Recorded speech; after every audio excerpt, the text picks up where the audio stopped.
Fae of the West. Court of Crown and Compass Book 2. By E. Hall. Copyright 2020 E. All rights reserved. Chapter 1. Velour. Something dense, slimy, and stinking like bog mud slaps off the back of my head. It's like when I stub my toe. It hurts, but is that specific kind of pain that makes me want to scream at someone. Never mind how disgusting demon slime is. White hot ice pushes past my bones and crackles toward my fingertips. I keep it leashed. Instead, I whirl around with my short sword drawn. I typically visit the beach at night when the tide is right to fish, and to hunt demons. Come out, come out. I brandish my sword. Demons can hardly resist a fight or fey, at least after darkness falls. Strictly speaking, I'm not allowed to use magic outside Brenzondel Castle walls. Doing so will summon the king's guards. I found that out the hard way. Hence the sword. I'm not in the mood to tangle with them. I just came out here for some peace, quiet, fresh fish, and demon blood. Call it a special interest, hobby, or service project, but by night, I destroy the demons who haunt the fringes of Hesperia. Even though the king and everyone else denies they're behind the missing fae, I'm certain of it. Dirt and pebbles crush under my feet as I take a few steps. The shadows by the castle wall shift slightly. Aha! Let's play, I tease. The demon must sense my fae blood. Despite my weapon, the creature can't resist and charges forward. My sword glints in the moonlight as I slice. One leathery, calloused hand grips my wrist, and the other claws at my face as the demon attempts to subdue me. I kick it hard in the gut. I swipe again, slashing toward the neck when another demon climbs over the rocks where I'd been sitting. It wraps its hands around both my ankles. I careen sideways before mashing my foot down on its fingers with a disturbing crunch. Demons are dumb. Plain and simple. But there are always a lot of them. 1, 2 becomes 5 or more. I lose track. One jumps on my back. Another pulls my hair. Get off. Its bony fingers cover my eyes. I drive my sword up and back before spinning and slicing off its head. I kick one into the ocean. Too bad I missed with my sword, meaning it'll be back. 2 more manage to push me over, and I hit my knees hard. My sword sails from my hand. Another imitates the same cutting motion against my neck that I make with my sword, only it doesn't hold anything in its hands. Is it trying to take my shadow? I've only ever read about rending in Nathina's books. Anger rises to the surface. I see deep red. Almost black. Dried blood. A court of corpses. It's grim and dark and makes me want to destroy something. Everything. It's almost like the light within me is being blown out, one candle at a time. I grit my teeth and struggle to get the demons off of me. At the same time, I hear a suctioning sound like waves being pulled out to sea. Only it's from inside. This isn't how I'm going to die, or whatever is happening. Oh no you don't, I say through clenched teeth. I summon my fae energy, my magic from deep inside my bones. I let it rise to the surface, and without letting any escape my skin, it sizzles and crackles like lightning in the clouds. That does the trick. The stench of fried demon is atrocious. Stink. Rot. Decay. Shiny metal catches my eye. The edge of my sword catches the moonlight. It's a measure away. I leap and grab it, then slash until the remaining demons are all headless. Then I slip into the shadows, waiting for the last to emerge from the surf. The scent of low tide meets my nose even though it's high. With yellow eyes, a demon peers around then hisses. It must be annoyed that its companions all vaporized. I did want to fish, and hiding in the shadows isn't my style. I leap forth and in one swift motion decapitate it. Goodbye, farewell, I say.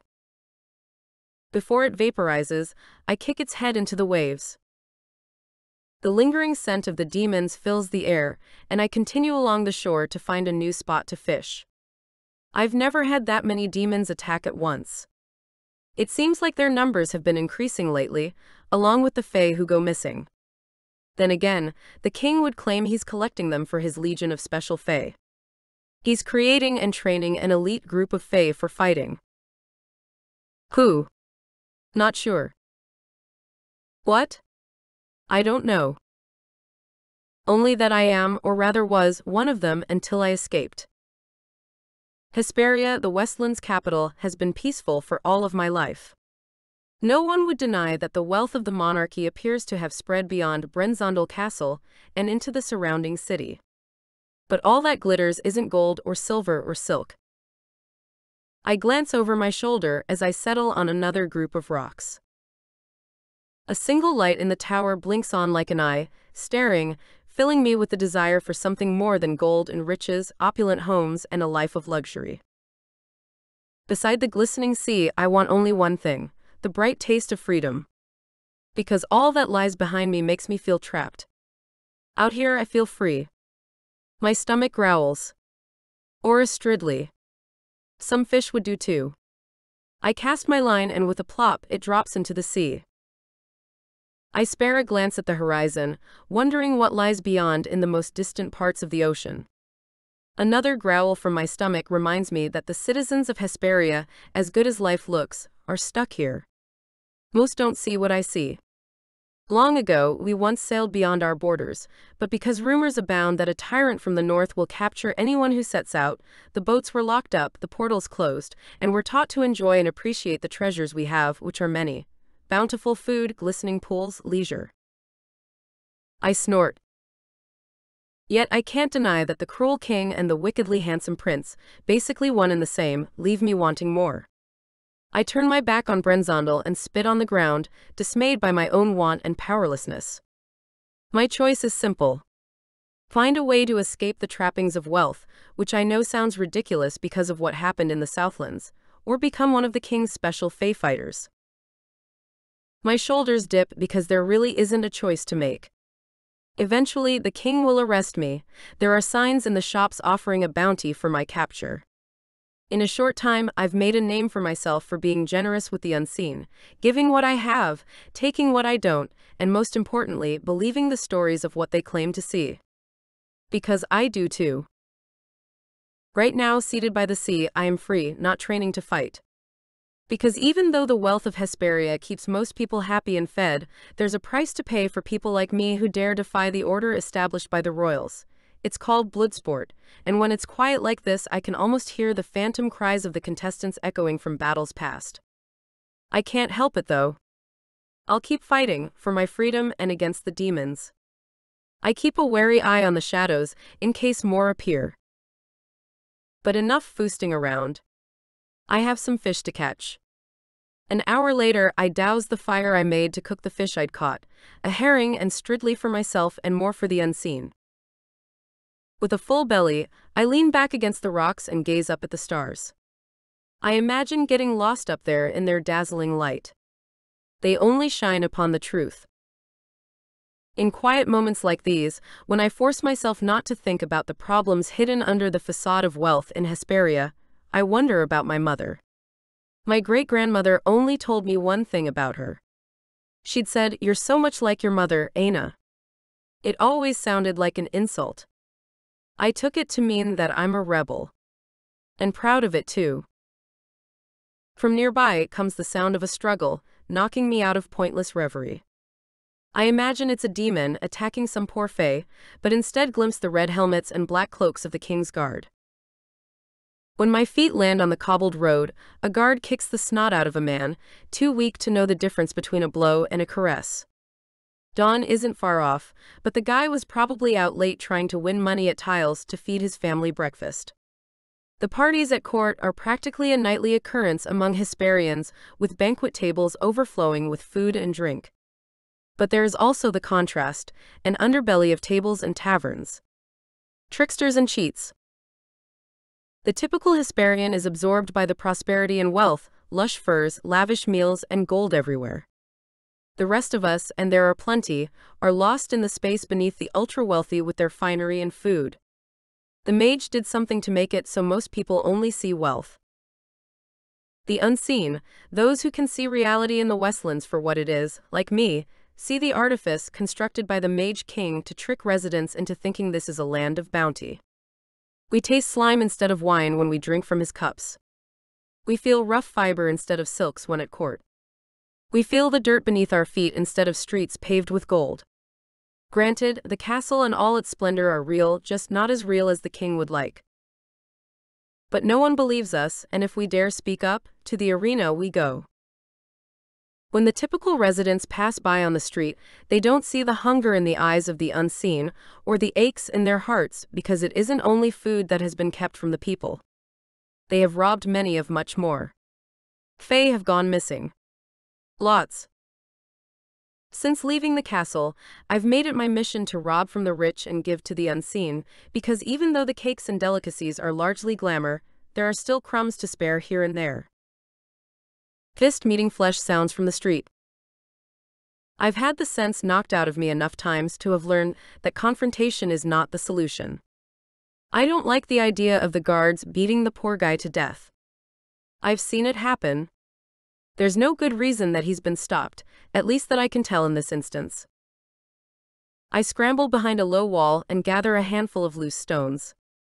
My aim is precise from practice and necessity. I release the first rock, grazing the sleeve of the guard's uniform just below his right shoulder, the punching arm. He stops. The body beneath him cowers. The guard looks around dumbly, as though trying to decide if a gull dropped on him or if there is someone else he should leather. I bolt behind an abandoned building and send the second rock sailing. It pings the other guard off the helmet. He shakes his head and narrows his eyes in my direction. I'm not stupid enough to remain here, so I slip back to the wall and rapidly volley 4 more rocks, none of them intended to harm, just draw the attention of the guards away from the guy now groveling on the ground. If he has sense, he'll run. The moment I hear the guard's heavy boots approaching, I scramble behind several other buildings, scale a fence, sink a boot in a tub of water by accident, and then rush across a yard. I slide under a cart and then slip down an alley, hoping it has an outlet. As I pass dimly lit dwellings, uncertainty rumbles in my chest. I've taught myself not to flinch when I hear a sound behind me. It's better to play it cool when it comes to demons. Instead, I slow my pace. A gurgle. A grunt. A great mass with blubbery skin like a slug launches itself at me. The fetid stench confirms that it's another demon. I draw my sword, but that gelatinous skin jerks my hand and my weapon falls away. More demons emerge from the shadows. Black teeth, forked tongues, and snake-like eyes leer at me. As one, they attack, jumping on me, sending me crashing down onto the cobblestones. I'm too far outside the castle walls for anyone to hear me. Well, anyone other than the king's guards. The demons smother me, and once more there's that terrible sucking nose. A grim, violent feeling rises up inside as if my fey light is being extinguished. There's only one solution. Once more, I summon my magic. I let it float to the surface, intending to zap the demons without alerting the guards to my law-breaking. Then again, perhaps using it earlier was what brought them down this way. Did they think the guy used magic? I let the magic rumble under my skin, just enough to get them loose. However, my surroundings dim. I can hardly breathe. There are too many of them. I draw more on my magic, but it's almost like it's out of reach. Darkness fills my thoughts. Hatred. Anger. I counter it with love. Kindness. It's the way of the Fae. Light and dark coexisting. In balance. It's a necessity for me. My magic heats and cools. Rises and falls. I gather it up all around me like a blanket and a shower of power, casting it out. The demons are blasted away and vaporize instantly. Little crackles fill the air like static and then blink out. I hasten to my feet, brush off, and find my sword. No doubt the guards will be along any moment. I dash along the wall and back to the spot where I'd marked a rune of passage. I selected this spot because I know all that lies on the other side is a tavern where the tabber is good at keeping his mouth closed. I mark the rune anew, and when I appear on the inside of the wall, a patrol of guards set up a checkpoint brightly lit with torches. They must have learned of my magic outside the wall and traced it to the rune. I never got around to learning how to conceal traces of rune magic. A wiry guard calls to me. I quietly fade backward until I'm nearly a shadow beside the tavern, but a hand grabs me roughly and makes a guttural sound as though asking what I think I'm doing. I try to shake my arm loose and wrinkle my nose with confusion. Where am I? I ask innocently. I must have been sleepwalking. Likely story, the guard says. Out for an evening stroll? I try.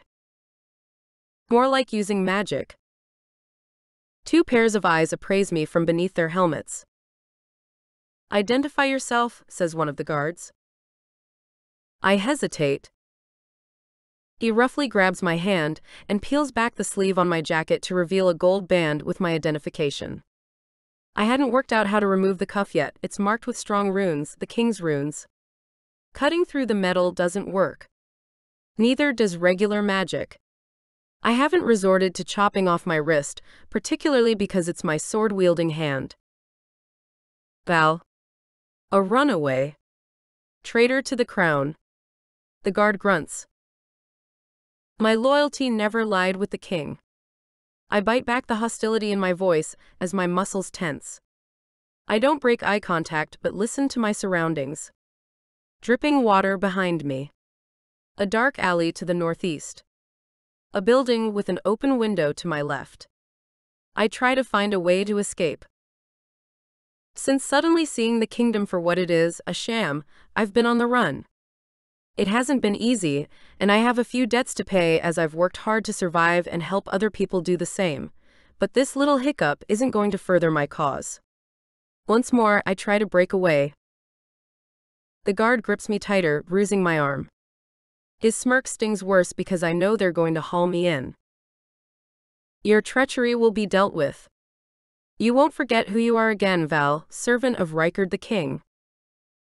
No, I won't ever forget who I am. Faye. Freedom seeker. As they grip me tight and attempt to bind me with a double set of gold cuffs, I slip my hand under the waistband of my jacket and pull out a slim blade. My nose twitches. I have an itch. They scoff. I'm going to sneeze. They couldn't care less. All over both of you, and I'm recovering from achoo. I fake a sneeze.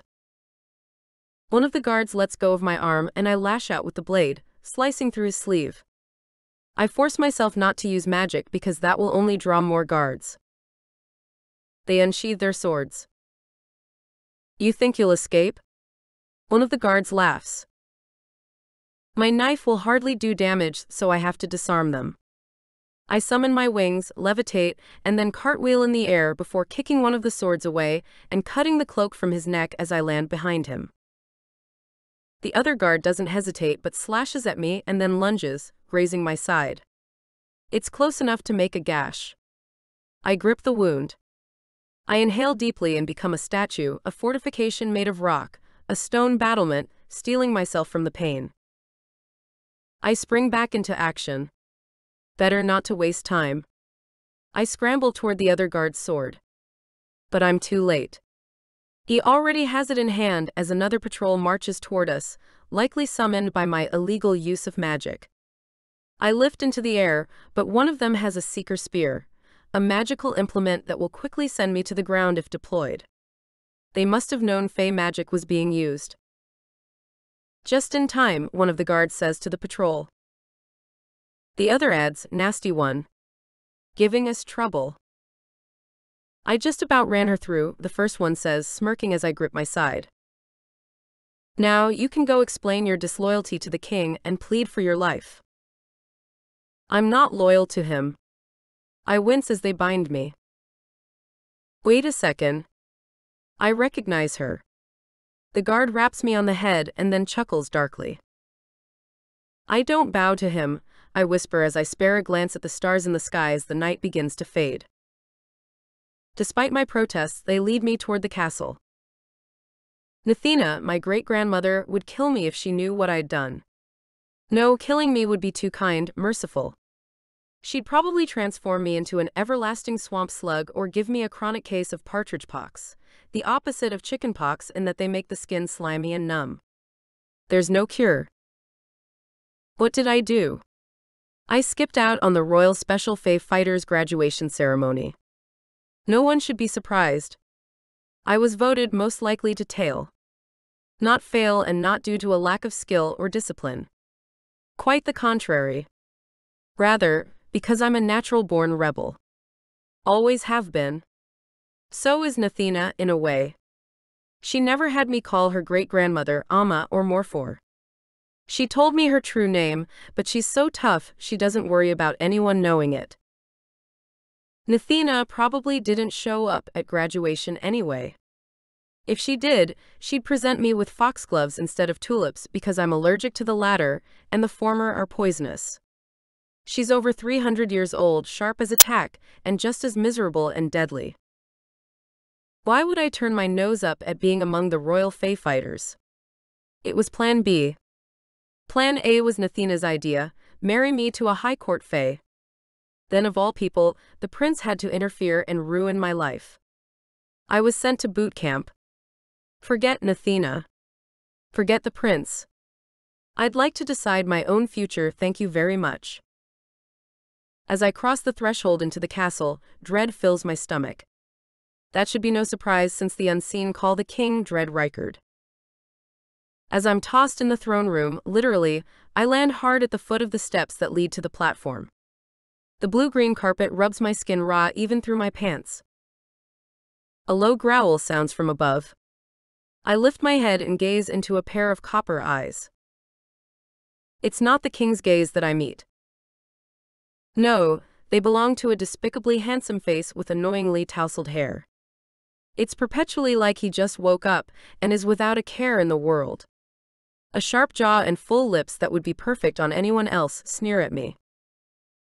The wickedly handsome prince, as he's known in elite circles, flicks his eyes to me.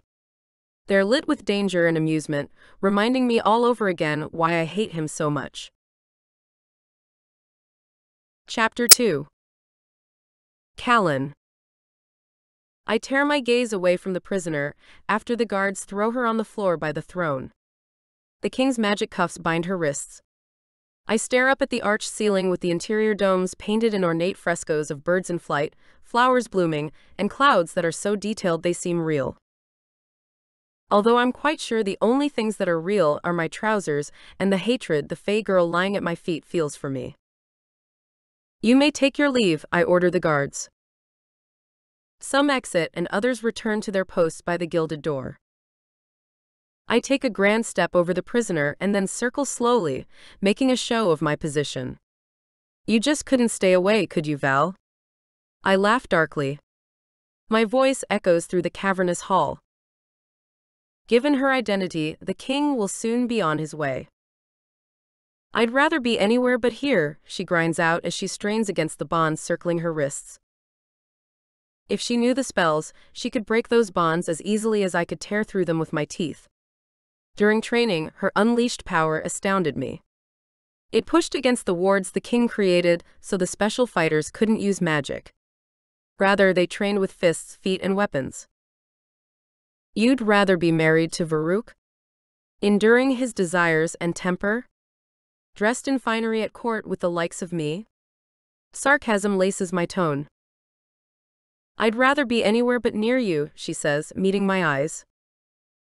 I whirl and my boot lands dangerously close to her fingers, planted on the ground as she tries to get to her feet. I imagine the king is making plans to accommodate your request. I sneer and extend a hand that she can't take because of the cuffs. Nonetheless, she manages to get to her feet. I appreciate her persistence. The king does not. I lean in so close I can feel her warm breath. You'd rather be anywhere but with me? In my deepest imaginings, I know that's not true, I tease. Countless girls come to court to bask in my presence. Her cheeks warm so slightly only someone with my keen senses would notice. I smirk. A booming voice sounds from the entry. She's Fae. Of course she can only tell the truth. The king, in his shining robes, enters, apparently having overheard me. My mother follows silently by his side like a shadow. I'm not Fae, but I assure you the feeling is mutual, I mutter. Who do we have here? The king asks, even though he knows full well who his latest prisoner is. Val. Strange how you slipped away. The king's eyes slide toward me. I wear my mask of disgust. The prince here interfered with your marriage to Varuk, son of Yost. He claimed you'd be better suited among my special Fae fighters. Seemed fair to me at the time since I'm always looking for the best and strongest. Against my better judgment, I allowed it, Val. You boarded inside the castle. Ate my food. Trained with my soldiers. I dare say you enjoyed my hospitality, which goes unrivaled in the realm. Reichard opens his arms wide in a gesture to draw attention to the finely woven tapestries, the glittering chandeliers, and the golden throne. I wanted none of it, Val replies. Reichard stares at her as though dipping into her thoughts. Even though I know that his powers don't go beyond the superficial, the external. What can be seen, sometimes felt, but never more than that, even though he'd have everyone believe he can read their thoughts, know their intentions and desires. He can create potions to addle the mind, but he cannot get into the mind. At least not yet. Despite my generosity, you defy me, Reichard says to Val. I'm familiar with defiance. He eyes me. But I'd like to know why. What's wrong with all this splendor? Reichard holds his hands out wide once more before slapping them together. In a rare show of movement, my mother startles but then returns to her usual passive self. I occasionally see flickers of awareness, but never more than that, and never longer than a second. Anyone else would be honored to have the privilege of being among the royals, and if not that, the elite, as part of my special Fae fighters. Help me understand, Val. Reichard's tone is teasing, cloying. I want nothing to do with you, because you're a liar. A thief, she spits. The guards step forward, weapons poised at her obstinance. Reichard tucks his head back as though shocked by her words. With the back of his hand, he strikes her across the cheek. Long ago, I learned not to show emotion. Her too, it seems. She remains stony, hardly flinching. I am your king. The only thing I have stolen is freedom from want for my people. But you're right. I have lied. He begins to circle her, just as I did. Just as he's done to me so many times. I wish she wouldn't defy him. It only makes things worse. I also learned not to make that mistake long ago. He regularly makes sure I remember. Originally, I ordered my guards to capture you, and you'd return to special Fae fighters training, repeat the year, and then graduate. You are certainly a worthy candidate. Reichard levels Val with his gaze. However, I lied. Or I guess I changed my mind considering circumstances. He simpers a grin. My stomach sinks because only two options remain. Death is one. The other might be considered worse. Reichard's pacing continues as the moment spins away like a ball of yarn. Though there aren't kittens gleefully chasing it. Instead, everyone waits with rapt attention, waiting for the order. You will fight in the arena. Reichard's voice is victorious, as though he's been waiting for this since I stopped Val from marrying Varuk and asked if she could train. Of course, I saw her potential as a powerful Fae. It was that simple. If Val is afraid, she doesn't show it. Not the way I've seen so many strong men and women cower in dread, in fear, and in desperation as they grovel for a different sentence. A lifetime in the dungeon, outcast to the farthest reaches of the Westlands, or the lowest form's indenture instead of the luxuries Brenzondel affords to all of Hesperia. Fine, Val says. You say that as if I've offered you a choice. No, Val. It's an order. You will fight to the death. The word death claws at me because I know that's Reichard's intent. Make Val suffer before dealing the final blow, and he will. That's how the arena works, whether the spectators realize it or not. He's the one pulling the strings of the creatures he pits against the disloyal. I've witnessed men and women I've trained lose all sense of coordination and skill before basilisks, niclavies, and chimera with insatiable appetites. But it wasn't that they forgot how to wield a sword or use their magic.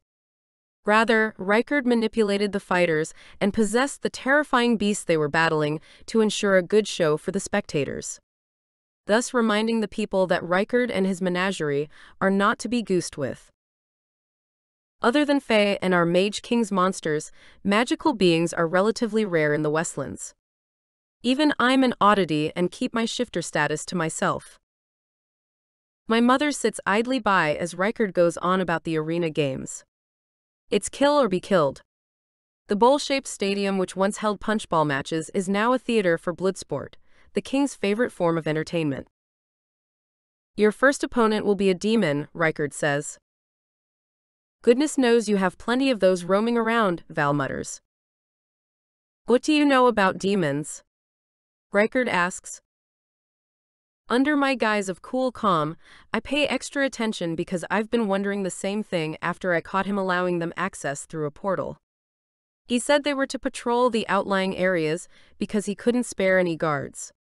I can't imagine why that would be necessary unless there's an uprising afoot. More than that, demons aren't particularly skilled at doing anything other than violence and the rumors about their tendency to attack Fae. But that doesn't make sense since my mother is Fae and Reichard's been gathering the strongest and best among them, training them as part of his team of special fighters. I know how to kill demons, Val says. Reichard scoffs. Let's up the ante then. How about a dozen demons? If you manage to get past them, you'll battle a manticore. If you survive it, the third beast you will be up against is, Reichard's darkest leer spreads across his face. A night howl. A ripple runs through me. The king flashes a smile. Val blinks a few times.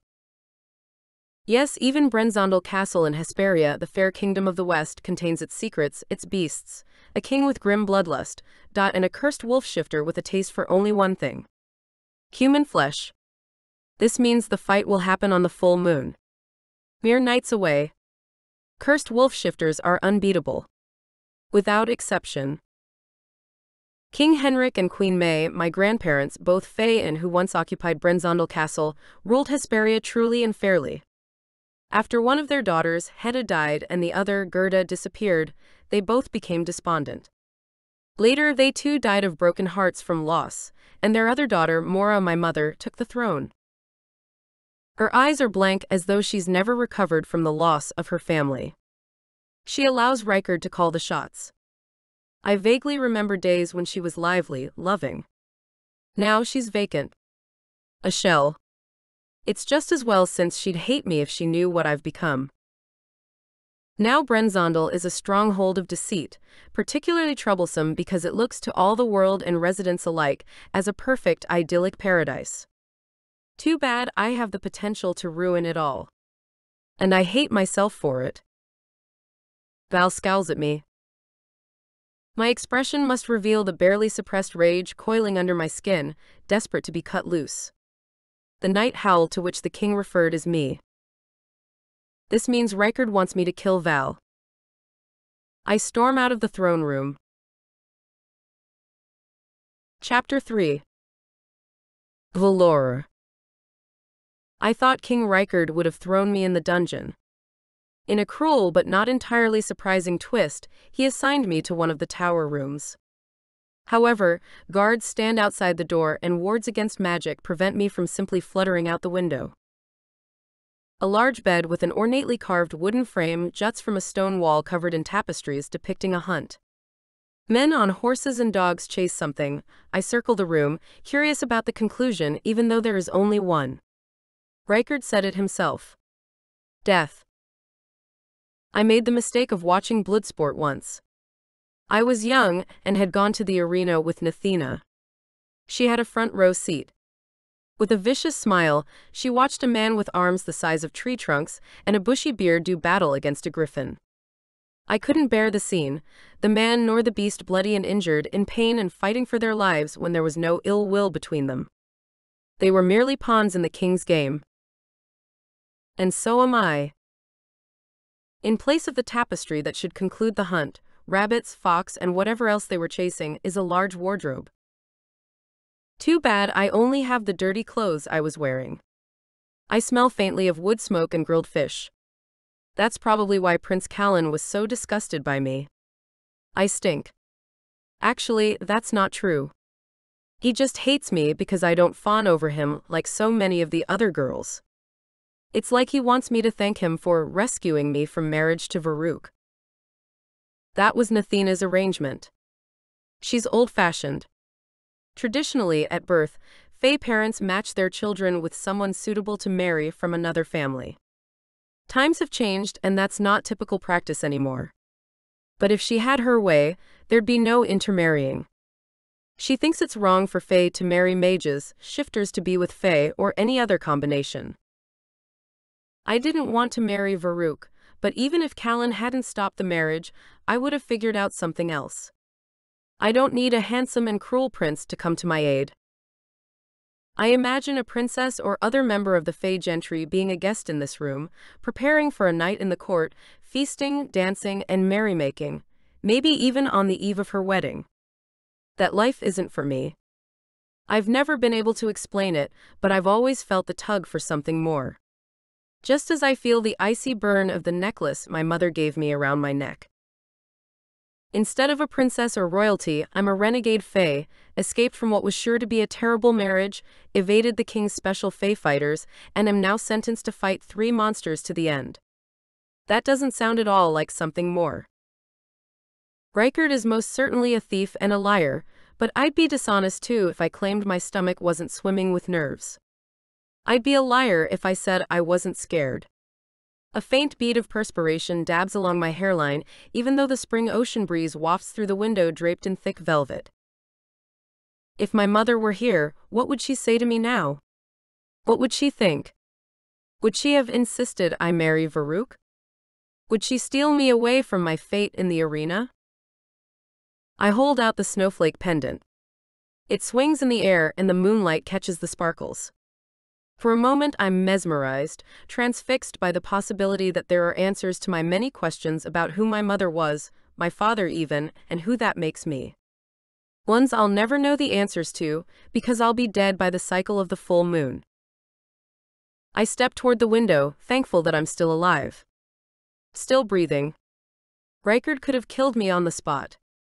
All his wealth doesn't make him compassionate. I've heard he's murdered over lesser crimes than mine, and sent fighters to the arena for no reason other than for his own amusement. Though he'd never claim that, because he wants everyone to believe he's a kindly king. My room is at a bend in the castle, and several other turrets are visible. I follow them like arrows to the arches that support the many walking arcades below, and then onto the pools beyond the gardens. Something there catches my eye. In the arbor of braided branches are little lights like jewels, nestled amidst the greenery. I blink a few times, wondering what I'm seeing when the lights go dim, casting the garden and everything else into darkness. What appears to be black smoke filters up, billowing toward my window. Just as quickly as it appeared, the cloud dissipates. My gaze floats to the sea. The limitless horizon. Infinite. Too bad my life is about to end. I don't sleep, waiting for dawn. The moon will be full in 3 days' time, meaning if I survive the demons and manticore, I'll be up against the night howl, a cursed werewolf shifter. Much like vampires require blood, they require flesh.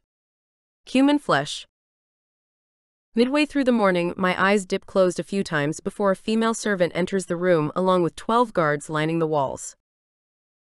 It's crowded in here, I say. The guards' gazes remain fixed on me, but not one responds to my comment. The servant goes to the wardrobe and takes an unnecessarily long time retrieving what turns out to be a fighting uniform. A purplish-brown set of tightly fitting pants and a slim-fitting tunic with a blue-green hem. The colors of the kingdom. Leather and golden fastenings are both ornamental and practical, given the task ahead of me in front of an audience of thousands. How am I supposed to change with them in here? I gesture to the guards. Two of them produce a privacy screen and set it up in the middle of the room. The servant proceeds to help me dress behind it. She wrinkles her nose. Sorry about the smell. I was fishing, killing demons, had a fire. You know, the usual. There's nothing usual about this, she whispers. What? You helping someone before they face the arena? No. I suppose not. I guess there's a first time for everything. Yeah. You can say that again. It's not every day that I face 12 demons. 6 at once I can deal with.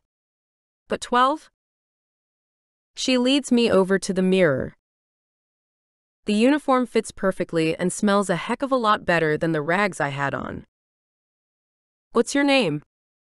I ask. Elsie. She curtsies.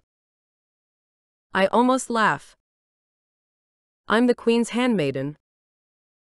It's just like Reichard to send one of his own up here to rub the good life in my face. Elsie twines my dirty blonde hair into complicated braids that almost resemble a crown. Emphasis on dirty, but also the color. I smooth my hand along the silky knots. Thank you. You're very welcome. She gives my hand a squeeze. Between our palms, something glints in the mirror. I squeeze my hand closed, curious, but not daring to peek until I know the guards aren't studying my every move. Elsie exits the room, and the guards lead me through the gilded halls of the castle and toward the arena. The sounds of chatter and cheering get louder. Likely, one of the king's jesters warming everyone up. I'm left in a low stone room with a sandy floor. At last, I glimpse what's in my hand. I turn over a small stone, a talisman imprinted with a rune. My breath catches. It's the rune of luck. I'm about to trace my finger over the slanted lines, but pause. Runes have multiple meanings, and yes, of course, Elsie meant to wish me good luck, but what if I could use it for something else? I squeeze my eyes shut and visualize one of Nathina's many books. Anyone who remembers runes is afraid to use them because the king forbids magic, and they are a form of it. The many symbols and their meanings form in my mind. I flip through pages and passages in my memory until I come upon how to use a rune as a talisman. I may not be able to use my magic in the arena, but I can transfer it to the rune and it can channel my power. If I'm lucky. Then again, it's the rune of luck. Maybe that's the point. The door opens suddenly and sunlight streams in. A guard roughly shoves me onto the floor of the arena. The audience is a riot of sparkle and color, rimmed in gold and jewels. Everyone flaunts their wealth at these games.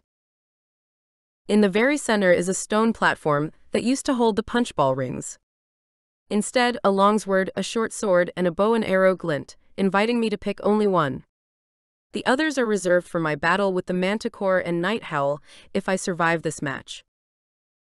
The king and queen sit prominently on the ocean side of the arena. I spot the prince looking as smug and handsome as usual. Several women lean close, whispering in his ears, doting on him. I imagine them cooing and singing him praises. Knots of disgust form in my belly. Trumpets call. The king announces that this is the 498th Bloodsport battle. The crowd goes wild. Then he introduces me. Val, fighter and betrayer of the crown. The spectators boo and hiss, tossing rotten fruit into the arena. Oh good, they're contributing to what's sure to be a ripe stench once the demons make their appearance. They will bind my magic, so I grip the stone tightly in my fist. I'll die today or another day in battle, in defiance, or for some good reason the king comes up with.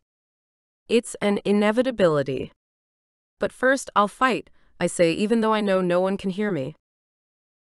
When cannons fire into the sea, starting the event, I rush toward the stone platform and grab the long sword. 12 demons appear as promised. They're even more gruesome in the light of day, which tells me two things. 1. To the audience, who know little about demons, it would appear as if I have an advantage since demons are night dwellers. 2. The king must be using his mage magic. Otherwise, demons couldn't stand this amount of daylight. This also confirms my suspicions that Reichard is more involved in bloodsport than the average spectator. Great. I have to fight demons and mage magic. I put on a good show, using my fighting skills until I've killed 3. Then, with the stone in hand, I rush toward the shadowed side of the arena, knowing they'll gladly follow me there. Anything for respite from the sun overhead. Sure enough, they surround me, their own powers strengthened without the direct light. I pretend to be afraid, wanting them to clobber me as they did by the sea.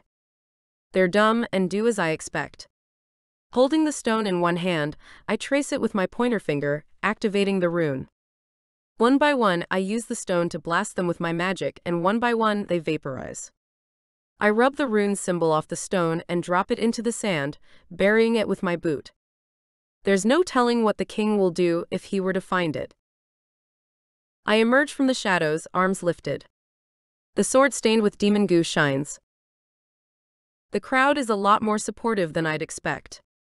Contestants in the bloodsport games sometimes do make it past the first round.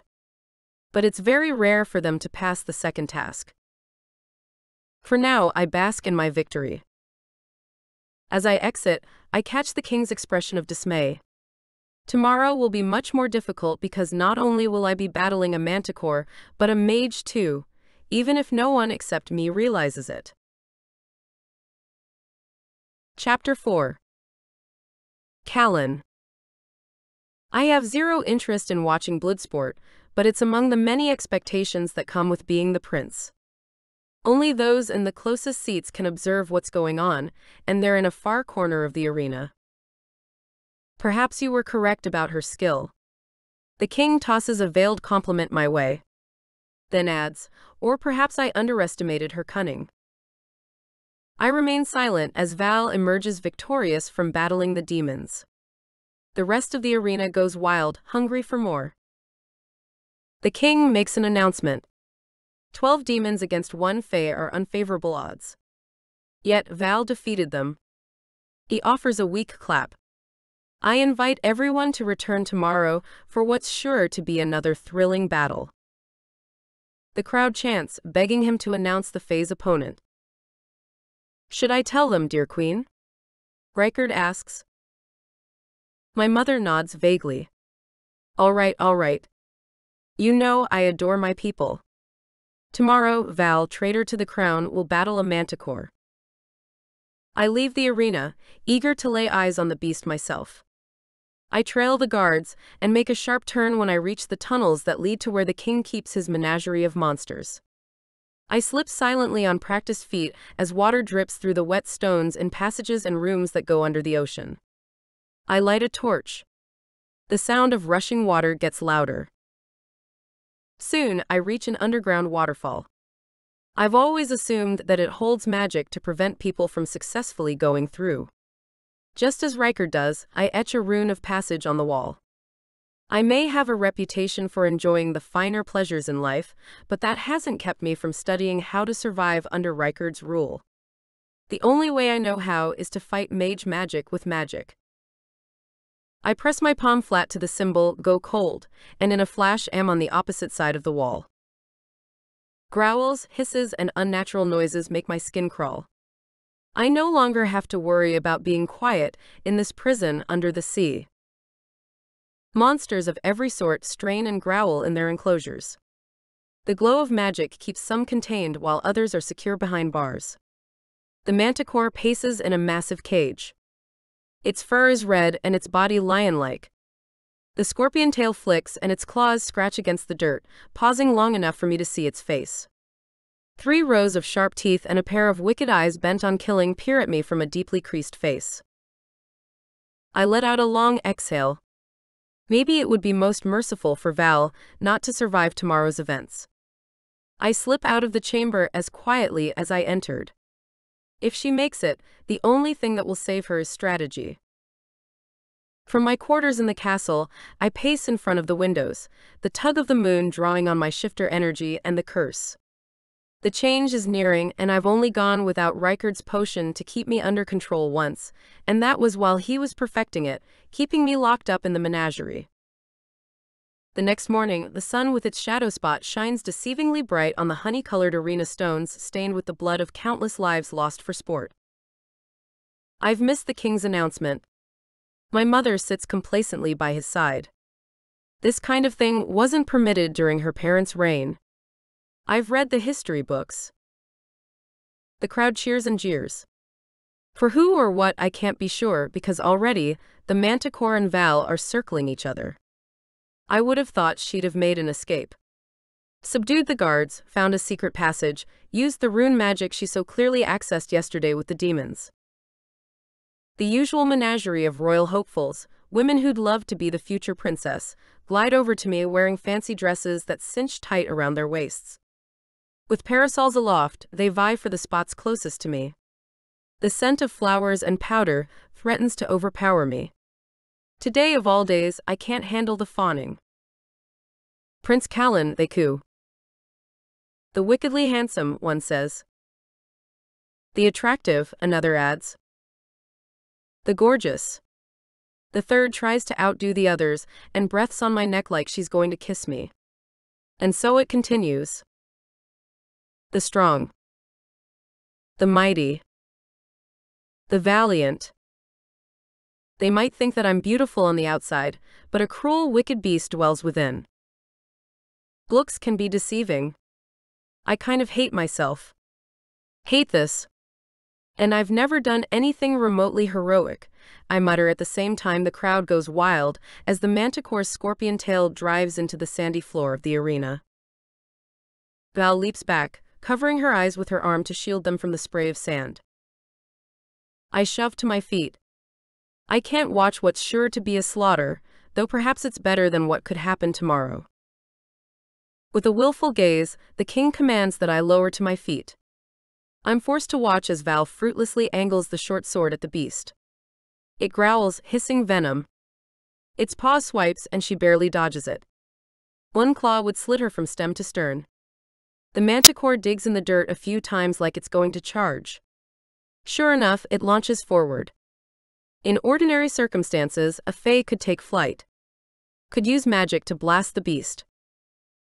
Val's magic is bound. She doesn't stand a chance.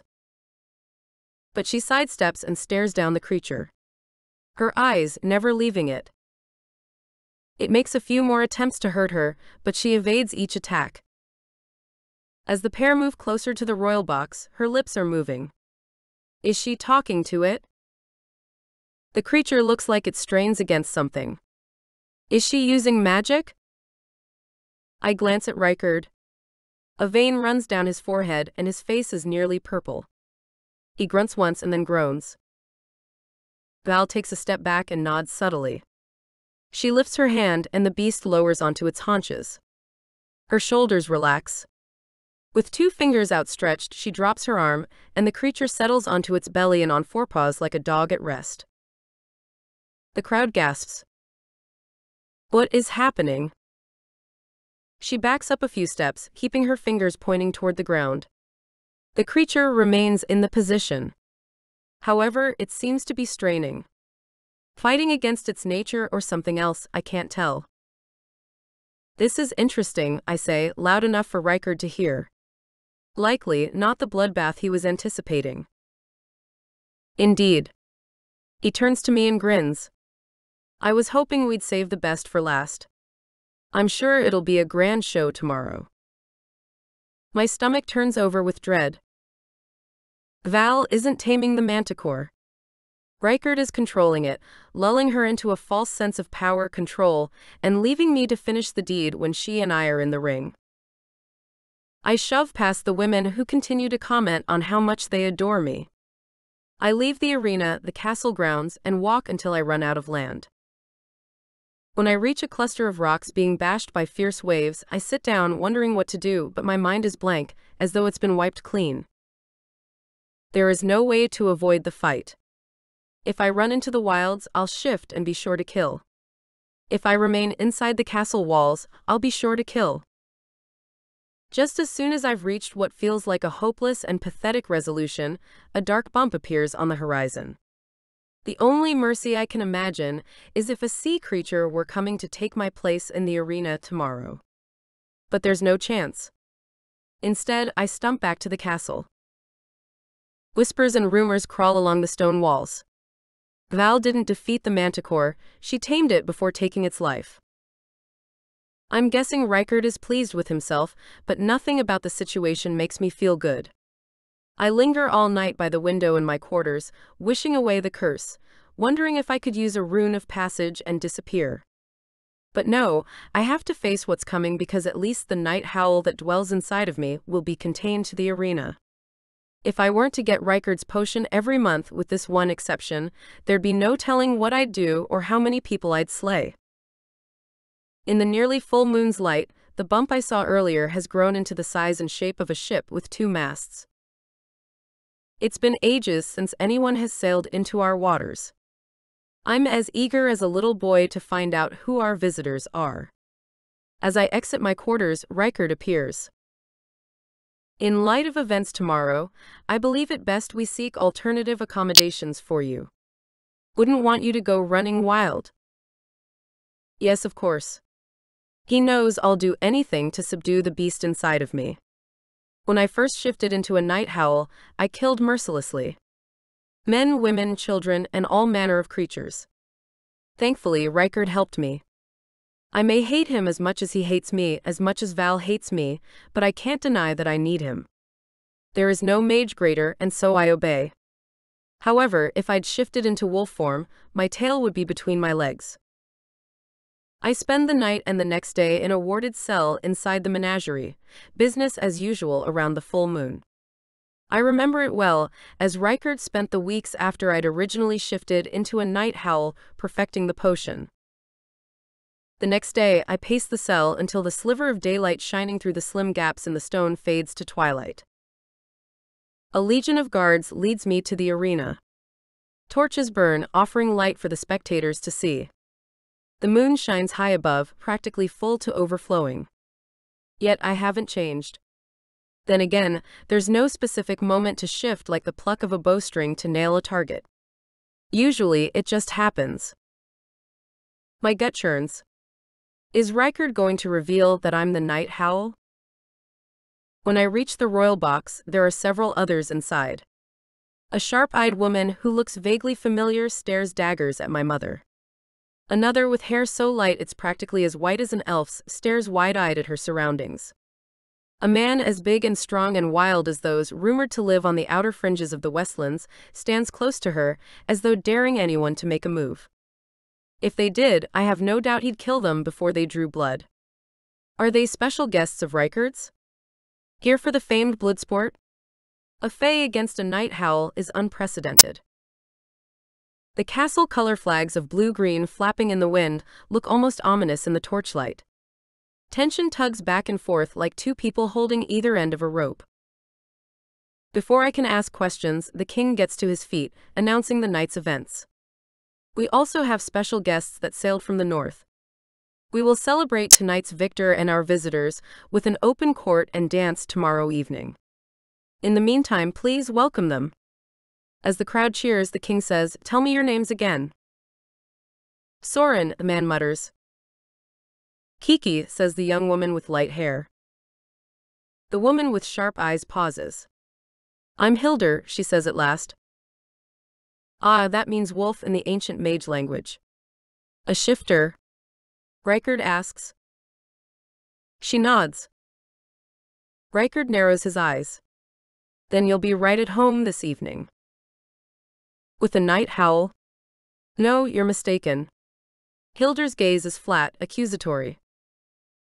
"You sailed from the north, but you don't fly the black banner of the Raven Kingdom. Reichard's lips purse as though he disapproves. The woman with sharp eyes and who claimed to be a wolf shifter and is most definitely not, I'd know, mutters, "What difference does it make to you? You fly your flag falsely, Reichard." "King Reichard," he corrects. Then, as though belatedly hearing the accusation, his eyes darken. The woman opens her mouth to speak at the same time as my grip on my human form slips away. A wave of nausea rolls over me, swiftly replaced by a burning sensation that fills me with unfettered aggression. Claws rip at my skin, leaving me feeling raw. My bones break apart and restructure themselves. Then my blood turns cold. The last thing I see is the sharp eyes of the woman who called herself Hildur widen with horror. I am no longer Callen. I'm a night howl. Now, everyone else knows my identity. The last thing I think is that I must not kill Val. I must not kill Val. But my cursed nature takes over and I'm lost. Chapter 5. Valor. Once again, I wait in the stone room just outside the arena. I pace so I don't have to focus too much on my shaking nerves. I try to slow my racing pulse, but within the arena walls, fey magic isn't only forbidden, it's impossible to use. The rune worked, but that won't help me now. While in the arena with the manticore, I tried over and over to access my fey magic. I tried to calm the beast just as I try to do the same for myself now. Did I tame the manticore at all, or was Reichard controlling it the entire time? I don't know, but I'm certain that he made sure I survived the trial yesterday, so he could see the night howl rip me to shreds tonight. As I continue to pace in the small dark space, I realize Reichard wants me to feel the exact way that I do. He wants me to be on edge, terrified, and filled with this indescribable dread that threatens to make me take this last challenge lying down. To submit. To give in. Last night in the tower room wardrobe, I'd even found a rune etched into the wood in the back behind the uniforms and dressing gowns. A passage to escape. Reichard probably placed it there as a trap to try to lure me away and give me a false sense of hope that I'd gain freedom. In a way, I wish I'd found out where it led, likely into his throne room where he'd laugh, punish me, and rub it in my face that there is no getting out of this alive. He'd gloat that he defines my fate. I snort. I won't let him dictate how this goes. He wants to see me suffer and give in. If I do, he wins. But I will win if I go down fighting as a champion. Whatever happens, I will define these next moments as my final stand. The door opens. Torchlight illuminates the arena. The moon shines high overhead. I step over the threshold as a vicious howl fills my ears. I clamp my hands against the sides of my head. The demon's hisses prompted caution. The manticore's growls were a sound of warning. They all were challenging me. However, the cursed wolf shifter's howl elicits a fear that passes into the deepest parts of my being. It's chilling, rattles my bones, stills my blood. It floods me and makes me fear that when I die, and I will, there will be nothing but emptiness. A void. There's no time for me to think about that because I will fight before I die. The trumpets blare. The cannons fire. It's time. Pushing hard into the sand, I take off for the stone platform in the middle of the arena to get the bow and arrow. I expected to use it yesterday, but the short sword ended up being closer. My mind threatens to go blank out of fear as the wolf's claws scrape through the sand, chasing me. I can hardly think of how to strategically use the bow, because being pierced in the heart by pure silver is the only thing that might destroy a night howl. So I've heard. I hoist myself onto the platform and take the bow in hand and glance at the arrow. It has a broad head and shines in the moonlight. Silver. Let's hope so. I take aim as the night howl races toward me, but before I can release the arrow, it leaps, using its mass to knock me off the platform. I plummet into the sand. I land on the bow and it snaps in half. One of the arrows cuts my leg. Blood dampens my pants. As I push to standing, I notice that Prince Callen isn't in the royal box. However, it is occupied by the new guests from the north. I'm too far away to discern if they watch in horror or amusement. A low growl sounds from behind me. I wish I had a sword. I dig deep into my awareness to access my magic, but it feels like someone pushes against it, as though trying to shove it away. It's a seesaw sensation.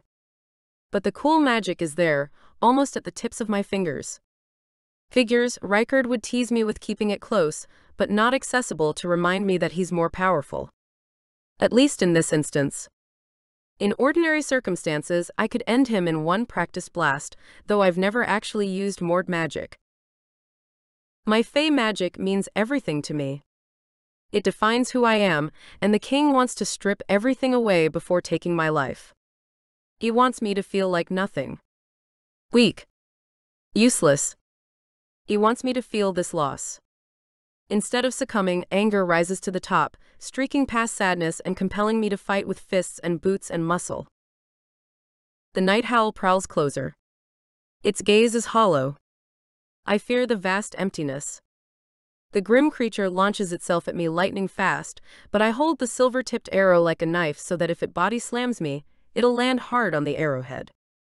Instead, it swipes, once more knocking me down and lashing me with its tail. My head knocks into the stone platform so hard my vision darkens, and stars behind my lids brighten. Ah! The beast is playing with its food. Me. The arena fills with the chanting of hundreds of voices, fight, fight, fight. I wobble in the sand as I get back to my feet. The thudding of my heart in my ears drowns the crowd's clamor. The torchlight shines ominously, casting shadows.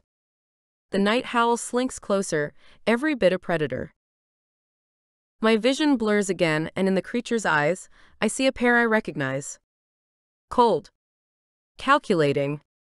Copper. Callen's eyes. I blink. I must have been hit harder than I thought. The night howl circles me as though it's preparing for the kill. To rip the flesh from my bones and devour me. I still my shaking breath.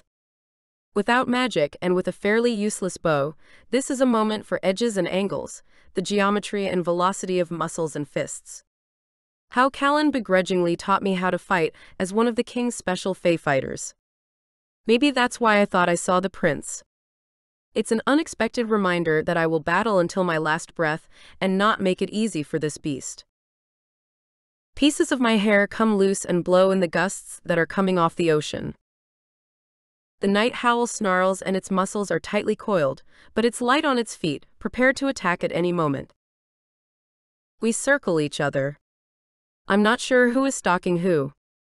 The night howl snarls then flickers in a strange way. I sharpen my gaze. This wouldn't be an ideal time to pass out. I brace myself for its weight slamming against me. Once more I meet its cold eyes and take a deep breath. But the breath doesn't feel like my own. There's a tug like ribbons lacing around my limbs. The subtle, energetic shifts of magic cloak my skin. But it's not coming from within. It's not mine. I know exactly how my magic feels, ice and fire. Petals and thorns. This is not it. Is this Reichard's doing? The beast growls, low and ominous, lifting the hairs on the back of my neck. It attacks. The moment the night howl's body comes into contact with mine, my surroundings blur. I feel hot and cold like I'm passing through time and space, the solid and intangible. Prince Callen's face swims before me momentarily revealing 4 deep scars like he was scratched across the cheek. Then he's gone. There is no rush of air in my lungs. No beat of my heart. Is this death? Am I gone? Did it happen that fast? Was the dreaded, wickedly handsome prince the last thing I saw in this life? That hardly seems fair. The void I feared isn't there because I still have my thoughts and feelings. I look through sharp eyes at myself. At Val. My true name, Valora. Me. The eyes that stare back at me are my own, and dart rapidly as though equally unsure of what just happened. Have I become a night howl? Did we switch bodies but not minds?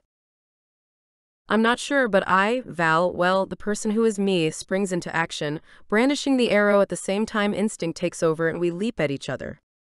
Claw scratch. Fist strike. She lands a hard punch to my underbelly and then kicks out with her boots, cracking a rib. I growl and attack, swiping at her, lashing with my tail, not wanting to engage in this fight, but not able to stop these cursed animalistic tendencies. She dodges me, then staggers backward. I move in, scratching and gnashing my teeth. I bite down on her leg. Perspiration mixes with blood. Strangely, I have the taste for it, fueling another attack. She gouges at my eyes. I'm lost in a confusing mixture of me, Val, the night howl's instincts and desires, and the odd experience of fighting against what looks like myself. I was given a final meal earlier, and I'm certain there weren't bogberries or pixie mushrooms, 2 items known to cause hallucinations. She kicks me hard. I turn, twist, and strike her with the full force of my paws, knocking her back. The sickening sound of bones breaking splits the night. She's bleeding, gasping for breath, but still struggles to get her footing. I admire her, my persistence. She lands a punch to my flank. Blood pours from her wounds. I pounce, rocking into her shoulder. Now I have her pinned. 10 seconds pass. Tension in her body intensifies as she pushes against me. Her lavender eyes, streaked with cold silver, meet mine defiantly. 20 seconds pass. She won't give in and wriggles, trying to break loose, but the night howl's weight is too great. 30 seconds pass. She's immobile as I slowly crush her. The scent of blood and a hunger for flesh, the night howl's instincts, take over. Whatever was left of me, Val, recedes. I forget where I am, who I am. All I know is I will devour her. Teeth meet flesh, down to the muscle. I rip and tear, breathing heavily. Teasing a craving that seems like it'll never be satisfied. My vision turns red as I finish the job. I sniff the air. The hunger remains, and the beating of many hearts surround me. More food. More to kill. The crowd is silent until the trumpets blare in triumph, shaking me loose from the instinctive urge of a cursed shifter wolf. My thoughts slowly return and I see the carnage, blood-soaked sand, shredded fabric, torn leather. That's all that remains of Val. Of me? A sense of awareness returns and lance-like fear races through me.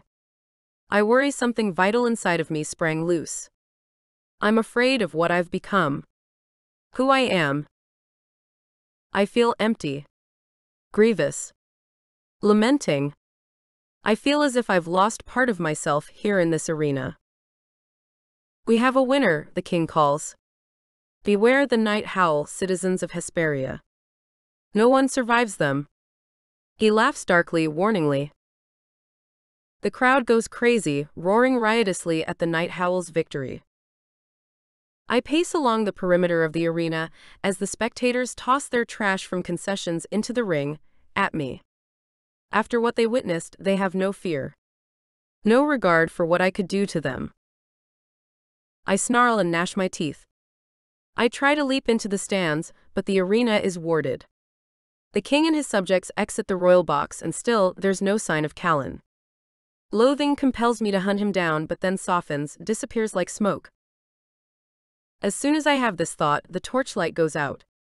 The arena is now quiet. A door at the other end of the arena opens, and in a flash, I race toward it. There's a bowl with liquid inside. A tonic to pacify the cursed wolf shifter? I sniff it, and then take several great laps with my tongue before collapsing in the sand. The void swallows me up. Chapter 6. Callen. Agony worse than shifting into a night howl breaks me. I'm split in two. I want to scream, cry, and to dull the pain, but I cannot move. I cannot see. I can't do anything other than lay here and endure it. I'm not entirely sure my heart is even beating. Am I alive? A faint sound, like a low humming, comes from nearby, but that's the last thing I hear before I slip away. Consciousness returns, and I try to open my eyes. Everything is blurry, but this time the scent of damp earth and stone prompts a vague awareness that I'm hidden deep in the castle. Candlelight flickers, but my vision isn't clear. If the pain hadn't already broken me, it does now, and I lose my grasp. Everything goes dark once more. I'm warm now. No hot. Cold. Freezing. I'm shaking. But it's no longer agony that I experience. Rather, intense discomfort, but an improvement nonetheless. A wet cloth presses against my forehead, then my mouth. I'm suddenly thirsty, but not for blood or human flesh. I'm me again. Callen. Someone says, "You did well." Words form on my lips, but no sound comes out. Not everyone can endure an interchange, and I never performed one with the night howl. Luckily for us, Val is strong and the male's voice trails off. I blink a few times as the room and my thoughts come into focus. I'm not sure which to address first. Where I am and why, or who I'm with and why. The bloodsport battle in the arena returns to me. I shifted while still in the royal box. Then I was in the arena, hunting Val, intent on killing her. Then there was the bizarre moment when I was her, looking at me, the night howl. I try to sit up, to make sense of what happened. The room tilts and I land hard on a not-so-soft cot. Take it easy, Prince Callen. 3 things become clear at once. 1. I'm not among the king's menagerie of monsters under the sea. I'm in one of the hidden chambers under the castle, one I found when I was still a boy and would go explore, during long and lonely afternoons. 2. I am not with the king. Rather, someone else. Someone I've never seen before tends to my wounds. 3. Val and I survived something called an interchange, but my mind is too foggy to try to parse out what that means. The man hovers over me, wearing the silver robes of an advanced mage like Reichard. To my knowledge, the golden robe denotes the supreme mage, and there can only be one. Mages manipulate energy with spells, the force of their will and influence over elements, runes, potions, and the vexing grim energy that seems to draw in the curious and weak. I don't want to trust him, but he passes me the warm wet cloth and I wipe my face, hoping that with it goes the confusion and tension. Better, the mage asks. A bit. My voice is raspy. You both did well. Though, Val still has a bit of recovery ahead of her. It's not easy to reassemble a body. But Fae heal fast and mage magic helps you heal even faster. Unlike Reichard's smug tone, this mage speaks confidently but gently, like nothing could shake him. The king consistently flies into powerful rages, despite the serene show he puts on for the people. He lulls them into thinking he's kind and generous, but controls them through instilling the fear of the bloodsport games. I look around. What happened? Who are you? Why did you help me? Candlelight illuminates Val. She rests on a nearby cot and is covered by a blood-stained sheet. It rises and falls slowly with her breath. Is she going to be okay? The mage nods. You should rest while you have the chance. I'll answer all your questions soon. He presses his hand against my chest, and I lower onto my back. I'm soothed by an intense calm. Sleep, my boy, he says. When I wake up again, my energy has returned stronger than before. I sit up and find Val leaning against a large pillow. In shaky hands, she clasps a cup of something. My mouth opens and closes. She's okay. Her eyes widen as though noticing me for the first time. I thought I devoured you. Tore you limb from limb. I thought, she moves to get to her feet as if ready to finish the job. I thought I destroyed you. Or you destroyed me, I reply, not sure if either makes sense. In much the same way the mage soothed me toward sleep, he gently presses her back against the pillow. It's too soon for excitement, he says. Then give us answers, Val demands. The mage presses his lips together. Let's start with a thank you. Thank you for what? For performing the interchange, the mage says. I didn't ask for an interchange, she snaps. I don't even know what that is. I take it you're not a morning person, I mutter. Then to the mage I say, thank you. He nods. You didn't ask for my help, but you didn't ask to be in the arena either. Fair point. Thank you, she says in a rare show of polite manners.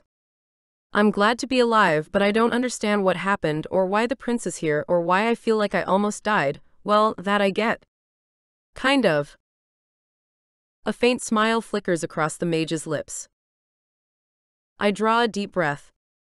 I've never before agreed with Val in any way, but please explain to us what happened, who you are, and why we're here. I came with the visitors from the north and just in time, it seemed.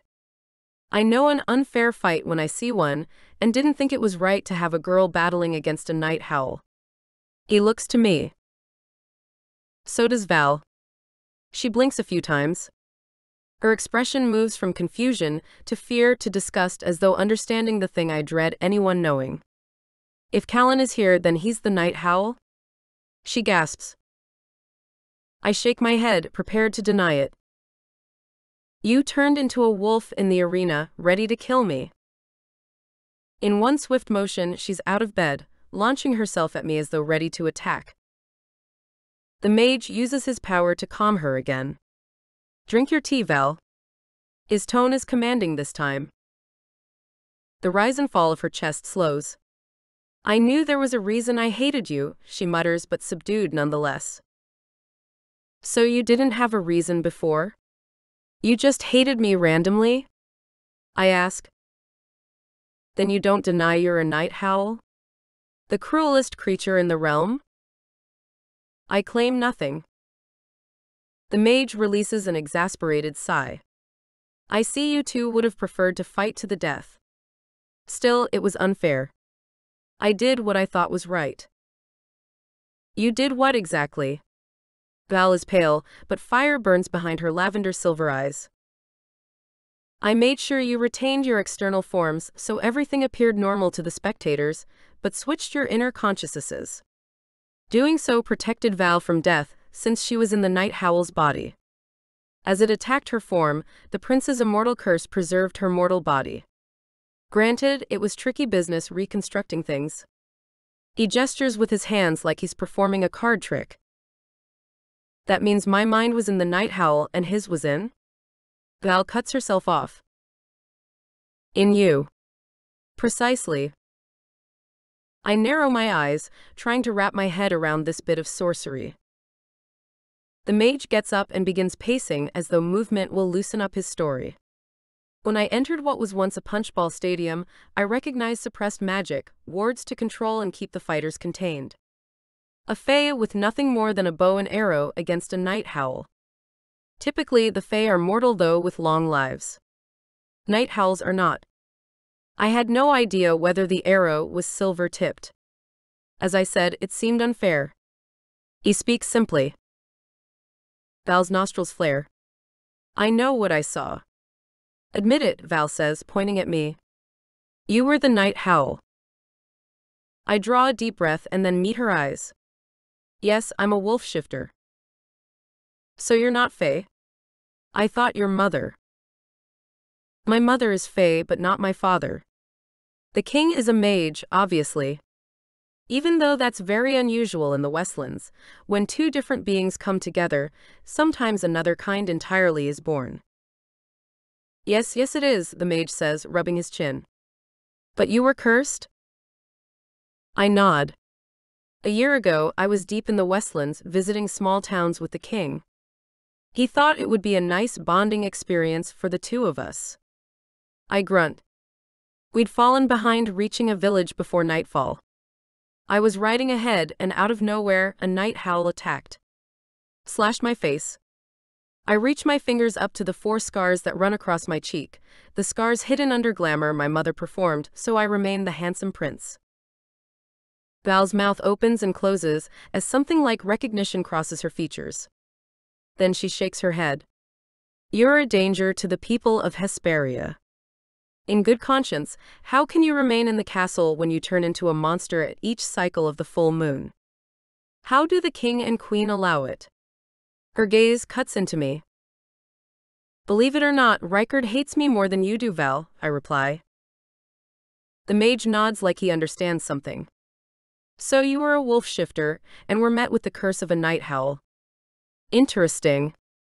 I presume the king, a mage, keeps you on a leash by offering you the tonic each month. I nod. Exactly.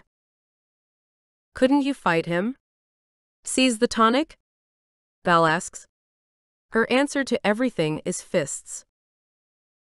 Believe me, I've tried. I've tried everything. I can't hide the hopelessness in my voice. The mage looks at me carefully. Val's expression remains angry. We're all pawns in the king's game, I say. It's something I've resigned myself to. You don't have to play his game, the mage says.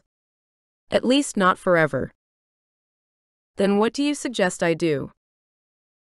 Val cuts across him as she lurches toward me. I'll tell you what I think we should do. I feel cheated. I'd like a rematch. A fair fight between the prince and me. Hand to hand. I stiffen, irritated by how she's compelled to hate me. Val, I recommend you relax and let yourself heal. If you recall, you tore Callen apart already. I was the night howl and I attacked myself. She crosses her arms in front of her chest. Unbelievable. Has it occurred to you that you too, the mage gestures to both of us, are on the same team? Hardly, I murmur. You both are being used by the king. Why? That's what I'm going to find out. The mage eyes me carefully. Tell me about your mother, Queen Mora. It's been ages since I've seen her.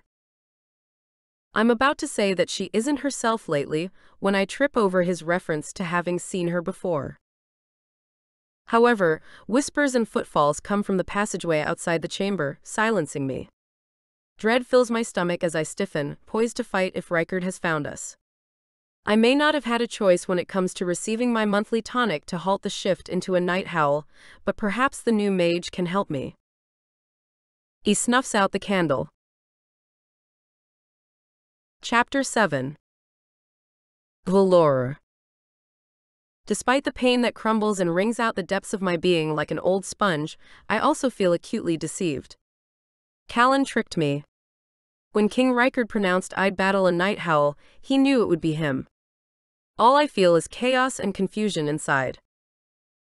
The prince is notoriously arrogant and cruel, but this goes beyond what I imagined him capable of.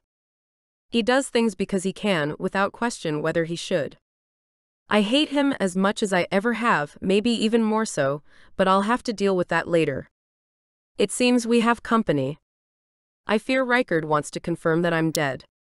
Then again, as the night howl, I didn't leave anything remaining of Val other than scraps of clothing. Questions gather like bales of straw in my mind about what the mage did, but torchlight glows orange on the wall. 3 shadows rise and fall as a few people approach, turning my thoughts to ash. The mage strides to the doorway. He must be placing wards. A female voice says, "Yes, she's here." I'm sure of it. Bumps pebble across my skin. 3 figures fill the stone entryway but remain in the passage, as though they can't get through. My sisters and I used to play down here. We would scare our parents terribly when we'd go missing for hours and return covered in cobwebs, says a second and somewhat gruff female voice. Somehow I can't imagine you playing, says a male voice. Anyway, it's just an empty room. No, it's been warded, says the lower female voice. Someone doesn't want to be seen. Almost as soon as the words are out of her mouth, the spell falls away and the 3 stumble into the room. The mage staggers backward. An older woman with sharp eyes stares at him. He stares back. Is she a mage? Is she working for the king? Tension tugs at the silence stretching among us. Then her attention lands on the prince. She strides over. I saw him shift into a night howl. I saw a savage beast kill the girl. What did you do, Timoleon? Where have you been? He replies. The girl, with white hair and icy eyes with glitter under them instead of freckles, stares at me. The guy fills the entryway and is almost too tall to stand up in the room. His hand lands gently on her arm. Are you okay, Kiki? Then he whispers something in her ear, but she doesn't waver from me. Relief and tears fill her eyes. I don't know who to look at or what drama to pay attention to, but she rushes toward me, wrapping me in a hug before I can repel her. Then again, I'm almost too weak to raise my arms. Fighting Callen again was more of a concept in theory. I wiggle away. What are you doing? You're alive, she says, then adds, too much too soon? Probably. I just can't believe we found you. She practically bounces with glee. It seems the mage has more explaining to do, I say, as the sound of a hand slapping a face echoes in the chamber. To me, he says, I know little of this. Then with a frown in the woman's direction, he says, What was that for? Asks Timoleon. Apparently, that's the mage's name. He clutches his cheek. Aunt Gerda, I think Brenzondel has seen enough violence for one night, says the giant with long, wild blonde hair. Oh, it's only just beginning. The woman named Gerda growls. Callen gets to his feet. As the prince, I demand an explanation. The male newcomer straightens to his full height. As the king of Raven's Landing, I recommend you remember your place. This is my castle, and if I recall, my father welcomed you as guests. Callen puffs up as pompous as ever. Breakard flies the colors falsely. He is no king, says Gerda. Callen's brow furrows. Timoleon, the mage, places his hand on Callen's chest. Prince Callen, you've been through a trial. You must rest. He starts to protest, but the mage's power calms him. I'd like to learn that skill to get him to back off. Gerda looks at Timoleon sharply but remains quiet. You too, Val. Please. The tonics and healing I provided won't be of much use unless you rest. I begrudgingly recline on the cot because he isn't wrong. Being torn apart and then somehow magically put back together has been exhausting. The girl, about my age and with white hair, doesn't take her eyes off of me. I have the awareness to be irritated, but can't help feeling blissful like I've just emerged from a warm bath. The guy who declared himself a king, though hardly older than me, steps forward. I'd like to formally introduce myself. I'm King Jackson Ron, Thunderson of Torsold Ron by way of Raven's Landing in the Northlands. But you can call me Soren. The young king is a wild, untamed giant of a man to Prince Callen's tidy and regal appearance. Well, except right now. Instead of his usual frock coats and trousers, woven from silk and velvet, Callen wears a thin robe and looks like he spent the night rolling in a muddy field with a bunch of goats. Despite the night howl winning the fight, he's wounded with scratches and bruises like me. Still, like the robe, he's forever hemmed with the blue-green of Brenzondel royalty. I'm Kiki Stowe, daughter of Aina and of New York City in the Borea realm until recently, says the girl with almost white hair. Also, soon to be Queen of Raven's Landing, Soren adds. She nods shyly as though that's a new development. He squeezes her close in a display of affection. Ordinarily, I'd feel like gagging at the sight, but something about it warms me through. Must be Timoleon's mage powers still having an effect on me. The woman, with sharp eyes and a tight coil of light hair at the nape of her neck, says, I'm Princess Gerda of Brenzondel and... At this, Callen gets to his feet, causing his teacup and some of Timoleon's tinctures and tools to clang onto the floor. That's not possible. You said your name was Hildur. It is part of my name. I'm your mother's sister. Her sister disappeared. When Princess Hedda died, I went to the Northlands to protect Soren. Callen's eyes sharpen as though assembling scenes from history. She tells us about the false king that killed both the king and queen of Fjellraven Castle, the torment the people there endured, as evidenced by the ink marking her skin. They talk about ravens rising, the people coming together to defeat tyranny. Timoleon pales at the sight of the mark. That's Glandius's work. I thought it was Leith.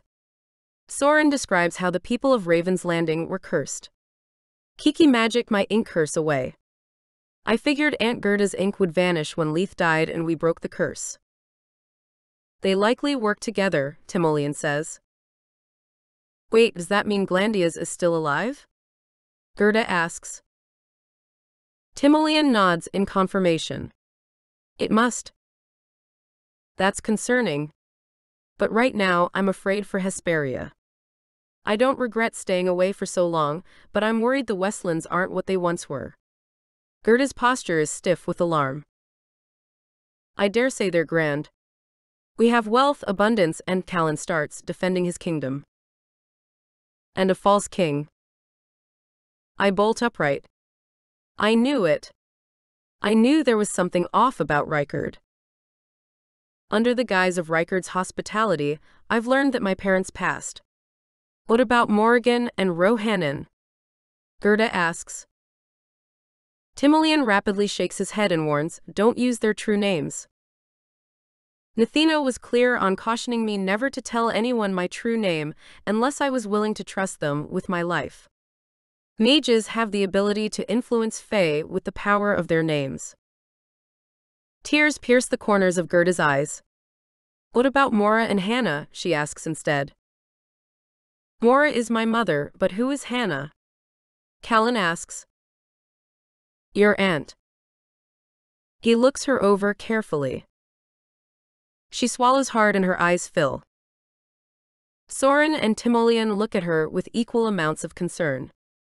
They speak at the same time. I've never seen you like this. Emotional, Timoleon adds. I didn't realize you had feelings. Soren's eyes are wide. Seems like we know the same woman, Timoleon says with slight humor. Soren shrugs. A fighter through and through, but I've never seen her have feelings other than anger. Rage, Timoleon adds. I like her, Hildur, Gerda, or whatever, already. Gerda's gaze drifts over all of us, but doesn't return to Callen. She seems to come back to her senses. As it is, I have seniority in this castle. We don't have time to waste. Let's get down to business. Timoleon, tell me where you've been. What tricky bit of magic did you use to spare the lives of these two, and what do you plan to do? Yes, Your Majesty. Amusement lights Timoleon's eyes. I can't decide whether I trust him or not. Then again, he is healing me. But why? I was in the Terra realm for a time, Timoleon starts. Oh really? I grew up there, Kiki says. I'm from New York. Ah. I dwelled in Lapland. He's a hermit. Gerda all but laughs as though it's an insult. Reminds me of Vespertine, Kiki mutters. Reminds me of Scriv, Soren adds. I returned to Borea when I discovered demons were coming through portals, Timoleon goes on. Ah, Callen says. Rykard was sending them into the interior of the Westlands to protect the outlying areas. Likely story, Kiki and I say at the same time. Her eyes flit to me and she smiles wide like she wants to announce something, but is honoring Princess Gerda's request to stay focused. No, the demons don't protect anything. They steal Fae shadows to build an army, but we'll get to that, Gerda says. Crossing the portals was difficult. Many were closed. I used runes to skip from passage to passage, trying to find one that was accessible. I landed here, but you were gone. I went in search of you in the north. Timoleon has creases under his eyes, as though he still carries baggage from all that travel. And how was it you didn't find me? Gerda asks. I did. Timoleon nods. But Glandia's and Leith's grim magic was so concentrated in one place, if I were to use mine, all that power might have ripped the realm in two. It's called a convergence fissure or conva fish for short. I assume that's different than a herring and stridley, I say. No one laughs, but everyone tilts their heads toward Timoleon in want of an explanation. When powerful mages are in one place, particularly when grim magic is at work, there are many risks involved. Then what about in the arena? Rightful was using grim magic. What if you'd both killed us? I say. You were slated to die anyway, and I don't think Callen wants to be a night howl. It was worth a try to save you. But that was the work of 2 mages, not 3. The prince shakes his head. Definitely don't want to be a cursed wolf shifter. He explains to the others what happened and how he became a night howl. So you were playing with our lives? I asked Timoleon. Okay, you win. He reminds me of Scriv, Kiki says to Soren. Do you think he was a mage once? Cunning folk, Soren says. So are Fae. She smirks. Touché. He kisses her on the top of the head. I squirm uncomfortably. Apparently, Timoleon's calming power wore off. Can you help him? Gerda asks, jutting her chin at Callen. I found traces of poison accumulating in his system. The king's tonic was harming him as much as it was preventing his monthly shift into a night howl. All the more reason to help him, Gerda says. The king was poisoning me? Callen looks stricken. It shouldn't come as a surprise, I mutter. He casts me a dark look as though he still wants to defend Rightful, who's little better than a demon. I'll help Callen if you tell me who his father is, Gerda. Timoleon speaks as though they're the only 2 people in the room. Gerda presses her lips into a thin line. Callen looks pale. Timoleon paces. The prince isn't the king's son by blood but marriage to Mora. No one knows this because he ensorcelled her. How do you know this? Callen's voice is sharp with disbelief. Because I was her mage. I was banished, left the realm, returned, and then traveled north, looking for Gerda. Soon after, Glandias recognized the presence of my power and warded me in the dungeon in Fjellhold. Fjellraven, Soren corrects. Yes, your highness, Timoleon says. You were there all that time. How did you get here? Kiki asks. I snuck on the ship, along with Glandias. Gerda, Soren, and Kiki stiffen. Glandias definitely survived then? Kiki asks, shuddering. Both of us hid well. Me especially because I didn't want Glandias to know that I'd escaped. We have some unfinished business. Timoleon's lip tugs to one side. Gerda's head snaps back. So do we. Then she adds, so Glandias is here? I'm afraid so. I trailed her to the arena and saw what was going on.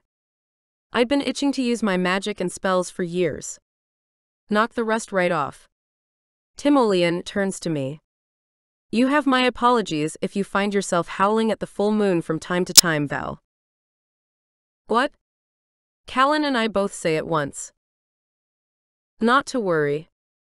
Everything was returned to the way it was, but you've now had a brush with a curse.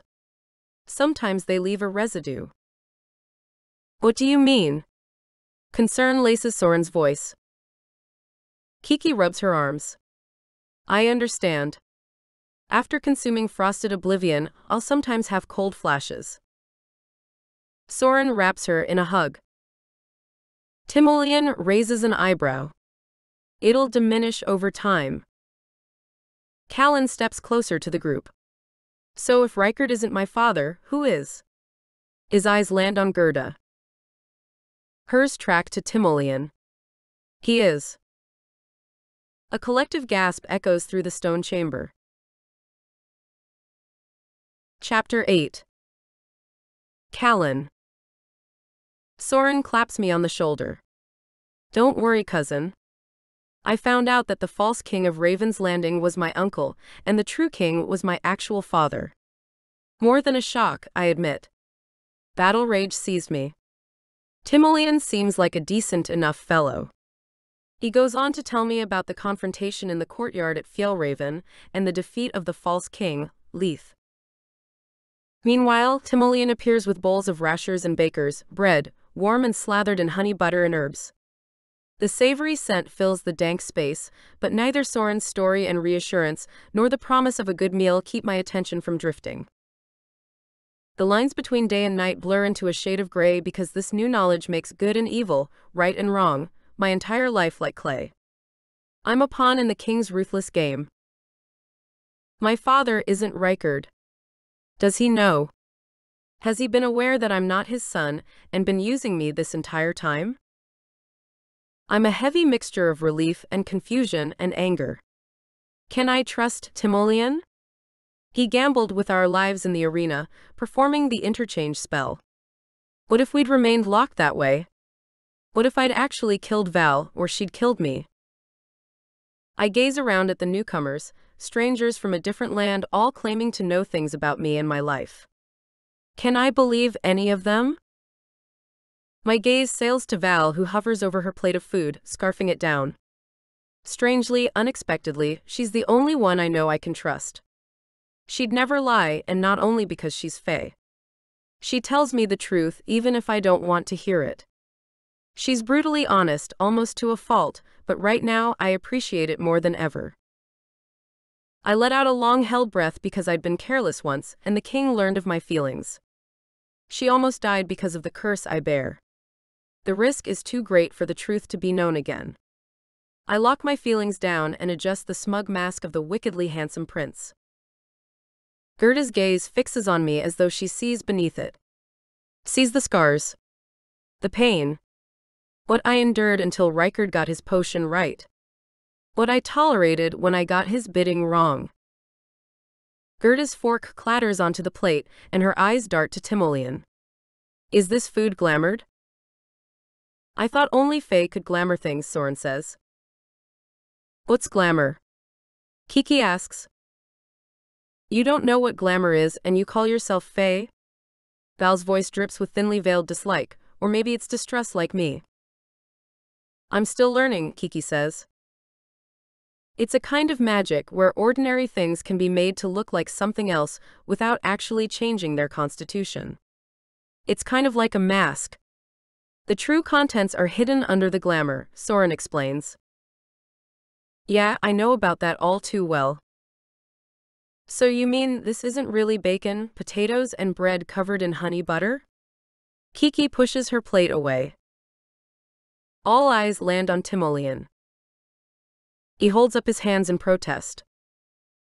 I'd eat rocks covered in honey butter, but these are definitely real, Val says around a mouthful. I'm sure she would. Val says, I just wonder where he got it. I've been scavenging for food, feeding the unseen, and there's not much available. Unless you know a secret entrance to the castle kitchen. Gerda puts her hands on her hips. Of course he does. What was that about the unseen? I risk asking Val. Like you'd care.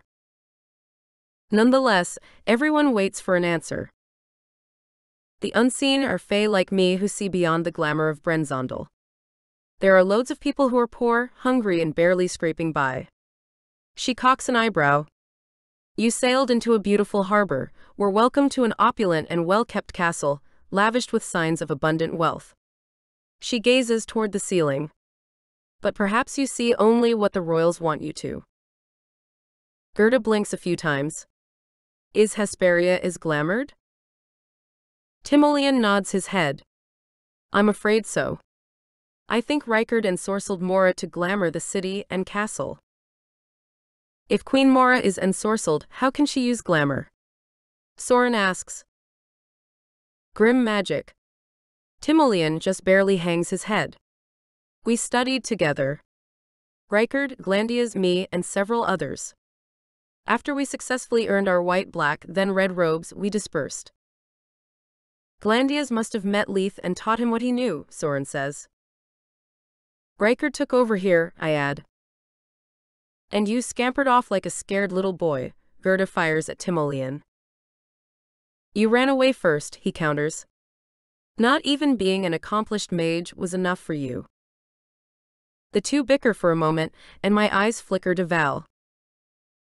I shuffle closer to where she sits because the only thing that makes sense in this room is her. At least I know where we stand. She bristles when my arms brushes hers. But she doesn't shift away, and neither do I. Her voice breaks through the chatter.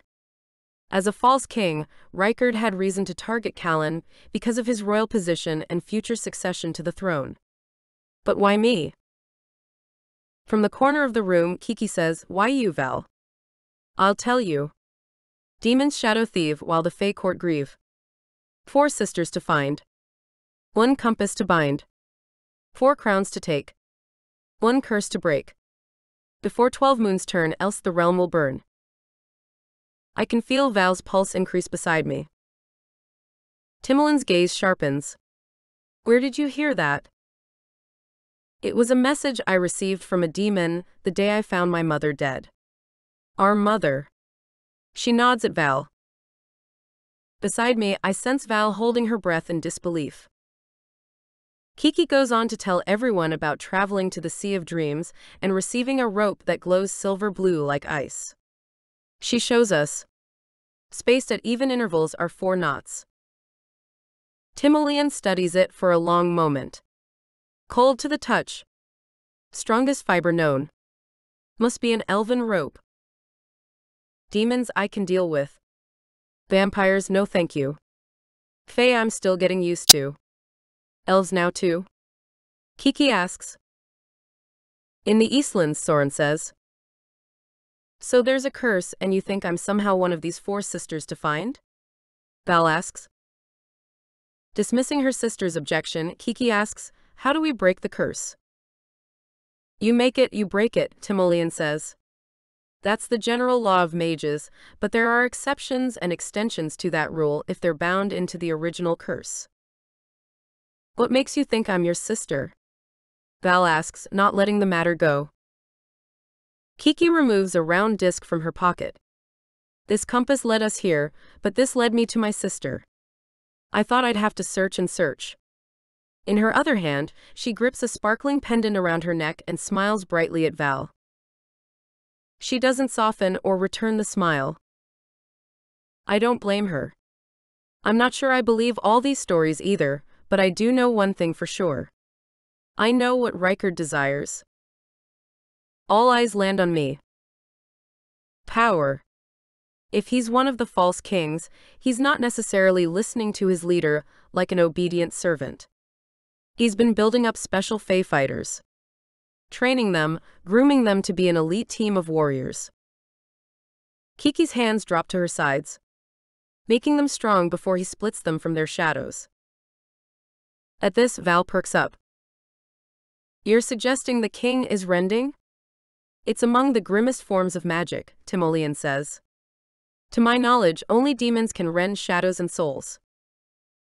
"Leith was a demon. Perhaps Reichard is too," Soren says.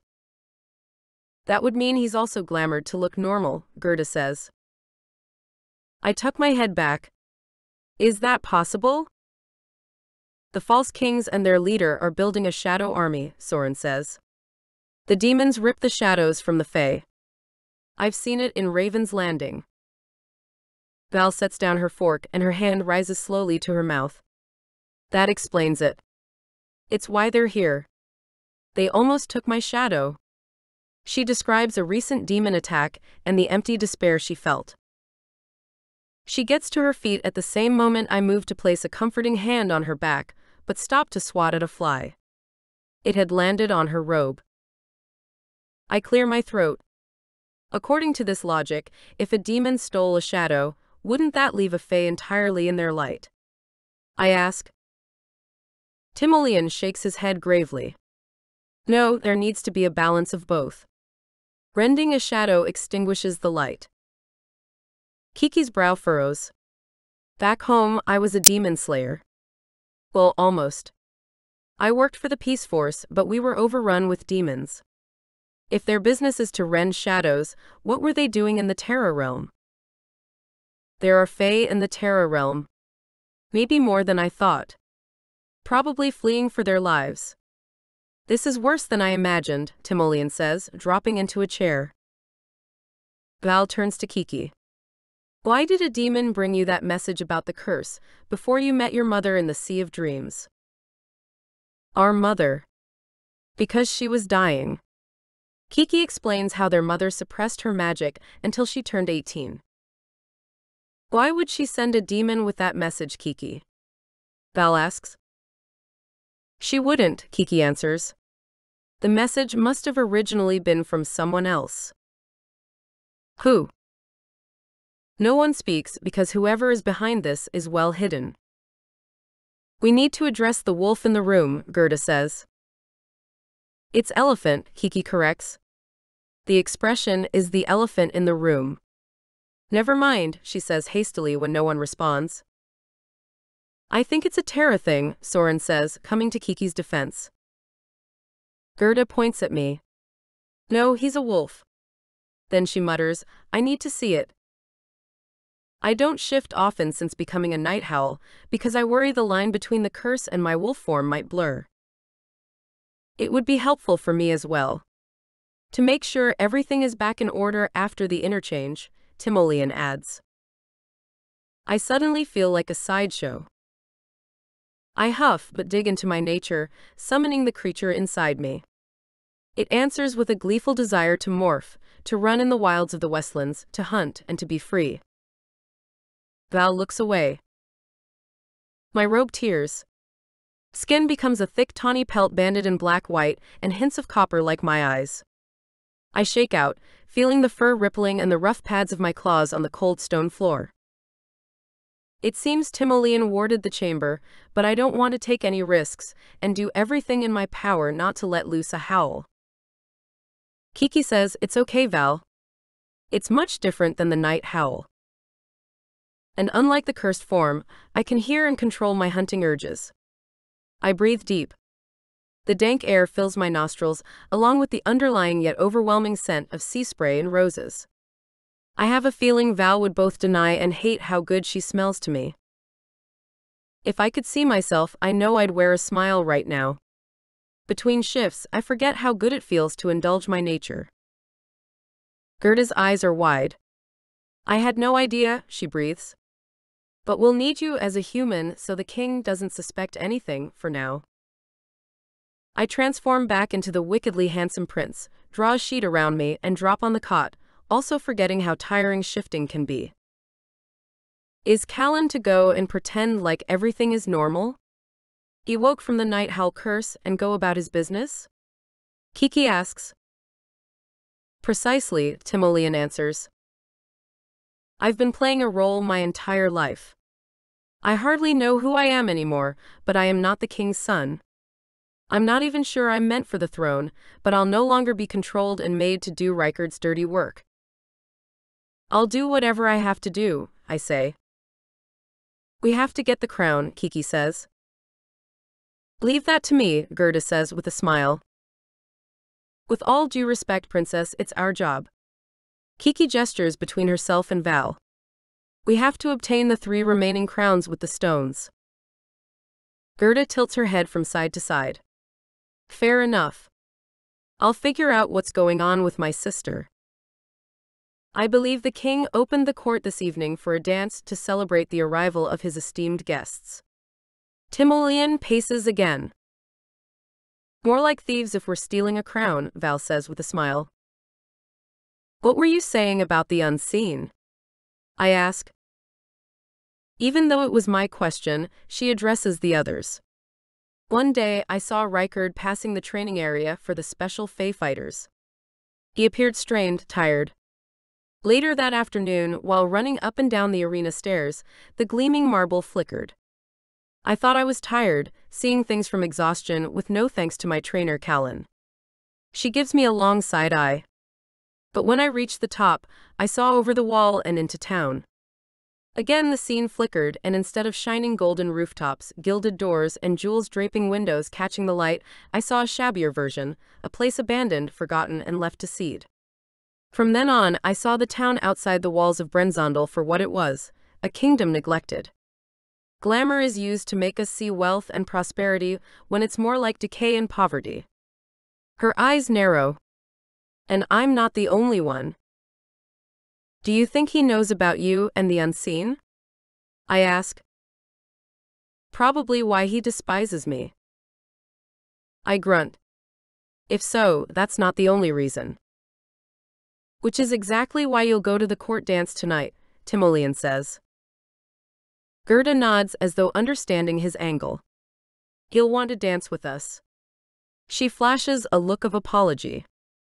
It's custom. Conversations break off between Kiki and Soren, and Gerda and Timoleon about the plan for obtaining the crown, leaving Val and me silent and sitting side by side on the cot. With a jolt that goes right to my center, warming me through, I realize her bare leg rests against mine. Her skin is soft, her eyes hard, and everything that lies between the two wounded yet strong. I swallow hard. She positions herself to face me, and now her knee presses against my thigh. I'm practically on fire. Outside you're all ease, calm and cool. Inside, I got a glimpse last night in the arena. You're coiled and ready to fight. How did you know it was me?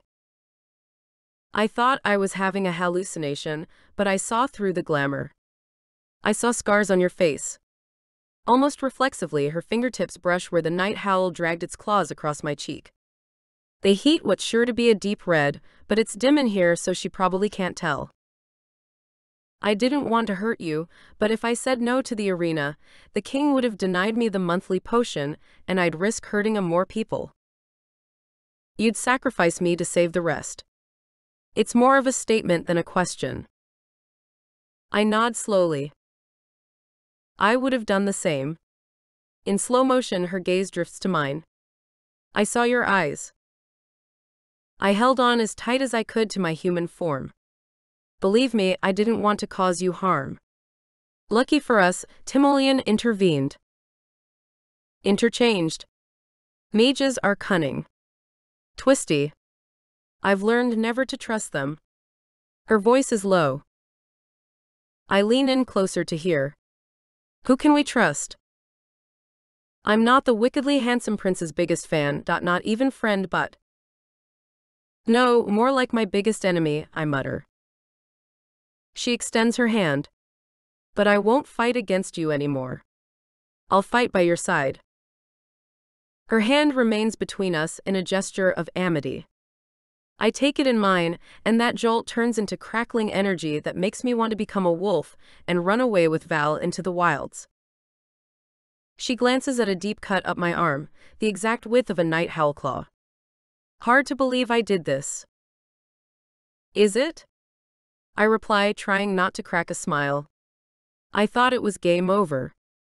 Thanks for not killing me. My gaze drifts to Timoleon.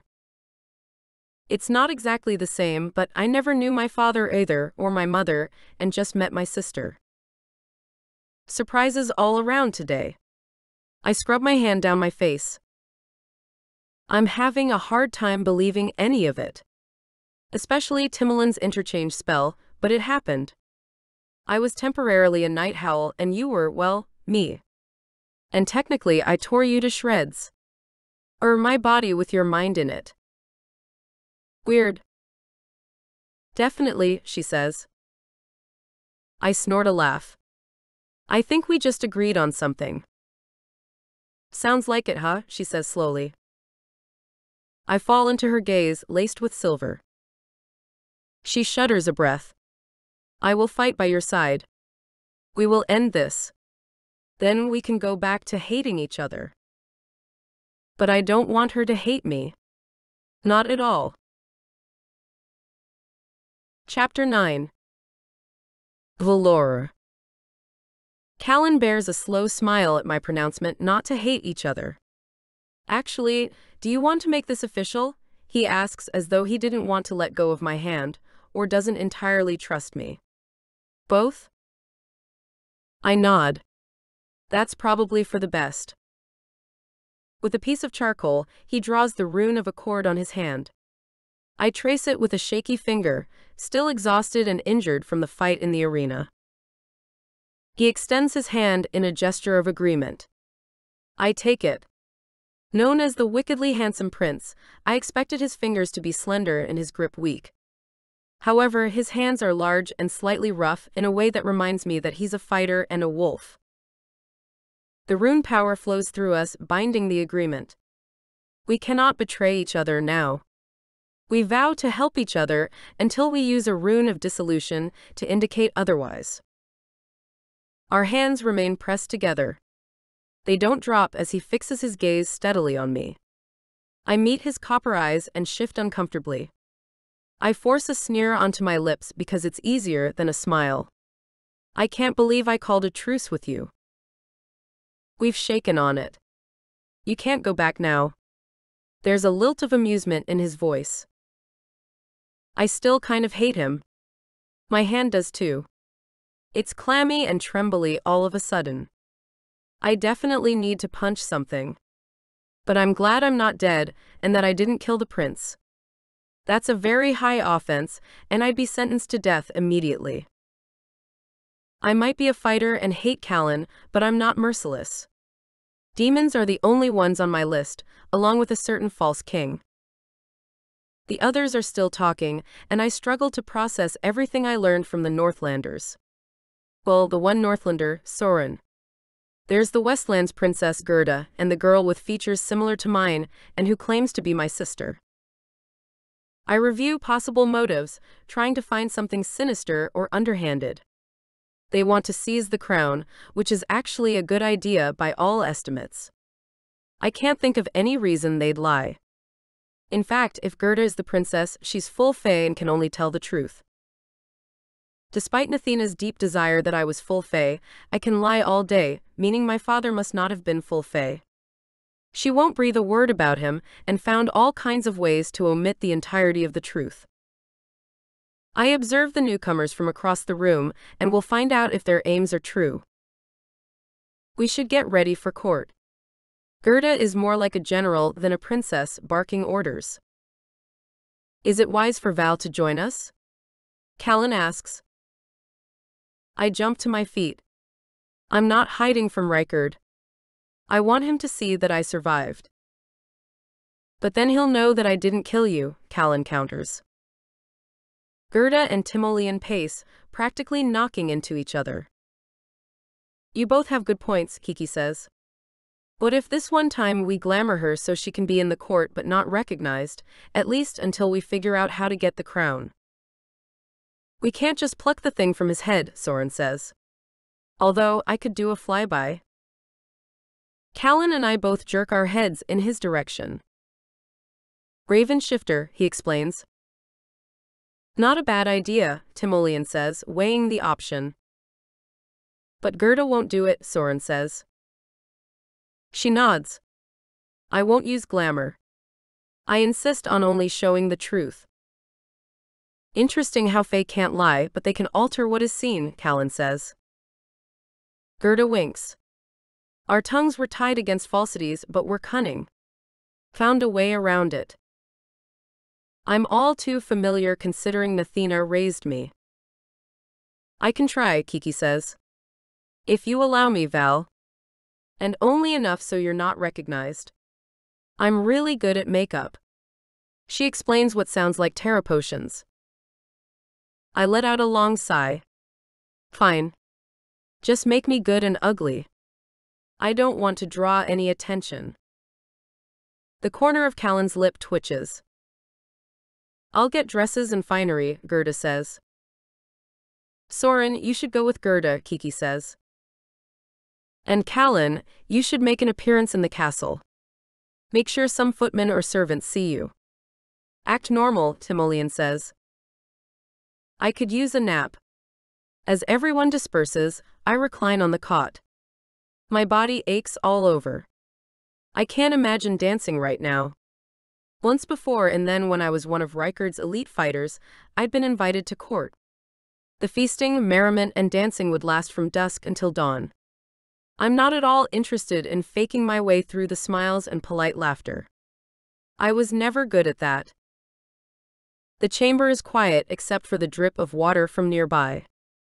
I yawn and close my eyes, drifting off immediately until a voice abruptly breaks in. I thought it would be harder to find you. Kiki lowers onto the edge of the cot. I thought it would be easier to get some rest, I reply. Lines form across her brow and she grips the pendant around her neck. Her hand drops hard in her lap, revealing a sparkling snowflake. I didn't ask for any of this. I didn't expect it. My life was just fine, thank you very much. I could eat Oreos for breakfast, binge watch shows with my friends all weekend, and slay demons on the side. At that, I sit up. Now my mom is gone, I'm stuck in this realm on a quest to destroy a curse of some sort. I have to say, none of it makes sense to me. But when I saw you for the first time, I felt a twinkling of hope. She lets out a long sigh. Soren is great. I mean, I love the big oaf. Well, not oaf, a hot Viking with. I hold up my hand, not at all interested in her getting mushy over her beloved. It's just that he doesn't understand entirely. His world got turned upside down too, but I'm meant to do this with my sisters. Sisters I didn't even know I had. Why our mother, didn't tell me I may never know, but... She shrugs like she's run out of words. Good. I'd like to rest. But she said that she loved you, Kiki says as an afterthought. I stare down at my hands. Those are words I've never heard before. It's like a hunger I didn't know I had was awakened and at the same time satisfied. Really? Kiki nods. I wish you'd been able to know her. She bites her lip, and tears pierce her eyes as she goes on to tell me about Aina Stowe. She was really creative and had all kinds of hobbies, knitting especially. Also, she loved books and stories. She worked at a bookstore.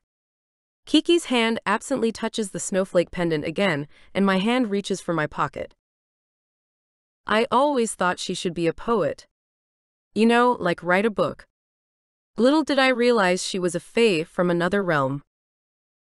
I pull the snowflake pendant from my pocket. This was all I had from my mother. The snowflakes are similar but not identical. Kiki's eyes widen. It led me to you. I thought the compass would, but these connect us, and apparently we have 2 more sisters. I can hardly believe my ears or my eyes, as the snowflakes seem to sparkle and glow as though happy to be reunited. Kiki says, a mother's gift is never thrift. Her love transcends. I finish, and all does mend, nothing will it ever rend. Spoken by a soft and loving voice that didn't belong to Nathina, they're my earliest memory. She leans in and whispers, my name is Anik.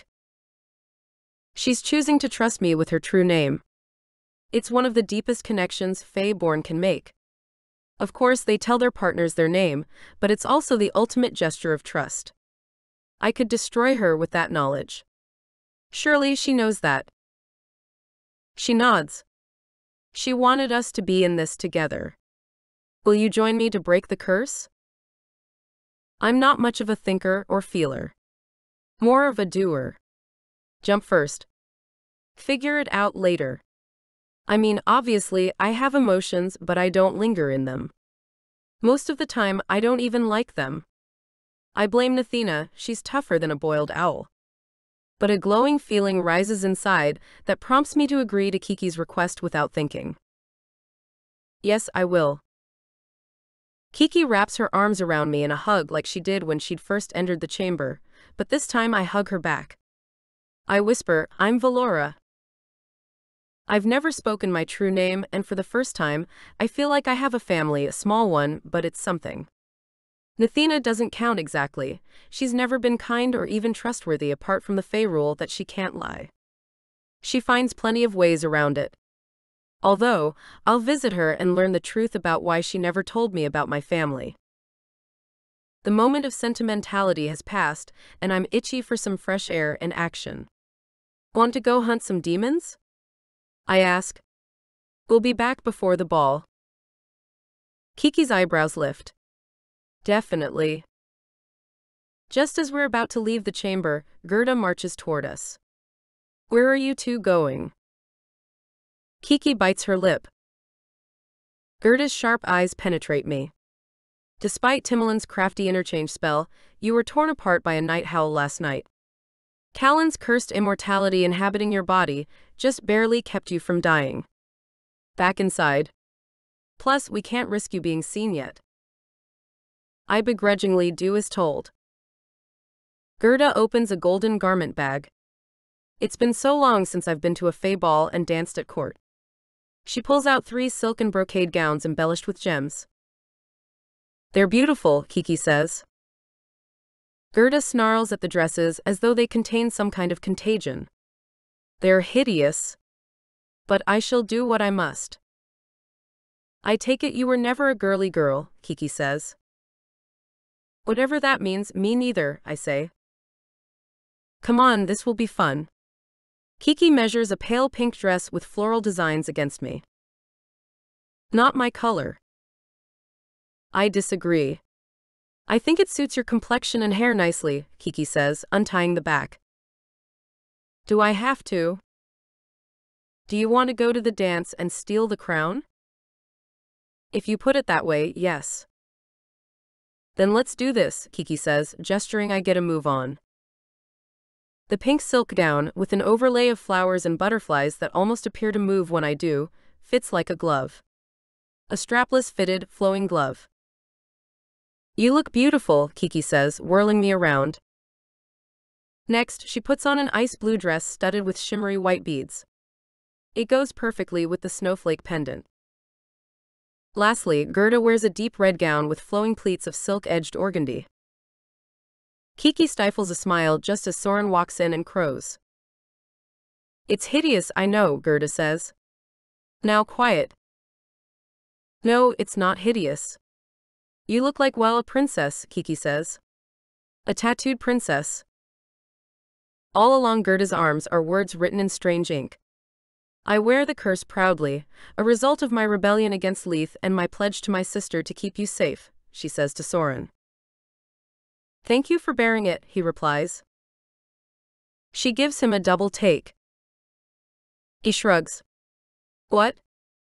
You look like a princess. You are a princess. I suppose I should speak to you like one, with respect. That's a first, Gerda mutters. I clap my hands. We're going to need some glamour over here. I wish I had all my makeup from back home.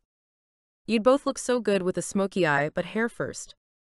Probably safer to practice there than your face. Kiki says, closing her eyes and hovering her hands over my hair. I'm about to protest, but she smiles. Perfect dark brown loose waves if I do say so myself. My hand drifts to my hair and she's right. Just then, Callen walks in. His mouth drops open. He's wearing a formal black suit, typical of the Brenzondel gentry. The tailcoat is hemmed in blue-green with a high collar and thick cuffs. The buttons on his vest and the coat are polished, and it's all tailored to complement his physique, which I'd rather not notice.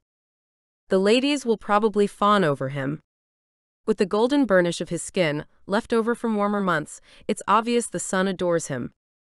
But I do not.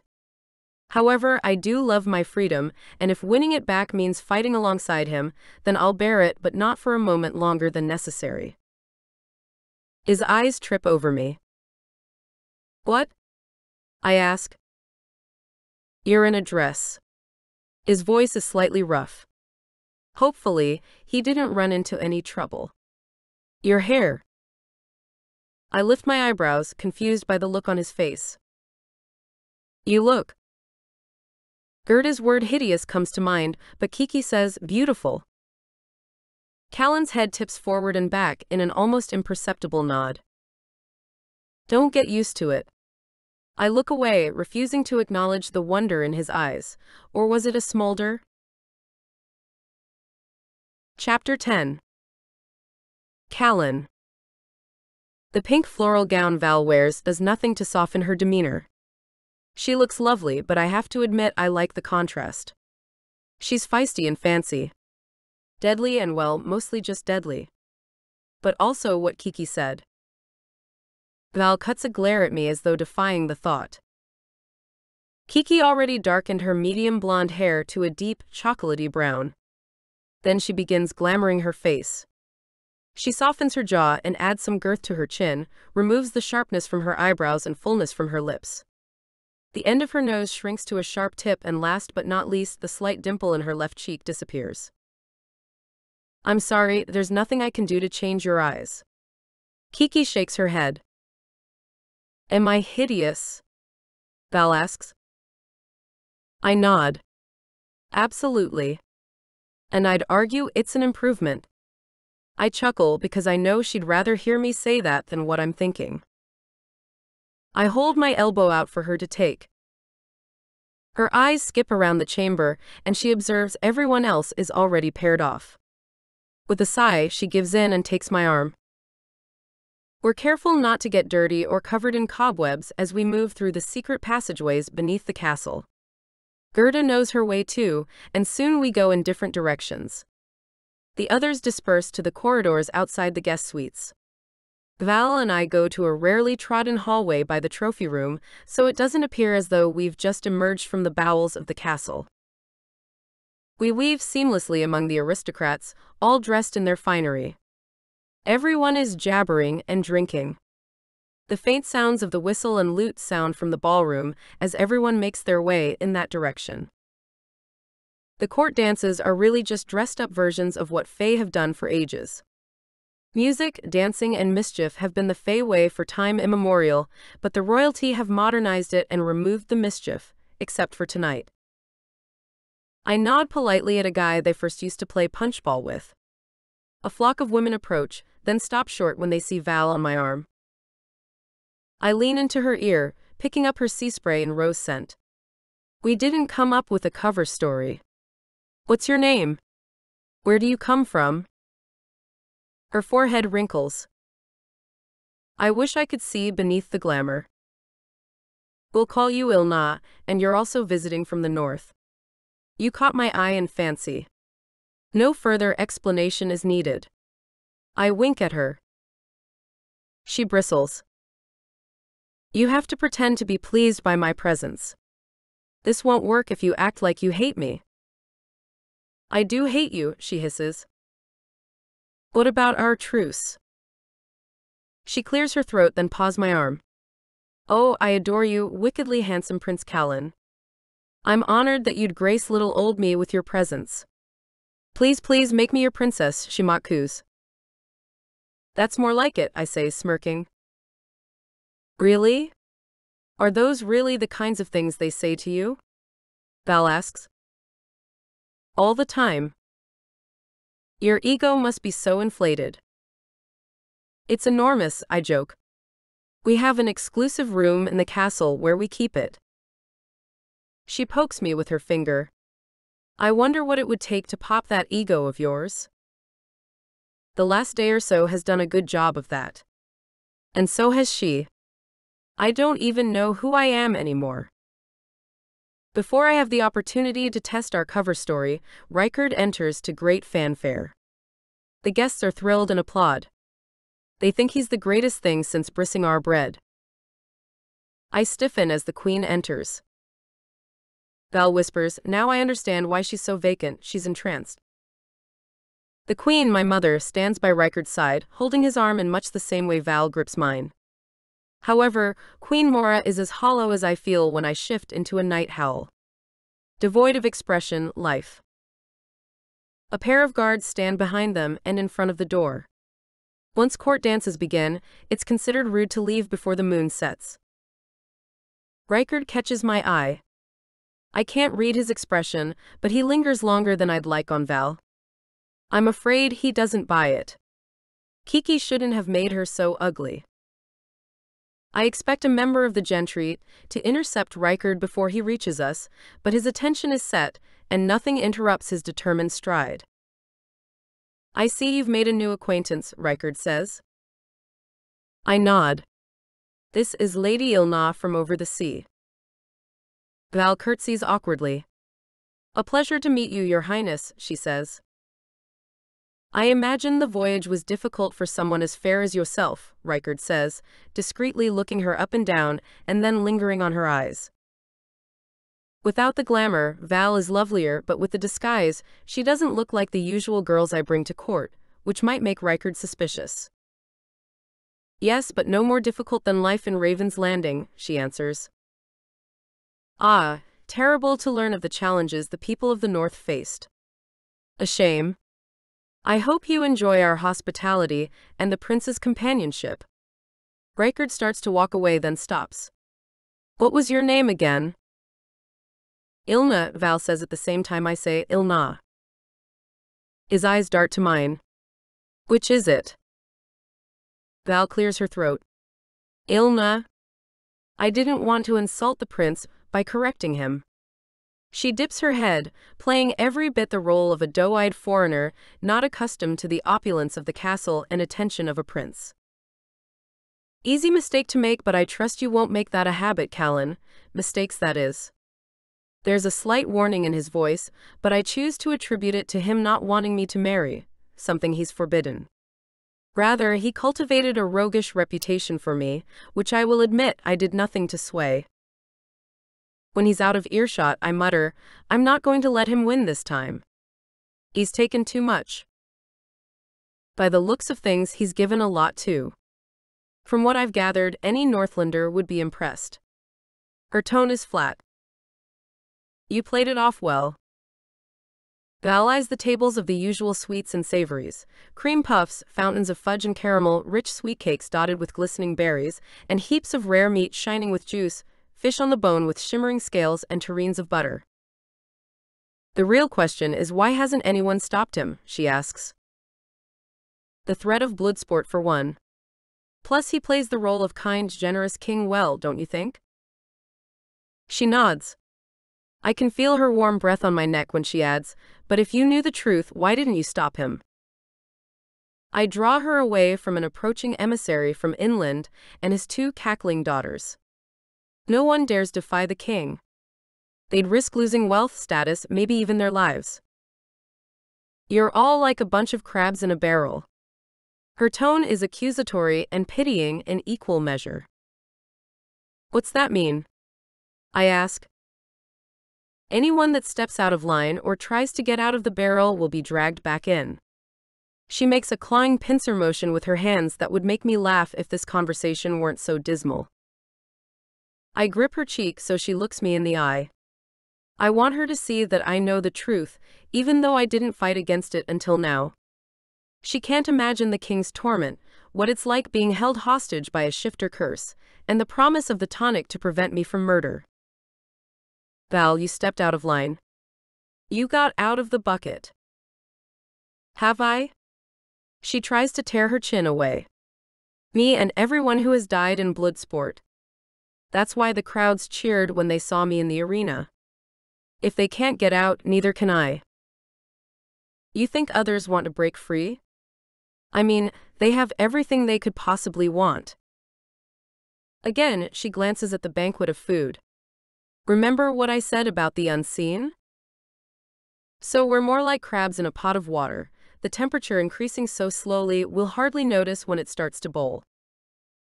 Yeah. Her gaze sears mine. Maybe we'll just have to toss the king in too, I say, edging toward Queen Mora. Reichard appears and positions himself between us, just barely concealing concern under the sharp warning on his face. Is he worried that the Northlanders have realized that he's a false king? Does he realize that I know what he's done to my mother? Does he feel it getting warmer in here? He wouldn't be wrong. Now is not the time, Val whispers, as though she senses I'd like to confront Reichard at this moment and blow the whole thing apart. She's right, even though I'd never give her the satisfaction of knowing that. We should stick to the plan for Kiki and Gerda's sake. I don my most wickedly handsome smile and endure the facade for a bit longer. No, it's not hot. At least not yet. But it is time to dance. Avoiding Reichard, I plant one hand on Val's waist and the other against her palm, sweeping her onto the dance floor. Chapter 11. Valor. As Callen and I move under ornate bowers of greenery dotted with orbs of light and drift in and out of shadow in the enormous hall, His copper eyes land on me and brighten. The way he looked at me before I was glamoured made me uncomfortably warm. Moving hand in hand with him across the glossy dance floor does the same now. I can't ignore how he smells like the woods, wolf, and something delightfully wild, like the mint that grows in the fields outside the city. It's a scent that reminds me of freedom. Despite my better judgment, I inhale deeply. The lively music slows, and everyone around us dances to a song that's almost like a lullaby. Callen's hand drifts to my low back as he repositions for this type of dance. I aim to keep a few inches between us, but he pulls me closer. My stomach dances too as my gaze lifts to ask what he means by this forced proximity. Is the king watching? Are we at risk of being found out? Did the glamour vanish? I ask in rapid succession. He shakes his head. No to all of the above. Then what's this? I ask, waggling my head between us because that's about the only thing not pressed against him. Stop fighting it, he mutters. I'll never stop. He lets out a long sigh. As we pass cushy velvet chairs set around tables piled with food, everyone watches. Unease creeps up my spine. It's not the same kind as when I escape the castle, when I sneak around or sense the presence of demons. It's like I'm being observed and judged based on my appearance and worthiness to the prince. I take it we're an unlikely pair.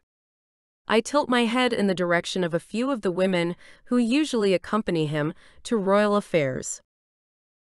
His lips quirk as though he's enjoying this a little too much. I'm merely being cordial and showing our Northlander guest a proper Brenzondel welcome. And dancing with your mortal enemy and the person you were set to slay in the arena. Come off it, we're supposed to be having fun. This is a ball, one of the famed dances at Brenzondel Court, Callen says. How can I have fun when it's become even clearer how much is at stake? You heard Gerda, Kiki, and Soren talking about a shadow army of fae. Anyway, I've been to plenty of balls. But you've never been to court with me, he says. And somehow that's supposed to change the reality of what's going on? I snipe. He lets out a long breath as though I pop that ego of his. We pass Kiki and Soren dancing close. Her cheek rests on his chest. They're so in love, Callen mutters. How can you think about love when we're going to war? When there's someone out there who hates fae so much they want to destroy us? Maybe that's why I am thinking about it. I want to shake him off because this conversation is so unbelievably uncomfortable, but we're locked in a tide of dancers moving gracefully through the room. He goes on, love and hate aren't opposites exactly. Then what's the opposite of love? Indifference. Not caring. What do you care about? I challenge. The truth, he says. And love, but don't tell anyone. His eyes twinkle. Do you really? I ask. He nods. I have to. Not doing so would leave me hopeless, and I've always clung to the idea that something will change. That I won't be a cursed shifting monster forever, that my mother will return to me, that bloodsport will end. Why do you trust me with your secret? We continue to glide around and around. Even though I'd rather be doing anything other than dancing with the wickedly handsome prince, I won't stop until he answers. Val, despite what you might believe, I don't hate you, he says at last. Lies are fragile things, I reply. So is you telling yourself that you hate me, he counters. Why would I do that? Agitation heats my skin. Because it's easier. Less risky. His grip around my hand tightens. Oh, and you think I'm averse to risks? No, I just think you're scared, he whispers into my ear, tickling the curls near my cheek. I shiver, and then bark a laugh that draws the attention of some of the nearby couples. Realizing my blunder, I follow up with a giggle. Then I whisper back, my only enemy is defeat. Fear and enemies aren't the same, he says. But if you really want to make this difficult, challenge accepted. I will defeat your stubborn claim that you hate me. His grip around my waist tightens, reminding me of the rune of accord we made earlier. You can try, I say. I can succeed. Because I know you keep telling yourself the lie that you hate me. Then it's not a lie, only an impossibility, I say as the song ends, and I move to take my leave. He doesn't let go of my hand. Amusement plays on Callen's lips as he shakes his head. One more dance. You think that's all it will take to change my mind? He shrugs and his eyes glint in an infuriatingly arrogant way. Nevertheless, we remain on the dance floor. I tell myself it's so I don't try to figure out a way to perform moored magic on Rightful. When my feet tire and my body remembers that a savage beast ravaged it so recently, we drift towards Soren and Kiki. He's talking to an extremely large man with a thick beard and fists the size of the wheel of cheese on the table in front of him. Dad, don't you remember me? Soren says in a low and concerned voice. Callen's eyebrow lifts sharply. Are you sure we've never met before, sir? Soren asks. The man smiles dumbly. Name's Morten. Honored to meet you. No, your name is Bjorn. Confusion strains Soren's tone. He looks past Soren. His eyes are glazed over like the queen's, I mutter to Kiki.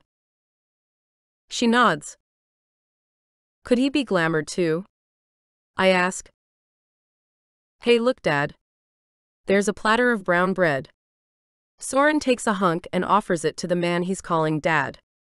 Your favorite. Mine too. Kiki, try some. The man takes the piece and snarfs it down. Soren's eyes brighten with relief and he helps himself to a bite.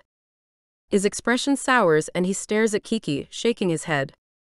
Something is wrong. Good to meet you, sir. Morten nods politely and then starts to walk away. It's almost like he didn't see me. Like he didn't know me. Soren's jaw ticks. I thought your father was King Torsold, I say. Soren nods as though he too is entranced or at least shocked about what just happened. He was raised by that man and then found out later who his true father was, Kiki explains. Sounds familiar, I say, eyeing Callen. Kiki takes Soren's hand. It's going to be okay. It's rot decay. It's fake, he breathes, throwing down the brown bread with disgust. She just barely stops him from making a scene when the false king announces the guests from the north. First, Rykard dances with Gerda. She's so stiff I'm afraid she's going to snap a limb. Then Kiki is second. Soren is so tense it's as if he could slice someone in half with his eyes. When the song is over, Rykard approaches me. May I take this dance, Ilna, was it? My heart races, and I do everything I can to calm it. He just thinks I'm nervous because I'm not royalty. He's not suspicious, I tell myself. I spare a glance at Callen. When Gerda said he'd probably want to dance with us, I wasn't thinking I was part of the collective us. He gives me a subtle nod. Ilna, actually, your highness, I say. Right? Is he trying to trick me into using the wrong name? Unlike Callen's, the false king's grip is limp and less solid than I'd expect. It's almost like the muscle and bone are about as real as the brown bread Soren tried to eat. I realize then that his hand has been glamoured. A sour feeling of disgust rises in my belly. I force myself not to fantasize about what he'd look like in the arena against one of his monsters. I tell myself not to tear off his head and feed it to the fishes. I plaster on a smile. How exactly did you meet the prince? Rykard asks. I regret not coming up with a cover story. I may be able to lie, but that doesn't mean I'm particularly good at it. A member of your delightful gentry was giving us a tour, showing us the splendor of Brenzondel Castle, and we made his acquaintance down the corridor from the trophy room. We were admiring a painting of, you, your highness. I smile and flutter my lashes in a way that makes me ill. Ah yes, the Hall of Monarchs. I'm proud to be part of the legacy of Brenzondel, he says. I know the castle inside and out, but have to pretend that it's all new to me. I also know that Rykard feeds off compliments. If there's a whole room in the castle dedicated to Callen's ego, Rykard gets an entire wing to indulge his insatiable desire to hear how wonderful, powerful, and rich he is. However, I don't dare flirt with Rykard because then I'll actually get sick and ruin his robes. Rather, I play the part of the bashful guest. Thinking of that same painting that I've passed countless times during my training for his Fey Special Fighters unit, I tilt my head, realizing something just now. Your Highness, I noticed that you wear a slightly different crown than the kings of old. Which is the one with the stone that Kiki seeks? If my comment surprises him, he doesn't miss a beat as we continue to glide to the pleasant music from the golden whistle, the lute, and other instruments. I dare not expect you're familiar with crowns. I tip my head down. No, Your Highness. Regretfully, I'm not. But I do admire the way they shine upon the regal heads of yourself and the Queen. The song comes to an end and we join the others. My pulse slows slightly and I'm relieved to have pulled that off, but it's not over. Thank you for the honor of a dance, Your Highness, I say, steeling myself. You started telling me about your crown and how it's different from that of the kings before you. This is exactly the information we need. Callen's eyebrows practically reach his perfectly tousled hair. Gerda nearly chokes. Being the most powerful mage in the world has its benefits. Rykard smooths his silver robe. Is that so? A person in a traveling cloak turns and lowers their hood. The oily voice came from a bald woman. Rykard staggers backward, but quickly replaces his regal bearing. Glandias. Were you among our visitors from the north? Something like that, Gerda mutters, stiffening. The crown of Brenzondel is renowned. Powerful. Not just ordinary gold and jewels, Glandias says. Unlike the one you wear. There's nothing ordinary about this one either, Rykard counters, bringing fingers that shake ever so slightly toward his head. Glandias sneers. Is this all artifice? She gestures around and in one swift motion I feel a chilled melting sensation. For a moment it's as though the string of a bow slapped me. However, by the wide eyes of those around me and Rykard's barely suppressed gasp, I'm guessing the glamour on my face dissolved. The girl from the arena lives. You're slipping, Rykard. It seems that you don't quite have the touch you used to, Glandias teases, as her milky white fingers flitter over his glamoured hand. Did you tamper with the bloodsport match? He asks Glandias. She doesn't deny it, even though the rest of us know it was Timoleon. You owe me a life, Rykard hisses. I tense because he means mine. I owe you nothing. Glandias grabs me, and that same icy chill slows the music, the dancers, and the world. My thoughts freeze, and it's as though I'm falling through cold water and into a pool of dread. Chapter 12. Callen. Fists form at my side. I've seen Val fight, but Fey magic must be warded in this hall because she remains in Glandias's clutches, frozen and defenseless. Let her go, I demand. Rykard gives me a sharp look. Probably pleased that I've almost admitted that my hatred for Val isn't as deep as I'd have him believe. As ever, he hangs the threat of keeping me from my monthly tonic over my head, keeping me in line. I do a double take, as though I didn't notice the glamour was gone. Wait. What? Who? I try to cover my blunder. What value does she have to you, Rykard? Glandias narrows her eyes in what appears to be curiosity. Rykard steeples his fingers. You performed your little trickery in the arena, but you haven't worked that out yet, Glandias. Maybe you're not so powerful and all-knowing after all. Rykard looks down his nose. What value does this feature have to me? None alive, Rykard says, using the worst insult for Fey. Again, the false king looks to me, daring me to make my move, to speak.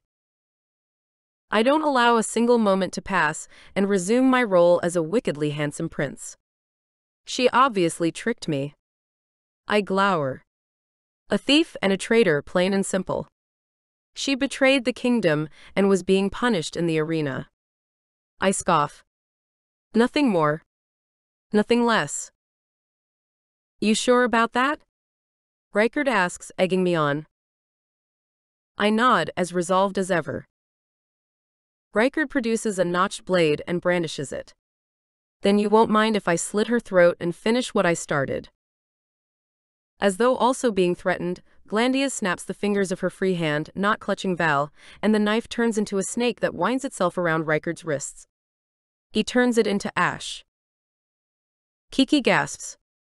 The guests continue dancing, oblivious to what's transpiring in this little corner under the ivy trellis, amidst the fragrant flowers and the twinkling lights. But it's all false, and so is my scorn and indifference. She speaks of the real crown. The helm of Brenzondel. Does she know where it is? Glandia's eyes Reichard and then tugs on Val. Do you? No, I just want to help the people of Hesperia. Rob from the rich and give to the unseen. Glandia's loosens her grip slightly. The so-called king doesn't wear the helm of Brenzondel. As I recently lost mine, I'd like to claim it and rule the Westlands. What do you mean you lost your crown? Gerda asks. Glandia's ignores her. If you have a penchant for shiny treasure, where is it, Fey girl? I thought I knew. I was wrong, Val stammers, playing along. That's probably why Reichard sentenced me to death. Good thing she can lie, but this has become quite the tangled web, playing one mage off the other and apparently seeking multiple crowns. Was it? Glandia's asked, eyeing the queen as though not sure what to believe. Are you really in the position to issue a challenge for the throne? Reichard spits. Val shoves herself free. For a moment, she has them both cornered because Reichard isn't willing to acknowledge that someone escaped his bloodsport arena and that he's not wearing the real crown. Glandia's isn't able to claim that she enabled Val's survival. Why don't we leave that explanation to Prince Callen, Reichard says, turning the tables. Why did I send her to the arena? I shift from foot to foot. I'm right back in that barrel of crabs. I tug at the collar of my long shirt. My eyes land on my mother. Maybe the queen can explain. My mother will likely be relieved to see I'm all right after what was sure to be a real fright when I changed into a night howl in the royal box. I stride toward her. No one else saw, Reichard says smoothly. Queen Mora blinks blandly at me. Glandia's looks between Mora and Gerda before slinking closer. I know why you're here, Princess Gerda. She turns to me and laughs darkly. The same reason I am. The helm. Where I expect Gerda to fire back or punch the milky-faced mage in the mouth, she stands idly as though she's contemplating her options. Reichard steps closer to examine her. You're the princess who disappeared? His voice falters as his world starts falling apart before his eyes. Gerda's defiance returns because Reichard holds nothing over her head other than an empty space where a crown should be. A crown she should have, or my mother, though I'm not sure she's coming back from whatever trance Reichard's has had her in for all these years. I am Princess Gerda, heir to the Brenzondel throne. That role goes to Queen Mora, who married me. By rights the throne is mine. Reichard sniffs arrogantly. She married you under false pretenses, Gerda says. Reichard laughs and his eyes skim over each of us. Maybe so, but remember this if you try to usurp me. The pleasure comes not from the kill but from the hunt. His eyes stop on me, then he raises his arms. A shiver of power crests over the room. He turns and says, "What a fine way to repay my hospitality, enemies from the north. For that, everyone here will keep dancing until their feet bleed. Until they're so dizzy they collapse, but they'll get back up and dance some more." Reichard whirls his hands, and the pace of the music increases along with the dancers on the shiny floor. He whips them into a frenzy, performing grim magic. The death dance. Glandia's cackles like she's enjoying the cruel scene as much as Rykard. They're cut from the same cloth even though they're adversaries. Kiki starts dancing and Soren tries to stop her.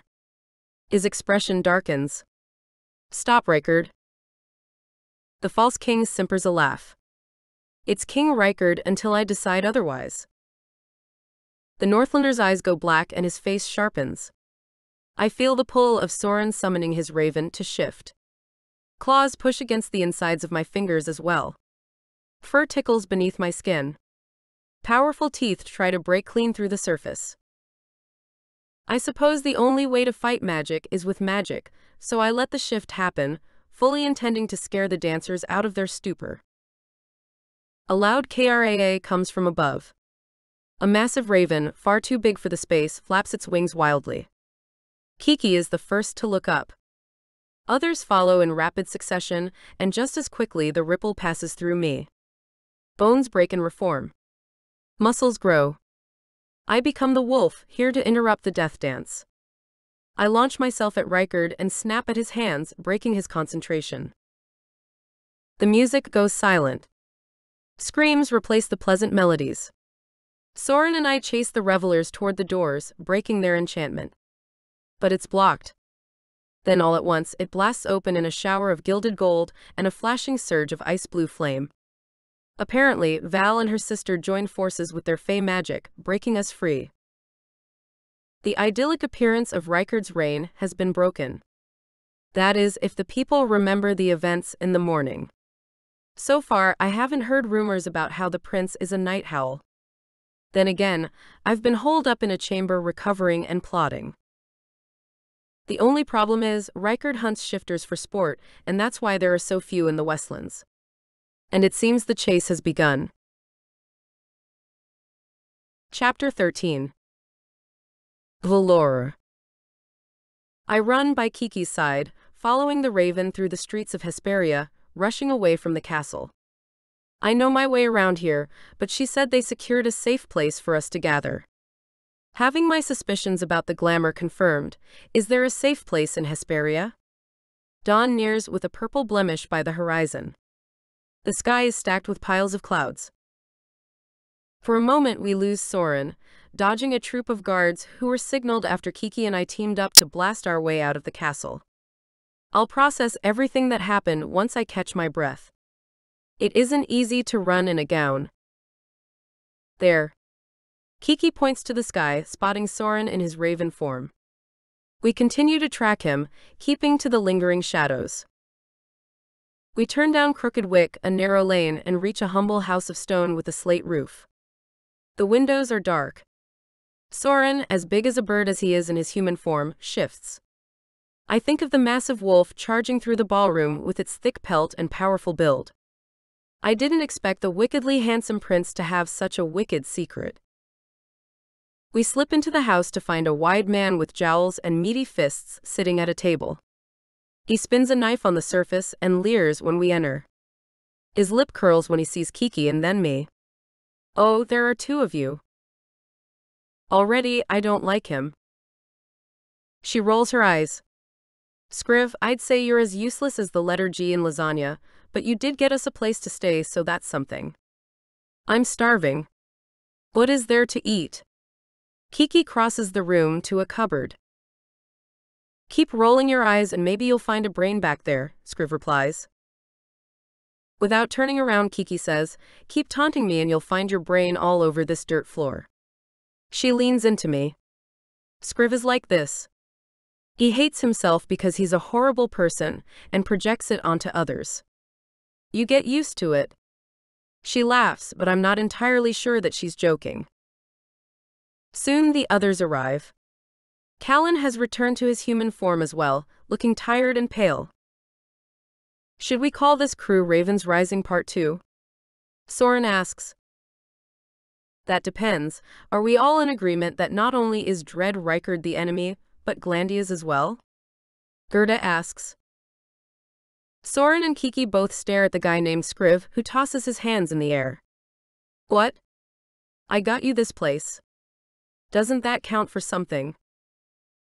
In a few strides, Soren crosses the room and says, "But did you know that Glandias was on the ship?" Scriv's silence is answer enough. Any other secrets we should know? Soren asks Scriv. His eyes are shaded. If I do, they're not mine to tell. He glances at Gerda. If we're forming a crown hunting squad, I elect we kick this guy out. I thumb Scriv. But if for some reason you think he'll be useful, I say we get some food and get down to business. As it turns out, I did manage to obtain a few items. Scriv produces a crate of bread, cheese, smoked fish, and snowdrops. Is this poison fish? Kiki asks. Scriv smiles. Only yours. She rolls her eyes again and digs in, passing me a handful of snowdrops before popping one in her mouth. I've learned 3 things about this Scriv guy in the last 5 minutes. He's mean, cunning, and resourceful. Also, snowdrops are my favorite, so he earned 1 point. These are delicious, Kiki says around a mouthful. So creamy. They taste just like the middle of an Oreo cookie. Oh my goodness, what I would give for one right now. She gazes pleadingly toward the ceiling. I was really banking on some of that brown bread here in Hesperia. Too bad it tasted like rot. Soren grumbles. I've learned 3 things about Soren since meeting him earlier. He'll be a great king someday. Raven shifters are rare, at least around here. And he loves my sister. My sister. Who knew I'd have one of those? The 3 things I know about her are that she's funny, determined, and has a big heart. She tosses a snowdrop into the air toward Callen, trying to get him to catch it in his mouth. The 3 things I know about him are that he's a good dancer, a wolf, and doesn't hate me. He tosses a snowdrop toward me, trying to get me to catch it. A tingle whispers through me when our eyes meet. And I don't care to know anything else, thank you very much. Gerda and Timoleon are in discussion, and I haven't quite figured them out.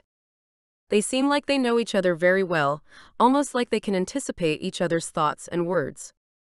They must have been close before the Hesperian kingdom fell under Rikard's rule. They're both smart, shrewd, and powerful in their own ways. Although I haven't seen Gerda use her fey magic yet. She clears her throat for our attention. Listen up. We need to devise a plan. Thinking that we'd obtain the crown last night was ambitious and probably foolish, but the dance gave us a lot of information. Let's recap, Kiki says. Rikard is ruthless and used the death dance spell.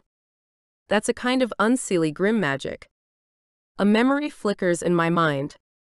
I've seen the spell somewhere. Whether he's influencing Mora to use her powers or has a source of his own, Gerda starts. He did claim to be the most powerful mage in the realm, I say. I repeat how I noticed the crowns were slightly different during my dance with him, which may as well have been a version of the death dance. He must have made the duplicate. Quick thinking, by the way, Callen says. Was that a compliment? I've never gotten one of those from him. When he was training me for Rikard's special Fey Fighters unit, all he did was push me harder. It was never enough for him. Kiki says, comparatively, Rikard makes Leith sound like a teddy bear. What kind of bear? I ask. You know, a teddy bear. She squishes her hands in front of her. About this big. Soft, cuddly, and full of fluff. Everyone except Timoleon gasps. It's a kind of toy. No actual bears are harmed. Sheesh, Kiki says. People think bears are cuddly? I wrinkle my nose. Fierce fighters is more like, Soren says, referencing the bearman. Kiki shrugs. It must be a Terra thing. That, Oreos, and whatever lasagna is, I say. She starts to describe a meaty, cheesy baked dish when Soren interrupts. I saw my father, Bjorn. He's a bearman. A shifter. Nothing cuddly about him, but nothing right about him either. It was like he was ensorcelled. I think most people are. Plus the glamour. Gerda says. My sister Mora didn't recognize me. I mean, she did. But it was more like a bland hi, how are you doing? Rather than a tearful reunion after all of these years. I didn't know you could cry, Soren says with a chuckle. She swats him with a dish towel. I wonder how Bjorn got here from the Northlands, and how he got over the sickness that I was sure killed him. I imagine Kiki, Gerda, and he are pretty broken up about all this. I've never had a proper family, so I can't quite relate. There are skilled healer fae here. I cut a glare at Callen. Had my marriage to Varuk not been stopped, and had I not been thrown into training to become a fighter, I would have become a healer. Callen's eyes slide over to me. You didn't want to marry Varuk? I stepped toward him, anger rising like a wave. I didn't want to be a fighter, yet here we are. Of course you did. You knew something was wrong when you visited the castle. My grandmother wanted me to marry into the gentry. She wanted me to have what she could never give me. A family. And you thought Varuk would be a loving partner? He loads disgust and dismay into each word. He has a point, but I throw my hands in the air. It wasn't like suitors were knocking down my door. I was the fae with my head in the clouds or my nose in books. The weird fae girl that grew up in the woods and didn't gossip or dream of going to court. Part of me wanted to be normal and have a family like the other girls, but thanks to Nathina, I was anything but. Why do you care? Callen's chest heaves and he turns away. How do you know that I knew? I pause. You know nothing about me, Prince Callen. I cross my arms in front of my chest and huff. I know that you spoke with the queen. She'd wandered away. Reichard was in a panic. Everything he says is true. She was in the corridor. I couldn't very well just breeze by Her Royal Highness. I realize we're having this debate in front of everyone, but I don't care. She told me about her lovely boy, Callen. The same boy who was putting me through my paces in training. I sharpen my glare. She said he was this big. I gestured to the height of my waist. Brown hair, copper eyes, probably with a dog named Hugo. She'd left you in the playroom, but you weren't there. I shake my head slowly as I try to make sense of it. This was last year. I thought deep in her grief, she was confused. I didn't want to embarrass her. She reached out to you. She asked for your help. Callen's voice is at once regretful and accusatory. I knew something was wrong, but not what. He scrubs his hand down his face. I shrugged. She seemed fine to me. She was looking for you. She hasn't asked after me since I was a little boy. 6 years old to be exact. When you told me that my mother was looking for me and Hugo, I realize now that you must have seen her during a break in the spell. He gazes at his hands. You could have done something, Val. I don't understand, I say more softly. Hugo died when I was 12. Callen's eyes meet mine, welling with emotion.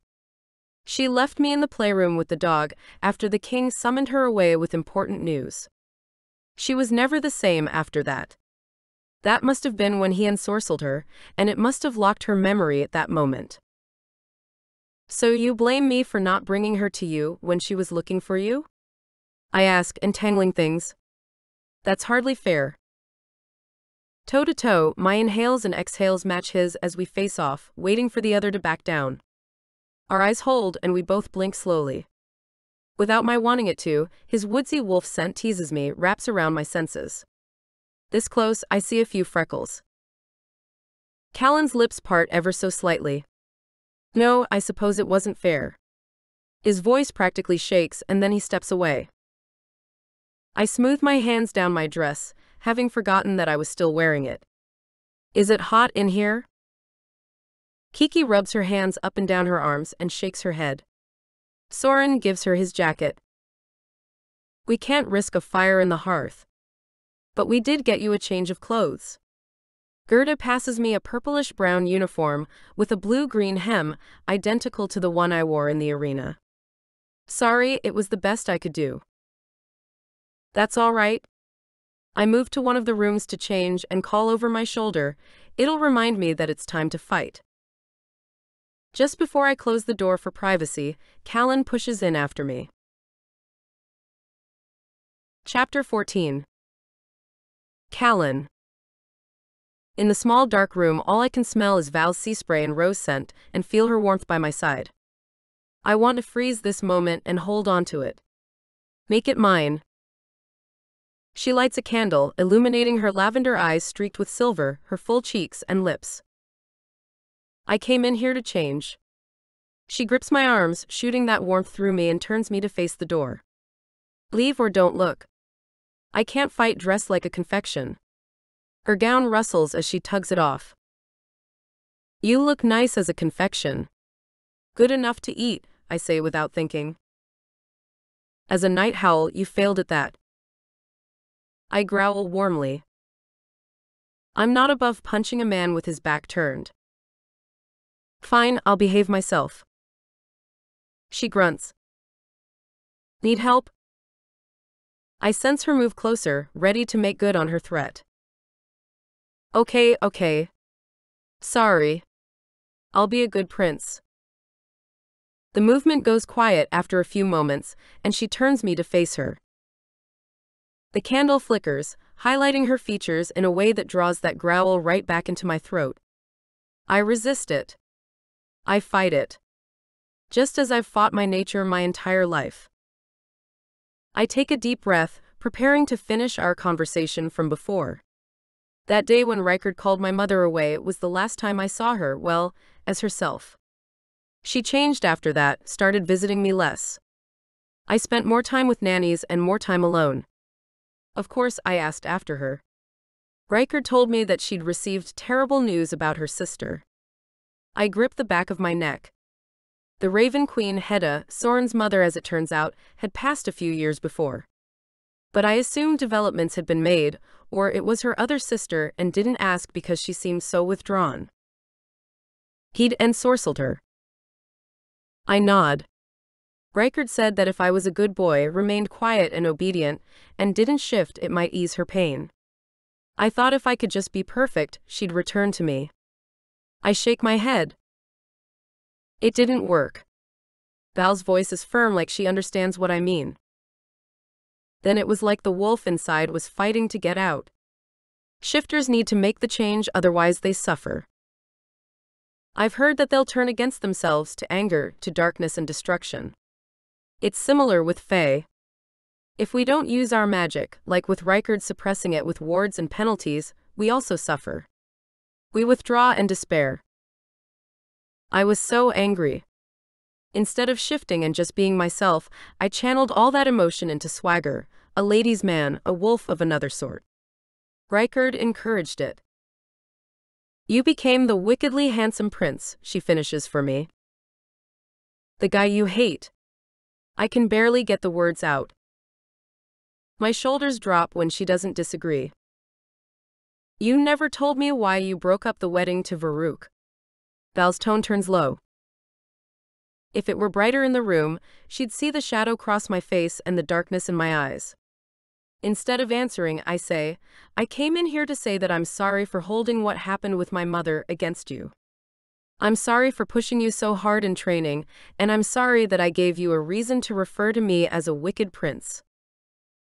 Reasons plural, she clarifies. But I accept your apology. I was no slouch before, but it seems that fight training will come in handy after all. Ironic that you were the one who taught me, and now we'll be fighting side by side. I exhale through my nose, resisting breathing in her scent, softened by the melting wax and light between us. Yeah, ironic. A beat passes. Val slowly brushes by me and opens the door. A tremor rolls through me as we step into a deep conversation among the others. Gerda doesn't look at me, but Kiki's lips quirk like she knows something I don't. I gather they're discussing the events at court. Gerda confers with Val for a moment. Kiki raises her hand. Can someone explain this to me? I don't fully understand the difference between glamouring and ensorceling. Timoleon paces with his head bowed, as though he's thinking on an entirely different level than the rest of us. I answer Kiki's question. Strictly speaking, glamour is a fey ability that causes the seer to visualize what they want to see. Soren likely wanted to see brown bread on the banquet table, so he did. But there may have been little more than leaves and mud there. What if someone wanted to see reality? Kiki asks. Fair point. If their mind is strong, then they would do so if they know what that reality is. If Soren knew it was leaves and mud, then he would have seen its true nature. However, this isn't ordinary fey glamour. Rightful is using grim mage magic on top of it, creating a landscape that he wants us to see. A murmur ripples through the room. The unseen are the exception. We see things as they are, Val says. And we're not to be confused with the unseelie. As for an ensorceling spell for Fae, it's used to enchant but not control. The person can shake themselves loose, I add. Whatever Rightful is doing goes deeper than that. It's fair to assume he's layered Mora with many spells, Timoleon says. I can't help but let a snarl escape. How do you know so much about Fae and mage magic? Val asks me. I'm not just good looks and brawn. I wink, the tension having faded between us. Soren laughs. I was raised by one of each. Well, up to a point. Truthfully, I spent a lot of time on my own. Read every book in the library. Listen to every conversation in the castle, except the ones Rightful didn't want me to hear. But through all that, I didn't realize my own mother was under a spell. Multiple spells from the sound of it. Guilt and shame knot themselves tightly inside. Maybe I didn't want to acknowledge it, because there was nothing I could do. Timoleon adds, there are many rules to the realm, but it seems Rightful is breaking them. Yeah, and he'd like to break us. Val shakes her head. I survived the arena. If I die, it's not on his terms. Her eyes float to me. In them, I don't see hatred, but I'm not sure what has taken its place. So, what are we going to do? Val asks, balling her fists. It's my understanding that the longer someone remains glamoured, the tighter the spell becomes, and the same is true for many types of grim magic. That's correct, Timoleon says. So the longer we wait, the worse things will get. The mage nods. Time is against us, and that's not all, Gerda says. With my fingers, I tick off what's happened so far. We didn't get the crown and learned there are two. Rightful found out that Val is still alive. That makes him a bigger threat because he doesn't like to lose. But Val basically challenged Rightful and Glandius to a mage-off, Kiki says. A mage what? Timoleon asks. The contest between the two of them to prove who's the supreme mage who gets the crown. Timoleon laughs like he already clinched the title. Scriv claps his hands together. The whole thing sounds like a complete failure. No, I see it as a success, Val replies. I nod. It turns out we seek two items. One, the rightful crown of Brenzondel. And the other for your quest, I say to Kiki. At last, you two agree on something. She smirks. The crown Rightful wears isn't the helm of Brenzondel, Gerda says. I should have noticed sooner. And his hand is not his real hand, Val adds. How did you figure it out? Gerda asks. In one of the grand corridors, there are paintings of all the kings and queens before Rightful and Queen Mora. Oddly, she's not there, but the crown he wears is slightly different than the one worn by the kings before him. Gerda hangs her head as though disappointed in herself for not noticing. Kiki plants a hand on Gerda's shoulder. He's wearing the crown with the stone that we need. That's something. But we'll find the other one too. So where is the real crown and why is it so important? Scriv asks. The saga of the worthy fisherman, Gerda and I say at the same time. She looks away. Kiki says, never heard of it. I get to my feet. There's a tale that the people of Hesperia were once fish who lived in the sea. Sea fae, Gerda adds. Long ago, Hesia, a maiden of the western sun, had grown lonely and bored by day, so she devised a plan to lure a sea fae to the rocks by the shore. She teased him with honey wine and ripe apples. He'd never had anything so sweet. Nor had he seen a being as comely as she. So he'd return at sunset, drink honey wine, eat delicious apples until bursting, and spill his secrets. He'd admire her and watch her spin silver thread from the stars. Eventually, she invited him on land with the promise he could drink all the honey wine and eat all the apples that he wanted. She also promised to marry him. Everyone leans in, listening. Overjoyed by his good fortune, he agreed. However, Hesia had tricked him into trading his sea life for one on land. He could never return to the ocean. She was punished by the sun, bound to maidenhood forever, and became the moon. Eventually, the sea fae grew lonely and his bed cold. He longed for the ocean and for a family. My eyes drift to Val. So, using the same lure as the maiden, he summoned more sea fae to land, not revealing that they could never return to the ocean or consume salt again. If they did, it would make their heart as cold as the moon. That's why salt acts as a ward against fae, Kiki says. My mother said it wasn't good for her heart. She wasn't lying. So how does this fit into the tale of the worthy fisherman? Soren asks. Right. Over time, all the fae that moved to land had grown hungry. They did know how to fish, given their origins. However, they didn't want their hearts to harden either. So they called a meeting with the moon, asking if there was something they could do so they could catch the herring, pickings, and stridley in the sea. Gerda picks up the story. The moon issued a challenge but with two rules. They couldn't let the salt water touch their skin. They struggled to figure out what to do, Gerda adds. Until a fae named Brend went to the shore, whistling a tune, pacing along the rocks and thinking, trying to devise a plan. As he whistled, the fish surfaced, lured there as the sea fae had originally been to Hesia. Gazing up at the moon and thinking of the story of Hesia, an idea came to him. He'd use a strand of her silver thread with an apple on the end. Sure enough, it worked. The rest of the village was overjoyed. They celebrated with a feast of fish, apples, and honey wine. Salt would still harden their hearts, but they could eat the fish. Brend, with his whistling tunes, was named the worthy fisherman and crowned king with a helm depicting the sun and moon. It was imbued with great power. The land was named Hesperia and the castle constructed Brenzondel in his honor. A loud snore comes from across the room. It wasn't that boring, I mutter. The candle flickers, and the light shining through the slats lowers as if the maiden of the western sun heard the story and is heralding evening. That was a long story, Scriv says, snorting to waking. What did I miss? Kiki rolls her eyes. I wasn't done. Brend was a fair and kind king, and the moon was pleased that things seemed to have worked out favorably. She would forever remain in the night sky, but felt remorse for her deception and never wanted anyone under the reign of the king to be subject to trickery again. She imbued the crown with magic, so only the worthy could wear it.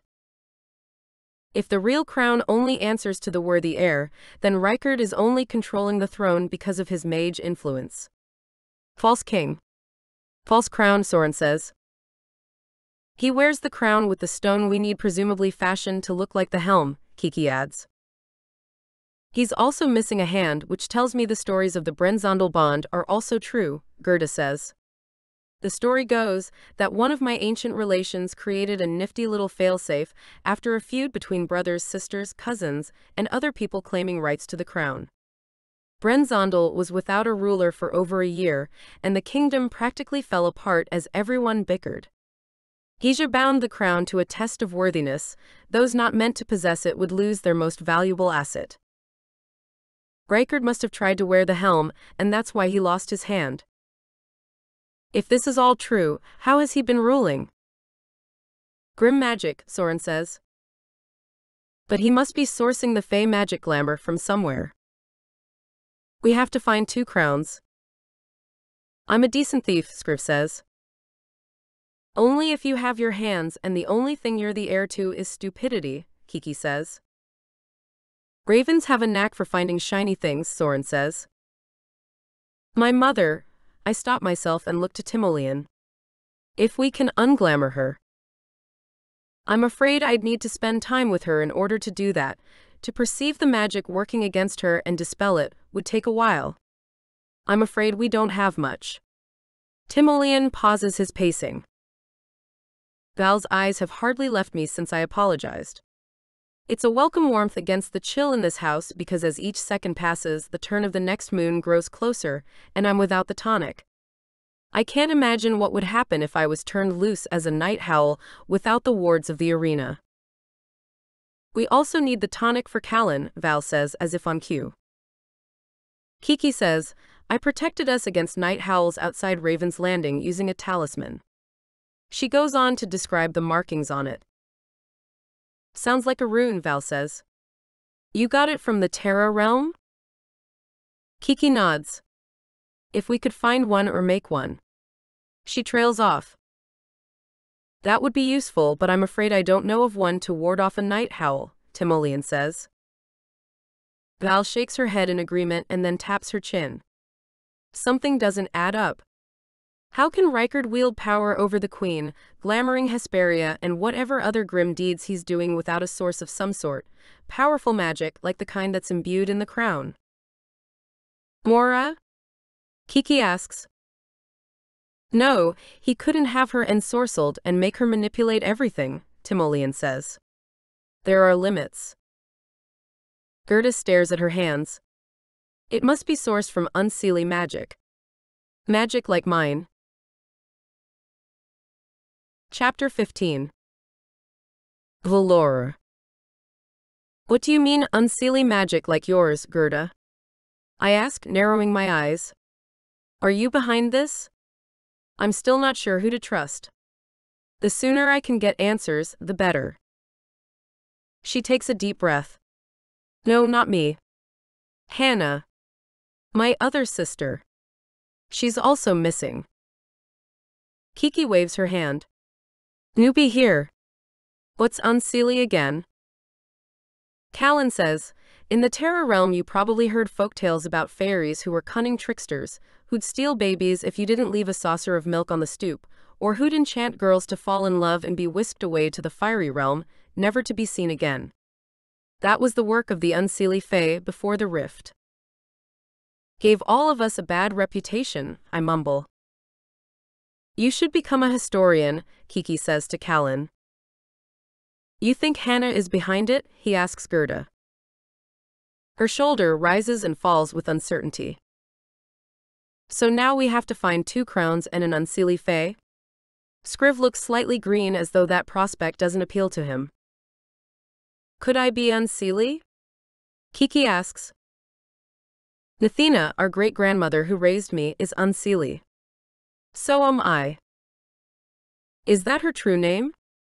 Kiki asks. Sure is. She's wily and wouldn't fall under a mage's spell. Ensorceling her would be about as useful as fishing with a hole in your net. Are you unseelie? Kiki asks. I give a non-committal lift of my shoulder, like Gerda. Better to keep them guessing. Kiki definitely is. Scriv chortles. Unseelie fae aren't necessarily a problem, Scriv, Gerda says. It's based on the decisions we make.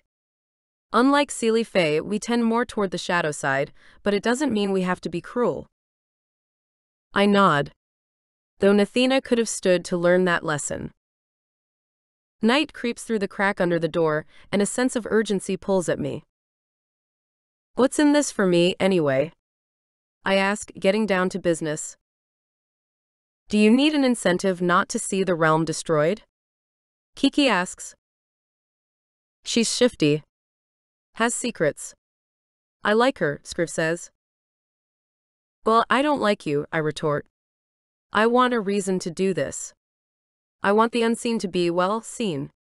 To lift this glamour, give them the truth and more importantly food and shelter. I want reasons too, Scriv echoes. You can start with gold gems. If we do survive this, I have some debts to pay and people to feed. I heard your name whispered around the tiles tables. Do you have yourself a little habit, Val? Scriv asks. You're also a renowned thief from what I've gathered.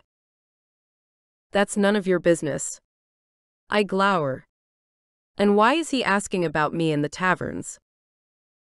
I'm familiar with the tables. Fun times, Soren says with a broad grin. Kiki elbows him and looks like she wants to punch Scriv.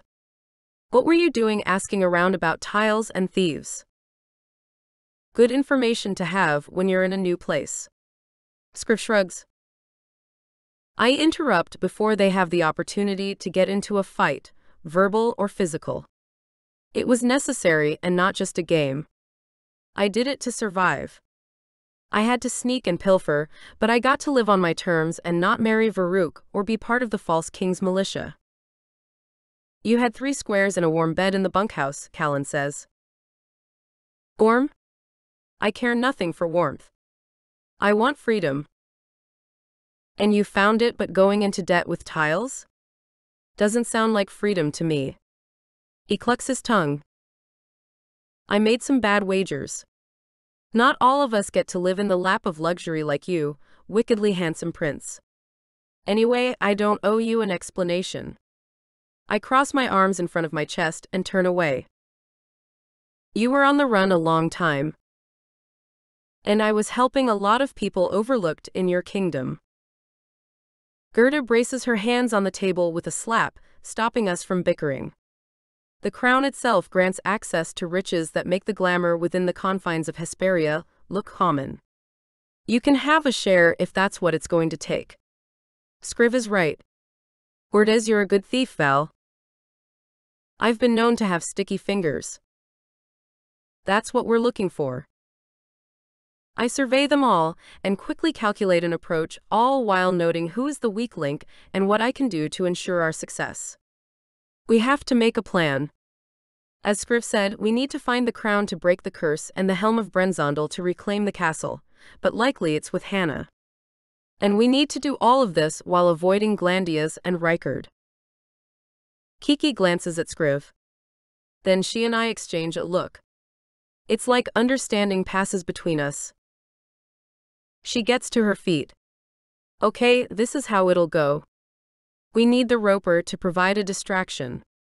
That's you, Scriv. Soren, you're our spy, our eyes in the sky. Callen, you're the insider closest to the king. He knows I betrayed him. Still, you know his habits, his strengths, and his blind spots. Gerda, you're most familiar with the castle, so that makes you the getaway driver. The princess's sharp eyebrow lifts. Terra term. Think of it as a navigator. Timoleon, you're our magic expert. We're going to rely on you to make Callen a tonic, so he doesn't try to devour my sister again and figure out how to unensorcell Mora. What about us? I ask. You're the thief, sis. And I'm the muscle. Kiki flexes her fingers. Scriv leans back in his chair with his hands in his pockets with cool nonchalance. But I've seen people like him at the tiles tables. It's like he's crafting his own designs. I square my shoulders. And the adventure in the arena gave me the perfect idea. We're going to do a bait and switch since Rykard won't let us just take the crown off his head. I go on to describe a made-up grim magic spell that can be used to retrieve an object and replace it with a glamoured object. Also, we need to offer someone's blood to the book in exchange for the spell.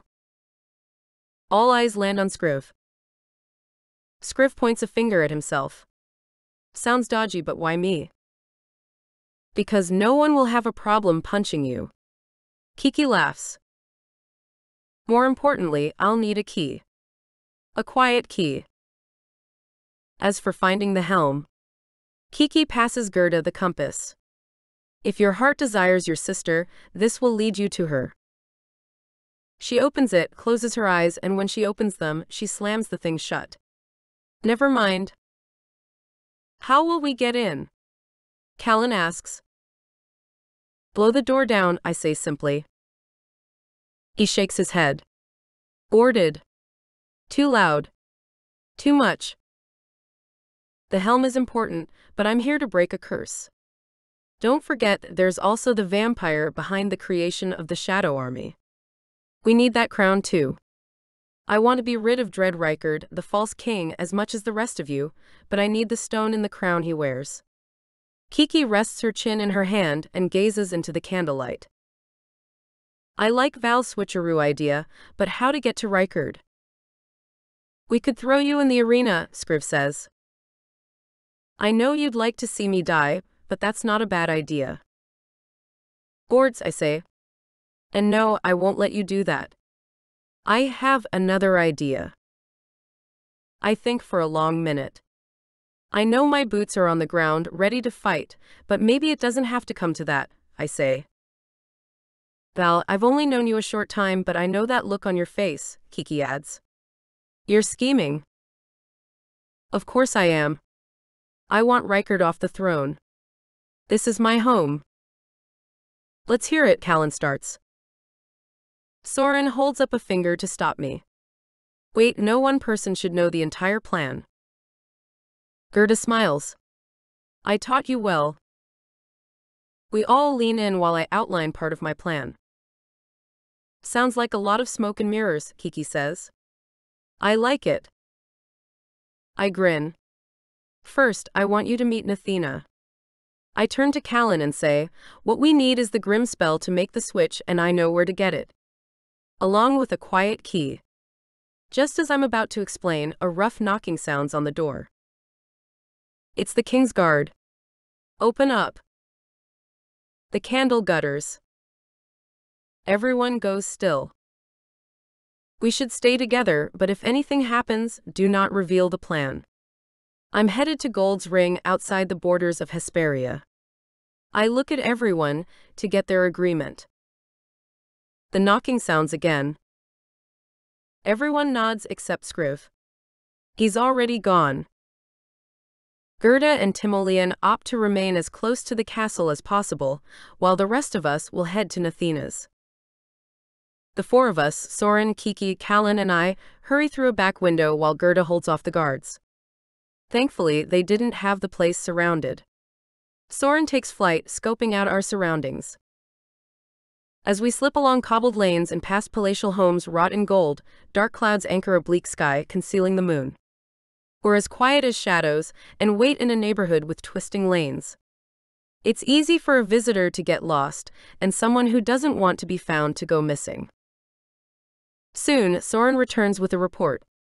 I'm afraid there are checkpoints along every street leading out of the main part of town and inland. His expression is grim. And the city walls are barricaded by demons. Kiki's hand lands on her sword. In that case, we'd better go out with a bang. Have you ever used your magic to slay a demon? I ask Kiki. Just my sword, she replies. Do you mind lending it to Callen? He'll need a weapon, at least until we get to Nathina's. I instruct her on what kind of power to pull to vanquish demons. I'm excited because usually I have to be pretty modest with my magic, as evidenced by the guards who hauled me in last time. Now I can go all in because they're already after me. Kiki practices on a blister bush someone has on their outdoor patio, and it vaporizes in a cloud of gray smoke. Good. Now think bigger, moving, and demonic. Right, she says, trying again and takes down a traipsing tansy. Then we're off. Soren shifts back to his raven form. I'd fly out of here, but I know the gates to exit the city will be warded against Fey flight. In a surge of ice-blue blasts of magic, Kiki and I power through the first wave of demons that writhe and hiss, blocking our passage. My stomach churns with the dread unique to confronting demons. It's some kind of energy they give off. However, I use fear as fuel. Callen, as light on his feet and as skilled as ever, beheads demon after demon. As I cast a net of throbbing energy toward a snarling demon, he swipes with the sword. We all work together, taking them out, though it seems more appear with each one that vaporizes. I have to admit this is kind of fun. Callen lunges and spears a demon. I behead it. If by fun you mean terrifying, then we need to address some issues, Kiki says. I've never had to deal with so many at once. Sweat pierces my brow as I continue to throw magic in every direction. A demon with wrinkled skin sprays green ooze all over me, knocking me back. I bounce to my feet and throttle it with a surge of ice blue magic. Callen slices a demon pulling my hair and says, "No, I meant fun fighting by your side." There's no time to consider the flicker that jitters through me. It's probably just all this power and demon slaying. Just as we reach the barricade, a solid golden gate that stretches at least 3 stories, Soren returns and resumes his human form. Bad news. The other side of this wall, he grasps the back of his neck, well, it looks a lot like Raven's Landing. I'm assuming that's a bad thing, Callen says. It's true. Everything on this side is some kind of glamour. The other side is pretty much a horror, ruin, devastation. It's like the demons were let loose and destroyed everything. Probably raiding for Fae shadows. Just as I'd seen when running the arena stairs. Like Timoleon, Nathina became a hermit, and I'm sure her cottage is well concealed along the coast. But it sounds like the difficulty will be in getting there. Kiki glances over her shoulder as another wave of demons approach. There's no turning back now. I like the way you think. On the count of 3, we're going to blast this door open. I'll hold off the demons that approach, Callen says. Reichard said they were to keep the wild fae out. But I'm starting to think they were meant to keep everyone in. In moments, the doors leading out of the city fly open, and we race forward and into the mud, fallen down buildings, and debris everywhere. Shock threatens to stop me because Soren wasn't wrong. Callen tugs me forward. We race past splintered wood, through the mud, and have to scramble over the fallen walls of a ruined home. I reach out to help Kiki. We shimmy over rooftops as the demons continue to make chase. We have to watch out for the wild fae, I say. Callen wasn't wrong about the king needing to keep them out. The wild fae?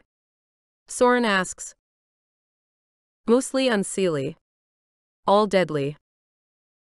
Callen adds, they survive in the outlying areas, scrapping for food, shelter, and victims. They're known for their trickery and mercilessness.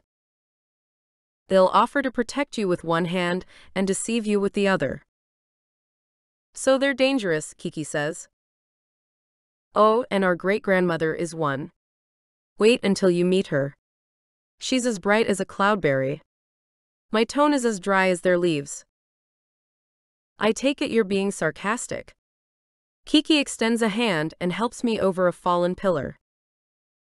Very. We keep on, splashing and squelching in muddy water. We hurry up and down hills, not stopping until we're well away from the wards.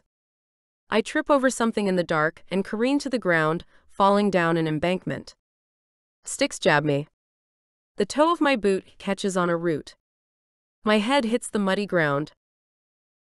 Hands grip me, trying to help me up. I kick and thrash, but whoever it is holding me fast, a warm woodsy scent meets my nose over the smell of mud and decay. It's me, a smooth voice whispers. Callen. You didn't just fall. You were tripped by a web weaver. He hugs me tight, slipping us both behind an overturned cart. Yellow eyes shine a measure away, creeping closer. It's a giant spider, even bigger than Callen when he's in wolf form. It must have come from the boskage, the woods where we're headed. I want you to take off on your wings. I'm going to shift and fight the thing off. No, we're in this together. With that, I raise the power inside of me and beam a swirl of magic in the general direction of the beast. One of its legs goes flying and leaves a red, smoldering stump. I was thinking we'd be strategic, Callen says, crashing backward beside me with Kiki's sword aloft. The problem is, it has brethren. I get to my feet, slipping on the wet terrain. That's the thing about spiders. There are always more. Callen looks around carefully. Then let's fly, I say. At that, I summon my wings, wrap my arms around the last person I ever thought I'd be making an escape with, and lift into the sky. Callen clasps me tightly as lightning flashes in the distance. His copper eyes flicker. A clap of thunder follows. I spot Kiki and Soren hovering nearby. She blasts more spiders from above. We'd better hurry up, Callen says. Not just because of the weather, but after that grand exit there'll be a hunt for sure. Callen's words send shivers down my spine just as the rain starts to fall. Follow me, I say to the others. Above the wind and rain, I think I hear Soren say, remember when we flew back from the mountains to Raven's Landing? Under the open sky, we move toward the woods. I try to find a spot where the trees are thinner for some cover. My leg throbs and I reach down to find a tear in my pants. A sting from the web weaver burns, but I do my best to ignore the pain, not wanting to slow us down. Through the canopy of the treetops, I spot the thin road that I'd ordinarily take if I were going to visit Nathina. Thick yew trees scrawl on either side of the path, and silver birch stand at attention like soldiers. The throbbing in my leg turns to numbness, spreading upward and to my wings. We plunge forward and I lose altitude, landing roughly on a fallen log. Concern streaks Callen's face. What's the matter? The web weaver. I curse myself for not stopping to look at it sooner. Yellow pus oozes through the gash in my pants.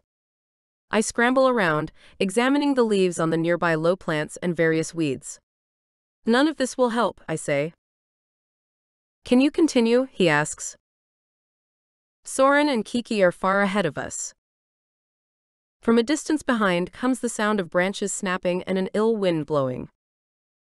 We have to keep moving, I say, taking a deep breath of the forest air. I summon my wings, but the spider venom makes me feel sluggish. I blink a few times, trying to focus. From nearby, I hear a snort. With fuzzy vision, the inability to speak, and a numb arm, I reach to tap Callen on the shoulder to alert him, but he turns to me with a smile. A wild fae wearing torn trousers and a vest over his bare chest attacks him from behind. Chapter 16. Callen. A rangy fae with greasy hair tackles me, clenching my neck and holding a knife to my cheek. I slip on the leaf-strewn ground.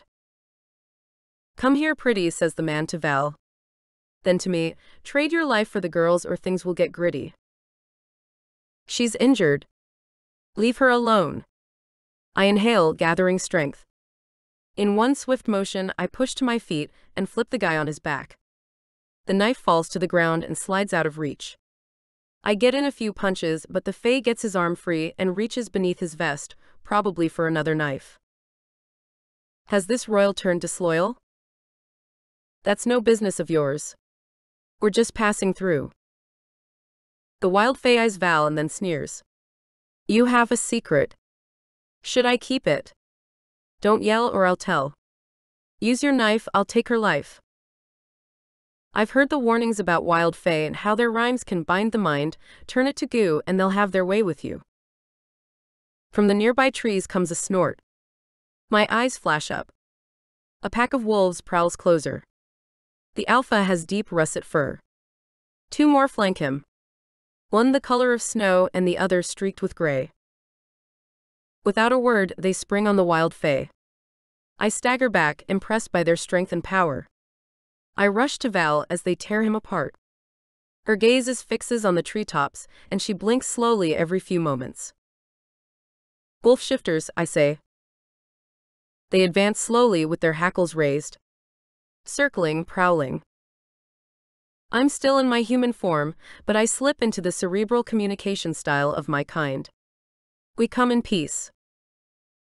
You bring destruction, the alpha says. We learned of the false king's deceptions and are going to restore the helm of Brenzondel. The alpha tilts its head. Are you the prince? I make the shift, my bones squeezing against my skin, my heart racing and pumping with the effort of going from man to wolf. Ah, so it's true. You are a shifter. Why have you been a stranger to the wilds? The alpha asks. We'd have welcomed you into our pack if you were brave enough to prove yourself worthy. Because the other rumors you've likely heard are also true. I was cursed and am a night howl at the turn of the moon. His eyes flash with pity. That's a shame. He has no idea of the amount of shame I carry. Please, my friend is injured and we're trying to reach Gold's Ring. We will lead you there, then we part. Thank you, I tell them. Can you climb on my back? I ask Val. She doesn't move, but her eyes blink slowly. It's as though the venom has paralyzed her. The other wolves nuzzle her onto my back. Soren and Kiki hover close, eyes wide with concern. She says, I have the skin, the rope from our mother, and can tie her on. She does so, and soon we're off. The wolves race by my sides, and the others from the north fly overhead. I put on a burst of speed, feeling freer than I have in ages, even with war looming, the threat of Rykard and Val on my back. My paws pound on the ground, my legs sail swiftly over branches and bramble, and worry falls behind me. I feel invincible. We weave through stands of trees, whiz above the brush, gaining distance from the gates of Hesperia. Soon, I spot a ring of stones partially covered in sage moss. This must be Gold's Ring. The wolves slow and snort, not moving any closer as the wind rushes through the leaves of the boscage like creepy chimes. The sky remains dark as the storm blows south. Thank you, I tell the wolves. They dip their heads in farewell, casting wary eyes at the ring. I shift into my human form. Any idea where to go from here? I ask Kiki and Soren. In the center of the ring, under leaves, is the rune symbol for danger. Kiki repeats my question, but Val doesn't reply. I worry we're too late, but she's warm against me. Her chest rises and falls, filling me with a measure of relief. Kiki turns in a slow circle outside the circle of rocks, consulting her compass. She lifts her foot to step into the ring and Soren pulls her back. Fey rings lead people falsely, tricking them into losing sense of time and place. I keep my distance. I catch something glinting through the trees. Light? There's no time for debate or questions. Now on foot, with me carrying Val, we move forward. The woods start to look different with more evergreens and chips of stone sticking out of the ground. The air tastes faintly like salt. We reach a wide inlet. Waves lift and roll toward a rocky shore. On the other side, a small house built into the side of a hill with moss covering the roof becomes visible. Smoke drifts from the chimney. We approach slowly, cautiously as candlelight filters through the trees. A muffled roar comes from inside. Vines and small plants grow nearly everywhere except on the crushed shells that form a path from the door, then down toward the sea. There are a few other paths, including one toward the thick walls of the surrounding woods. Soren squeezes Kiki's hand and she knocks on the door. The animal inside growls. The door opens slowly, emitting a puff of herbs and earth. Who comes at this hour? Asks a woman with a squished, grouchy face, a shock of white hair and crooked knuckles. Thorns grow on her face where I'd expect moles, and her skin is a light green color like bog peat. I'm your great-granddaughter, Kiki says. The old Fae looks Kiki up and down. I have no great-granddaughters. Perhaps one that is sly, she replies, using her Fae cunning. I step forward.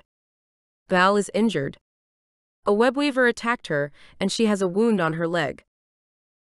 Serves her right, the old woman says. Not exactly a warm welcome, Kiki mutters. The woman steps back into the house but leaves the door open. I follow, ready to fight for her to help Val if I have to. The furnishings are a simple patchwork of homespun materials. Herbs dry in clusters from the ceiling.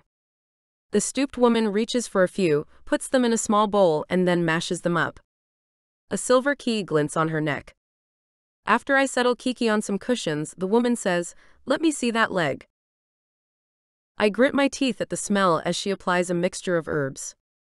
The yellow ooze seems to steam as the herbs make contact. Val's great-grandmother Nathina mutters under her breath. Something with a wet nose nudges me. A creature with almost purple skin and a muzzle tipped in white trots around the main room that is made up of both kitchen and living area. "Ignore the nidhogg," the woman says. "I've heard of these." Soren pats the creature and it nuzzles him. "They're like dragon pups." "And just about as useless," Nathina says. "They don't have any power to speak of. They stay small and meek." She clucks her tongue. "With all due respect, dragons are hardly useless," Soren says. The animal with big eyes seems to dip its head in agreement. The creature approaches Val, sniffs, and then rests its chin on her thigh and makes a chattering noise. She shifts and blinks open her eyes. They fall on me and a slight smile lifts the corners of her lips. Then she bolts to sitting, nuzzling the nidhogg. "Luna," she says in a sing-song voice. Without so much as a hello to her great-granddaughter, the old woman blusters into the kitchen. Pots and pans clatter. "So you've met Nathina." Val's voice is scratchy. "We didn't meet her so much as endure her," Kiki says. Nathina is gruff and about as rugged as the rocks along the coast. Val lowers her voice. "She's a foozle." "Old-fashioned?"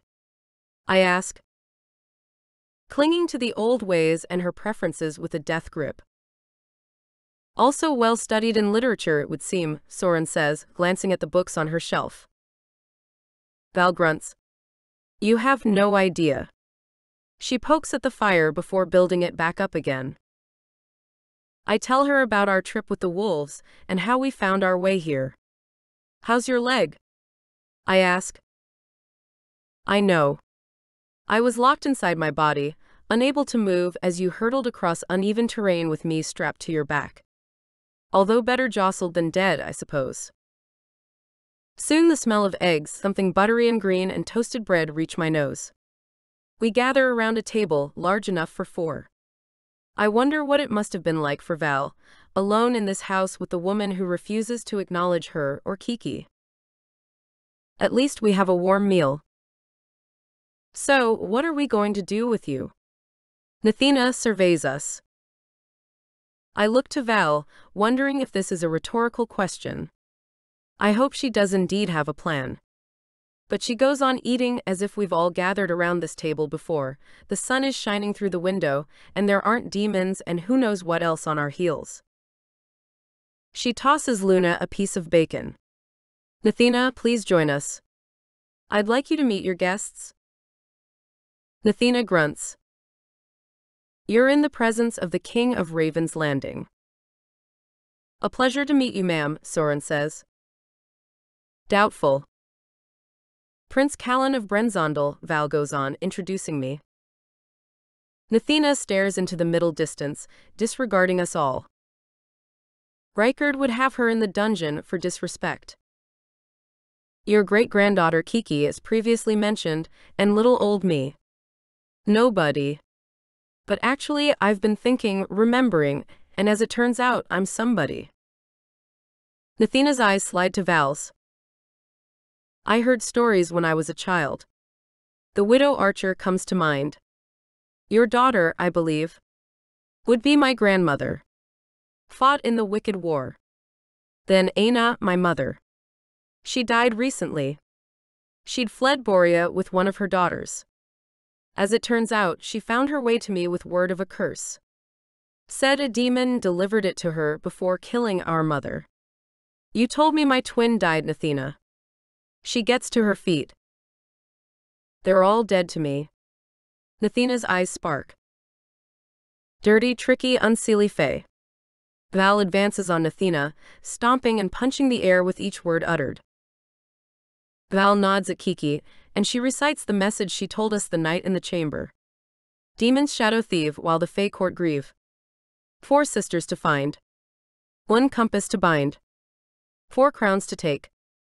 1 curse to break. Before 12 moons turn, else the realm will burn. Maybe you thought it was safer for me not to know. Maybe it was your pride. I don't know, but you will tell me everything, and you will tell me now. Nathina remains impassive. Tell you about the widow Archer? Sure.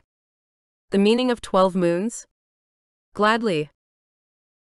Val plants her hands on her hips. I want to hear the rest. Everything. I'm going to give you to the count of 3. No one can deny that Val has moxie. Magic crackles at her fingertips. The old woman's white hair brightens. Tell me. Now, Val says through gritted teeth. Magic whizzes between them. Flashes of blue, white, and silver light from Val. Nathina's magic is dark blue and purple. Sparks fly. Luna whimpers. The smell of singed paper burns my nostrils. They zap each other, but Val backs Nathina toward the bookshelf. You'll have to visit the library of memories. I erased everything that came before you, Nathina says. Well, you won't be getting rid of me so easily. I will haunt you until your dying day, unless you tell me about my mother and father. Where I came from, and why my sister was sent to the Terror Realm. She mutters something under her breath. With zero magic and a quick swipe of her hand, Val rips the chain with the key from Nathina's neck. The older woman remains standing. Don't bother trying to use that on me. As I said, my thoughts are locked in the library. A smirk slithers across her lips. Figures. Val grunts and sits back down to finish her breakfast. I admire her strength, resiliency, and courage. She's unshakable. The others stare with wide eyes, as though waiting to see if Nathina will retaliate. Nathina stands there, her expression frozen in shock. Serves her right. She taught me to be afraid of her, but by doing so, I also learned to be brave. Val pats Luna's head. Don't worry, she'll thaw out in a while. Growing up here, my frost fae magic didn't make a ton of sense, but I guess it's coming in handy. Oh look, a rainbow, Soren says, pointing out the window. There's nothing but a bleak dawn sky beyond, and for some reason we all start laughing. Chapter 17. Valor. After the escape and journey to Gold's Ring, everyone relaxes on the cushions surrounding the hearth. Kiki rests against Soren's side and their eyes dip closed. Callen lounges like we haven't just committed treason and are trying to overthrow a king. Like he didn't recently find out his father isn't Rikard. Like all these emotions don't matter. It must be nice to be carefree. My gaze traces the faint scars on his hands, the ones running up his arms, to his face. To the ones hidden there. A faint smile appears on his lips when he notices. I turn away, confused by my anger that my mother left me with Nathina and the ache in my heart that I never knew her. How can you miss someone you've never met? Plus, there are a jumble of other feelings that are just as confusing and out of place. I close my eyes and start to sift through what's real and what's not, unable to get the sleep I need. Something nudges my leg and I think it's Luna. When I open my eyes to give her a pat, it's Callen who gestures toward the door. Begrudgingly, I get up and follow him outside because it isn't a bad idea. Rather, we're a bad idea. I halt, unsure where that thought came from. I elbow past him and take a deep breath of the fresh air. When we're on the other side of the door, he says, "Can't sleep. Will Kiki and Soren be safe there with Nathina?" As safe as we'll be out here. This is unseelie territory. Watch for rings of stones, fungi, and clover. Avoid shimmering mist and stray sod. I start down a path past the early lavender. Callen catches up and passes me a yellow flower. Matches the gold in your hair, he says simply. That's a buttercup. It's poisonous, I answer. He chuckles. So are you. I laugh because he's not wrong. Luna lumbers at our heels as we pass under damp, hanging moss. We follow a trail to a rocky outcropping overlooking the sea. I catch my breath. I forgot how fiercely beautiful it is out here. It's magnificent. Callen mumbles something that sounds a lot like, "So are you," but the wave receding over the smooth stones sound like chimes and I realize I must have misheard. He picks up a flat rock and skips it across the water. It sinks, then skims, then sinks, and then skims again. The ocean's water is relatively placid here. The small nearby islands buffet the incoming waves along with the plentitude of rocks scattered across the shoreline. In the moonlight, the water looks like rippling jewels, reminding me of the blue-green stone in Reichard's crown. I settle on a rock and unlace my boots. Being away from the castle makes me feel vast with possibilities, like I could lash together a raft and sail away. Or slip beneath the surface and enter a different world, one filled with sea fae and fish. I wiggle my toes and then dip them into the water. The cold is welcome. Callen picks his way across the rocks to where I'm sitting. "It's chilly," he says. "Not nearly as cold as Nathina." He laughs. The sound and the moonlight on his skin makes me temporarily lose myself in his wickedly handsome face. I shiver, shaking myself loose. Countless girls have succumbed to his legendary good looks. I will not be one of them. The reality we face is brutal, and I need to review the plan, think strategy, and figure out how to make it through this alive. "How's the wound?" he asks. "Much better. Nathina's herbs always do the trick.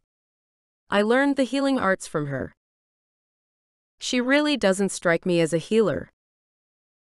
She definitely does more harm than good, but oftentimes the cure is the opposite of the poison." I shift on the rock, drawing my knees to my chest, and recall what would be considered by most to be cruel punishments. Only, I never did anything wrong, and neither did the people Nathina lured into the ring. I learned to heal the people she hurt. Cal must sense my discomfort and doesn't push me to say more. There are some things better left unspoken. We talk for hours, Callen giving me as many details as he can about the false king's quarters and where he keeps the crown.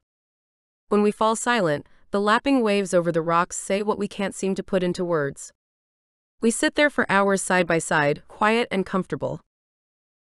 As the sky lightens with dawn, I blurt the thing that's been looping my mind since we came out here. "When we encountered the wolves, I heard you call me your friend," I say. His ears turn pink. "Can we start there? As friends?" "As friends?" I repeat. "I suppose so." I dip my toes in the cold water and splash him. He splashes me back. In a burst of motion, Callen stands, tears off his shirt, drops his pants, leaving him in little more than shorts, and dives headfirst into the water. He rises to the surface and lets out a whoop. "Come on in," he calls. I shake my head, stunned. Seeing his muscles never made me feel this way before. Whatever this is makes my head fuzzy. "I dare you." He wears a look of mischief. Then he splashes me, dousing my clothes. I yelp from the cold, but drenched, I toss my shirt into the pile with his clothing. Just as I convince myself to take the plunge, Kiki and Soren appear in the clearing at the end of the path. Her eyes are damp and her hair disheveled. Luna nuzzles her hand, meaning to bring comfort. Soren looks like he's ready to murder. "She had a dream," he says. Callen gets out of the water. I half expect him to shake off like a dog. Kiki bites her lip. "I didn't tell you, but I'm a dreamweaver." We're still learning what that means. It means you can see other people's dreams. You can enter them. You can influence them, I say simply. "How do you know that?" Kiki asks, wearing a mixture of relief and dismay. "I'll show you when we get back to the cottage. If I can find the book." Leith entered mine once. I think because I'm also a dreamweaver, it messed something up. We sit down on the collection of boulders by the shore. "What do you mean?" Callen asks. "In the dream, I was running toward something. The sun was clouded, worse than it is now. Time was running out as I ran and ran. But it was like I was never getting anywhere, like on a treadmill or hamster wheel. What's that? Soren asks, and then just as quickly he adds, never mind. You can tell me later. At last I reached a dark tunnel. It encapsulated me. As I rushed through it, my boots echoed. It got hotter. When I emerged, there was fire everywhere. I kept running, afraid it might consume me. Then the flames licked my skin, and instead of pain there was only pleasure. She shifts uncomfortably.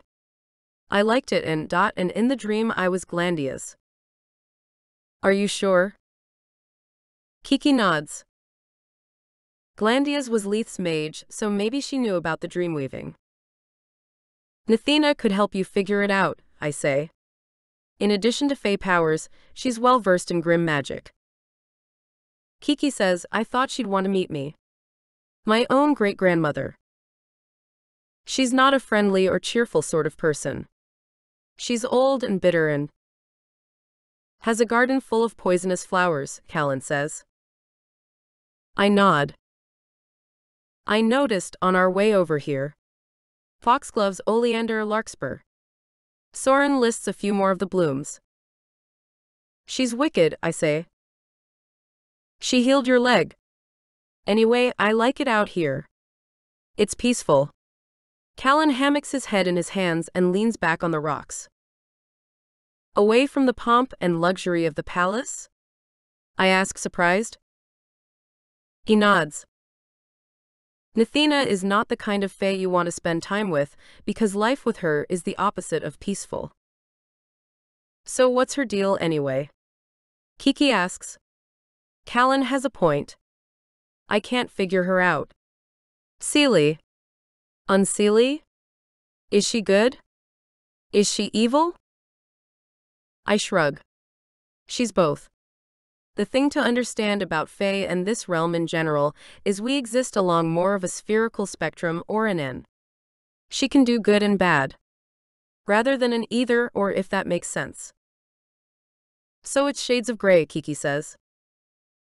Sure.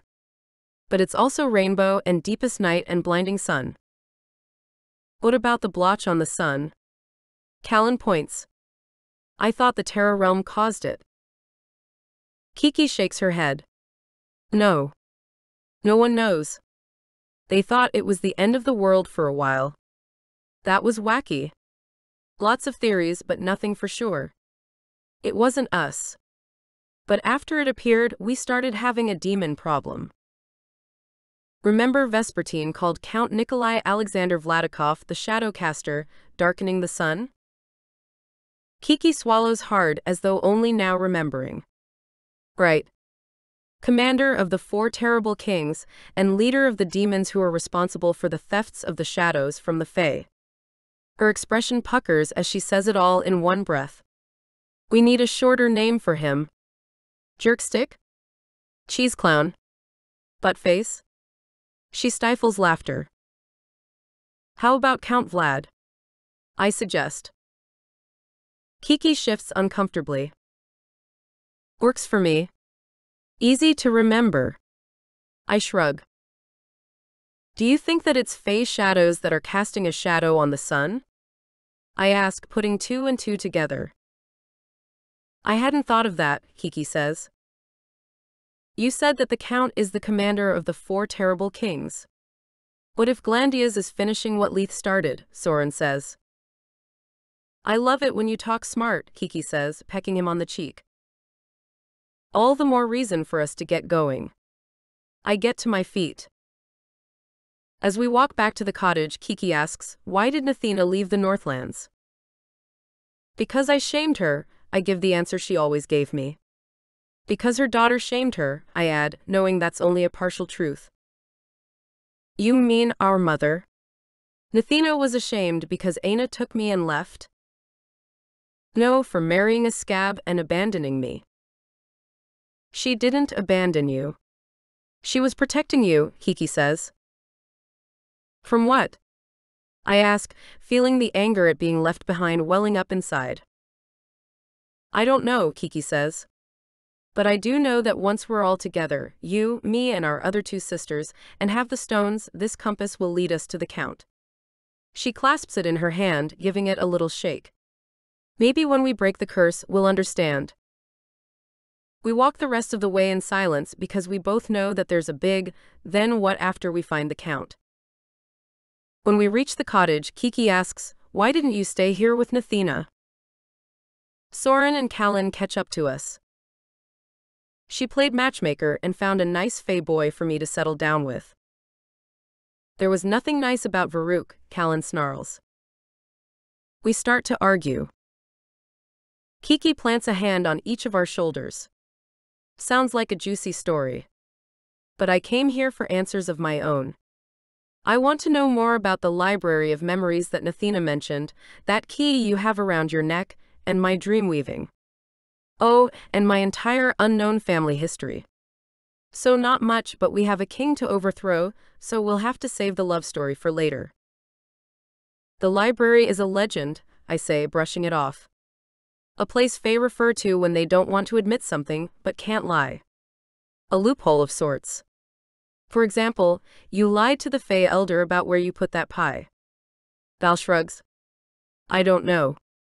It's in the library of memories. Kiki points to the key, now around my neck. This is Sven's quiet key. It keeps things locked away. Like in a chest or vault? Callen asks as his eyes flash with recognition. I nod. Yes, it opens things like doors, but it also unlocks truths that people would rather keep hidden. Soren points. I've heard of it. Tinker-made like the Holderhorn. They're a kind of fae that live under mountains.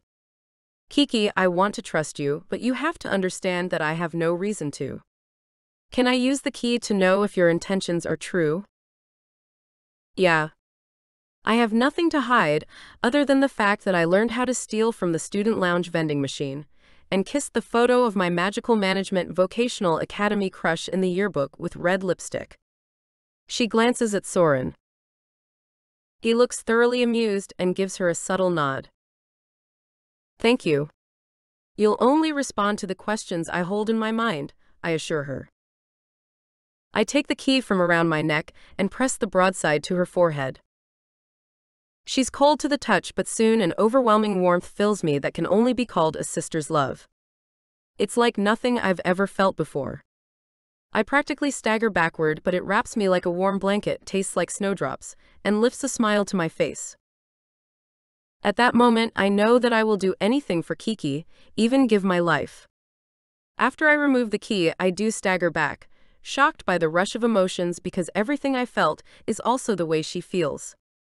How can you love someone you hardly know? Did it work? Callen asks. Yes, Kiki's intentions are pure.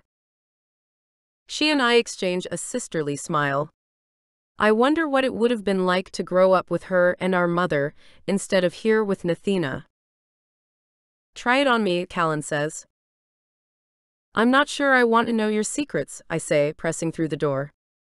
We need to find a book. Inside the cottage is quiet. Nathina must be in one of her rooms, doing goodness knows what ghastly thing. Luna settles by the fire while I browse the bookshelves.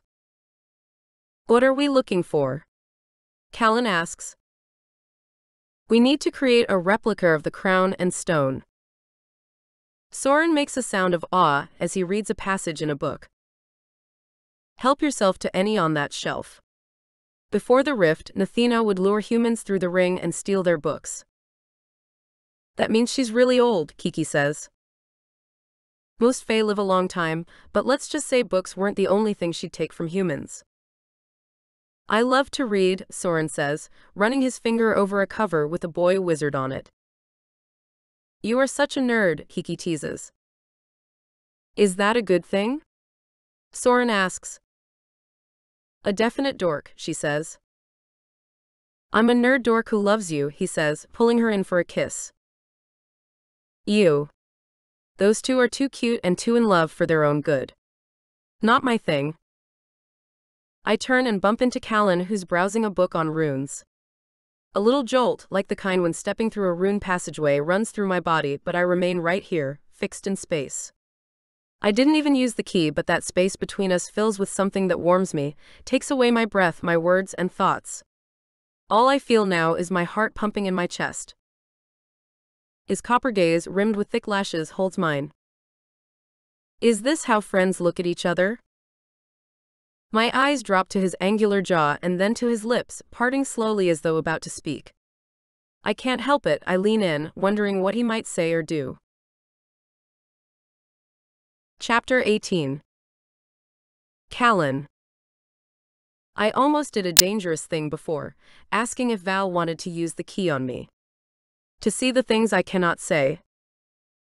The streaks of spun gold in her hair are darker inside the cottage, but her eyes are bright, holding on to mine. I don't want her to let go. I don't want this moment to be over. The feelings that I've tried to suppress, ignore, and douse with other women refuse to shrink. In her presence, they've only grown, and I wonder if I'm asking for trouble. If this is a poisonous garden to till, like Nathina's. Interested in the mystery of the runes?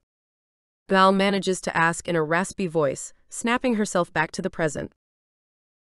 Before I can answer, Kiki gasps. Some of these books suggest nasty, nasty things. Soren drops a book and it lands with a thud. I pick it up and turn it over and read the title, Dancing with Drogs, How to Raise the Dead. Not quite the reading I had in mind, Soren says. It's an interesting book to say the least, Val replies. We look to her for an explanation. When I was younger, I tried to be as clever and smart as possible to avoid the worst of Nathina's wrath, which only got worse when she wanted to marry me off to restore the full Fae bloodlines of our family. A growl rises in my throat. Baruch was the worst possible match for her. I take it Nathina is full Fae, but we're not.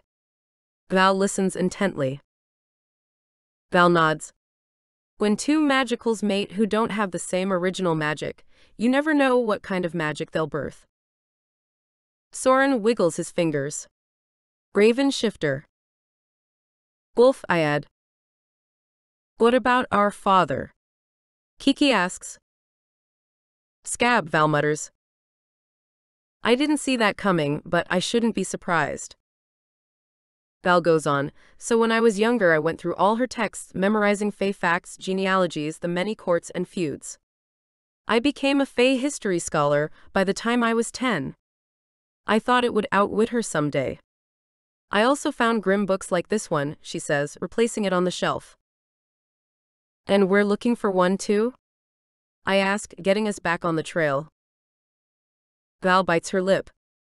Fae can perform a form of glamour. But in the instance of the crown Reichard wears, we need to make it authentic. We need to make a replica. My stomach twists. That's difficult business. But not grim business. I know someone who can do it, I say. Kiki laughs. But you told that long and detailed story about the animate crown to Scriv, in case he blabs. I nod. Soren is almost in hysterics. That whole part about getting some blood, offering it to the book, and then using the spell to retrieve the crown Reichard wears, replacing it with glamour that he won't be able to recognize, was a load of nonsense? Val bobs her head up and down in confirmation. She turns to me and her hair sweeps over her shoulders, casting a scented net of sea spray and roses. Do you suggest we try to steal it from him while he's sleeping? I shrug. Do you have any other ideas? She asks. No, we went over possible options already. She winks. So do you really need to find a book after all? Kiki asks. Yes. Where is it? That I can't remember.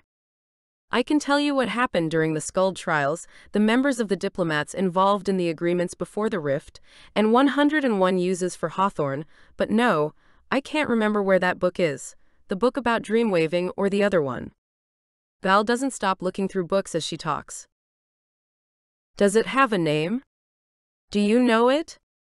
I trace my finger along the spines of dry, leathery books, muttering words like anima, obfuscation, and kona. I lift my eyebrows. That's the rune word for suffering. Interesting proposal, she says. I didn't propose anything. You did. Great idea. Make the king suffer. Something dances on her lips, but I can't name what it is. Amusement? Mischief? The unseelie in her? With my finger, I crook my finger under her chin, drawing her eyes to meet mine. Whatever Nathina did to you wasn't much different from what Reichard had me endure. And we will destroy him. But you scare me, Val, I say in a husky whisper. Her eyes search mine. There is no denying the crackling between us, and it has nothing to do with the nearby fire. Then her gaze drops to my lips. This is dangerous, she says and turns away. It takes hours, but we finally find the small, tattered book Val was searching for, but not the one to help Kiki. I find a book with a rune branded into the cover. Val appears, standing over my shoulder. The rune of temptation. Even for unseelie fae, we live on the edge of doing naughty things. I take it this book contains many of that sort. It might be useful. She bites the side of her lip and nods slowly, hypnotically. Luna roars, breaking into the moment. Val scowls. I didn't notice Nathina float into the room. She has Kiki in her grip and gazes into her eyes. Soren's jaw twitches and his mighty hands are clenched tight. You can see and weave more than dreams, Anik, Nathina says, using what must be her true name. I instantly tell myself to forget it, because that knowledge in the wrong hands is powerful. What do you mean? She stutters. Your sight goes beyond the waking world.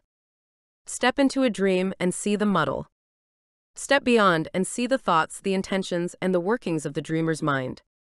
Go even deeper and learn their fears and their undoing. Nathina's hands are stronger than they look. You mean I can see how someone will die? Kiki trembles slightly in Nathina's grip. I mean that you can see, influence, and be the cause of someone's demise.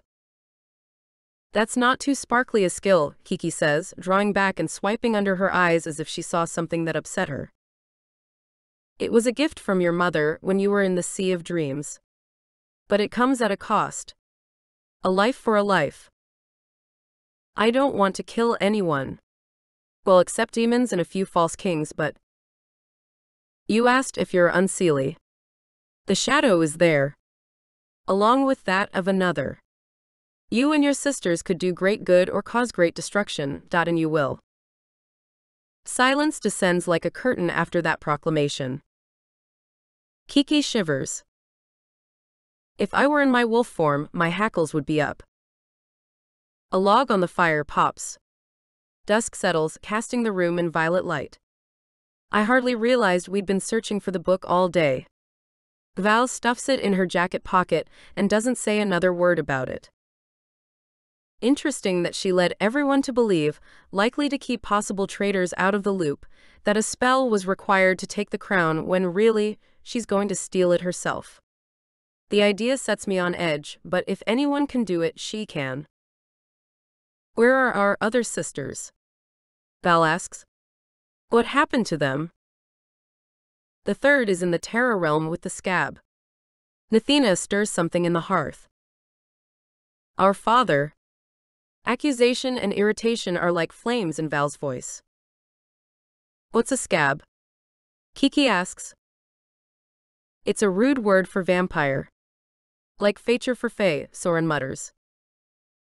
You know how I feel about vampires, she replies to him. How do we get to the Terra realm? Val demands from Nathina. I interject, I know a way, and if that doesn't work, we can always ask Timoleon. Our mother did something to suppress my powers until I turned 18. Why? What happened? Kiki asks with a plea in her voice. And I thought my family was messed up. But I'd want answers too. I do want answers. I run a rough hand over my face. We should be heading back to the castle. I want to help Kiki and Val, but I also have to restore the helm of Brenzondel. Like it or not, I am the prince. It's my duty. A spell was also cast to prevent anyone from speaking of what happened between Aina and the scab. It's better to be forgotten.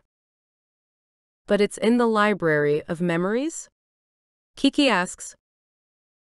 Val rolls her eyes as though to say there's no such thing. We should go. I gathered some provisions for you, Nathina says. She passes Val a woven bag. That's dear great-grandmother's way of saying it's time to go. But we need to rest. We'll leave at daybreak. It's a day's journey back to Brenzondel, which should get us there at twilight. Luna howls. I feel like howling too. It turns out I like the seacoast, but Nathina's cottage, not so much. I'm ready to get out of here. But Val is right. We need to rest before the journey. We settle around the fire on cushions. Kiki rests her head on Soren's shoulder and he gently strokes her hair until her eyes drift closed. Val hasn't lifted her eyes from the fire, probably processing everything she's learned and everything to come. I recall dancing with her at the ball. The way my hand felt on the small of her back, our palms flushed together. The way she curled into me. And now her silhouette with the smooth lines of her jaw, cheeks, and nose. The plushness of her lips. I dozed to these thoughts, wondering what it would be like to hold her in my arms, to stroke her hair. To kiss her. I wake to something cold bumping against my hand. I could keep Val warm. Then I shake myself out of it when Luna tries to join me on the cushion. I give her a good rub by the ears, finding it hard to imagine Nathina living with the sweet creature. My gaze slowly drifts from the fire to where Val rested on the cushions as I think about the countless reasons why I cannot indulge my desires. The top of them being my role as prince and hers as a rebel, and the fact that she's always hated me. Always will. I cannot imagine her growing up here, and yet I can. She's complicated. Beautifully, beautifully complicated. With that thought, I drift to sleep, snuggled with the nidhogg. At dawn, Val shakes me awake. Time to go. Oh, come on, I was having the most delicious dream. I hug Luna tight. Kiki gives me a look like she knows her sister was involved in the dream. Val coaxes Luna with a biscuit and then crouches down. It'll be you and me again soon, I promise. Then she does the least expected thing. She hugs the nidhogg. I raise my eyebrows. She lifts and lowers a shoulder. Childhood pet. Girl's best friend. At that, we start toward the door where Nathina waits. Not surprisingly, she doesn't show her great-grandmother the same level of affection. Val is halfway out the door when Nathina says, "You said a demon killed your mother." She shakes her wrinkled head. "No, your father did." Val brushes past her. Kiki pauses and looks her great-grandmother over before following her sister in silence. Soren and I mumble our appreciation at her hospitality. But I'm not sure that I really mean it. Ahead, Kiki says, "I was hoping for an Oreo cookies and milk kind of great-grandma." Val shakes her head. "Nope. You just get bitter and hateful." She lifts a tarp. "And weapons." Chapter 19. Valor. Even though Nathina can't lie, over the years, she's found plenty of ways around that tricky little issue.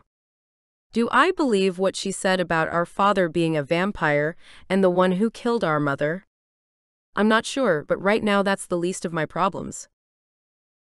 At the top of my list is the fluttery feeling I've had in my stomach since Callen and I were looking through the books on the shelves. Specifically, the one with the rune for temptation on the cover. I wouldn't put it above Nathina to try to put a hex on me, she's done it before, or poison my food.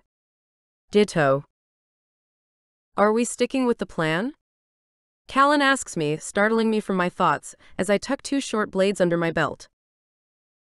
Sure are, which means we're going to enter the city from the seacoast. Timoleon said he'd mark a rune of passage there for us. Also, we needed reinforcements. From a leather sheath, I pull a long sword, inscribed with runes of victory. Several blue-green stones emblazon the hilt, and the smooth blade gleams in the early morning light. It was our grandfather's, I say to Kiki.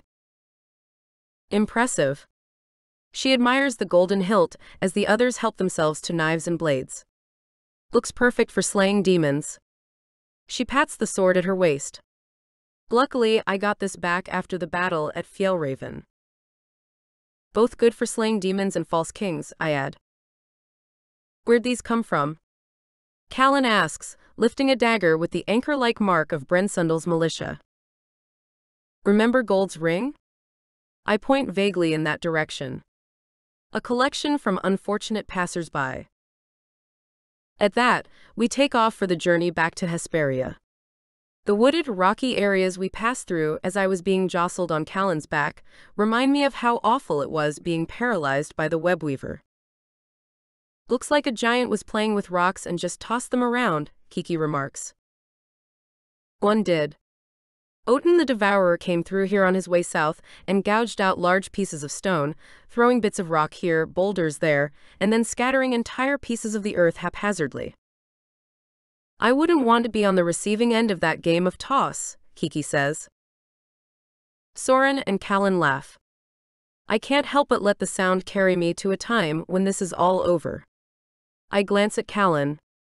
I'd like an altogether different and more cheerful cottage by the sea, and with Luna by my side.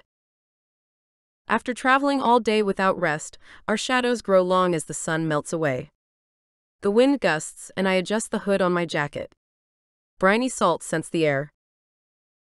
As we come over a rise, a valley lays at our feet. Below, lights pinprick the dark ground like clusters of stars. I haven't been this way in a long time, and am not surprised to see it's not glamoured like everything inside the walls of Hesperia. What were once proud wooden homes with clapboard siding, faded from salt and sun, fall into ruin. All of this must have happened since I came to live inside the city's walls. Either that or Rykard pulled back the grim magic and glamour. I imagine everyone moved within the walls or fled. Mud and rot cover what was once beautiful. As Rykard has tricked the population into thinking they're wealthy beyond belief, he's quietly stolen Fey shadows, and no one except the unseen are the wiser. I march toward the harbor, ready to fight my way in if I have to. I will use this sword to right the wrongs of the king, and keep him from harming another of my kind again. A hand grips my shoulder firmly, stopping me. My chest heaves with fury. I know what you're thinking, Callen says. We have multiple wars to fight. We need you.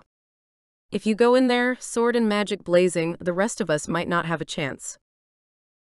Are you saying that what Rykard is doing is okay? I practically shout. No, but there's a lot at stake for a lot of people. We devised a plan. We have to carry it out. I'd rather kill him in his sleep, I hiss. Far too humane, Val. We'll get him when he's not looking, but make sure he feels the pain of thousands of Fey, and one wolf shifter. Callen's jaw is locked, and he wears a nasty expression of contempt. I inhale deeply. Right. The plan.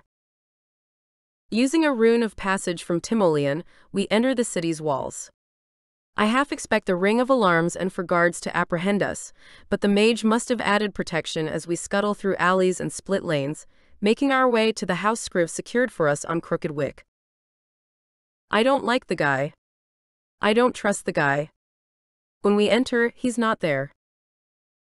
But Timoleon and Gerda are waiting, huddled together in quiet conversation with a candle burning low. For a moment I thought I saw the expression Soren and Kiki share pass between them, but it must have been a trick of the light. Gerda's shoulders drop with relief, and she gets up as though she's going to hug us all. Instead, she exhales. Did you get it? She asks me. I nod, patting my pocket. The key, along with a diary I think was my mother's. If the small leather book is what I think it is, I may get answers for Kiki and me. First, we have to get the crowns. For now, we settle in and eat. Timoleon flips the grim mage book with the rune for temptation on the cover that Callen was curious about. Best to have props to keep up the ruse in case anyone betrays us. Plus, I thought that particular book might be helpful. You said you got this from your great-grandmother? It's unusual for Fae to be interested in the grim arts.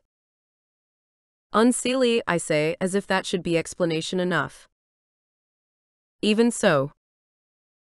From what I've gathered, she was among the supporters of the Skirkin who rallied to keep Fae bloodlines pure. Not partnering or mating with other kinds. So she learned grim magic. I assume she used it to persuade people, punish others. I can't say that I'm proud, I add. Nor can I help what she did before I even understood what was going on. But I can do my best to make things right in the world. She's a shady lady, Kiki says. The whole Skirkin movement was a bunch of foozle nonsense if you ask me, Gerda says. Soren nods. It had a resurgence after the Wicked War. Everyone was afraid. Even my grandparents frowned upon my parents getting married, but they knew it offered a political advantage, so. Kiki swallows hard. Do you think our father really was a vampire? I don't know how to answer. So glamouring you, getting you into the dungeon, and using this spell shouldn't be a problem, Timoleon says to Kiki and me. But we do have another one, Gerda continues. It turns out that before Leith died, he gave Glandias a provision. If she expects gasps of shock, they don't come. What's a provision? I ask. A provision and a transfer to be exact, Gerda amends. Sound like banking terms, Kiki says. Timoleon shakes his head and starts pacing. It's even grimmer magic than most I've come across. It's more permanent than an interchange. His eyes land on Callen and me. The name of the magic is Gaith. Essentially, Leith gifted Glandias with an obligation to carry out his purpose. His curse. He stops short. Even in death, he'll fulfill the promise of the commander of the false kings through Glandias. Count Vlad, I clarify. Well, that's craptastic, Kiki says. I don't know exactly what that means, but I assume it's bad. Gerda gazes at the flickering light. Very. Glandias, Rykard, and I trained together in the magical arts. Some strayed toward grim magic. Even I was curious. But for some mages, the grim pull sinks into them like teeth. It doesn't let go. Like magic all its own, it draws them in, makes them weak, while tricking them into thinking they're more powerful. It becomes a power not their own. Rather, something much bigger and sinister works through them. Grim magic will always try to find a foothold in the world, and it seems it has. I shiver. How does the provision work? Part of Leith lives on inside Glandias. She possesses all of his knowledge, his skill, and desires. Kiki's mouth falls open. My dream. That's how I saw Glandias. It's both of them as one. You're a dream weaver? Timoleon asks. She nods. And a dim-witted, sharp-tongued. Enough, Scriv, Soren growls. I didn't even notice him come in. He wears the red helmet and black cloak of the King's Guard. I don't like him, I whisper to Kiki. There's nothing to like. He's slicker than a Stridley. You mean a smelt, she asks. Same thing. Watch your words, girlie. Your mouth would be better suited to silence if you know what's good for you. Scriv snorts. We don't have time for this, Kiki says. Without hesitating, she turns and punches him in the mouth. Soren laughs darkly. Had it coming to him. Scriv scowls at her. What? Kiki asks. It's not your fault your face ran into my fist. Callen joins Soren with a low chuckle. Well, now we have the blood we need for this spell, I say. Timoleon collects it in a glass vial. Upon Gerda's insistence, we've been careful not to reveal the entirety of the plan. She says it's safer for no one person to know everything. Scriv being at the top of the list of people who shall know little. Are you sure we can't glamour Val too? Callen asks, shifting uncomfortably. No, that's the whole point. Reichard has to recognize me. I don't like the idea of using you as bait. As sweet as an apple, I say, referring to the early stories of Brenzondel. My left eye winks at Callen almost of its own accord, though maybe there was some dust in it. He can hardly wipe the amused grin from his lips. I glamour Kiki, Callen prepares his apology, and I rehearse the spell. All the while I try to hold my breathing even as my fingers drift over the runes I'll use. This is complicated, but I can handle it. What I can't handle is Callen's gaze drifting to me every few moments. Gerda and Soren speak in low tones in the corner of the room. I'm not exactly sure their role, but I know it involves the helm of Brenzondel. Okay, everyone ready? Timoleon asks. Kiki lifts her eyebrows in Soren's direction. You look, well, different. She looks like the Queen's maiden Elsie, I say. Callen confirms with a nod. Good work. Kiki exhales. I can do this. It'll be no different than sentencing demons. Only I'll be the one behind bars. Callen pulls me aside while Soren tries to encourage Kiki. Make sure to stick to the plan, he says. You must sense the renegade in me. Good luck getting the tonic and returning to your day's training the special Fae fighters.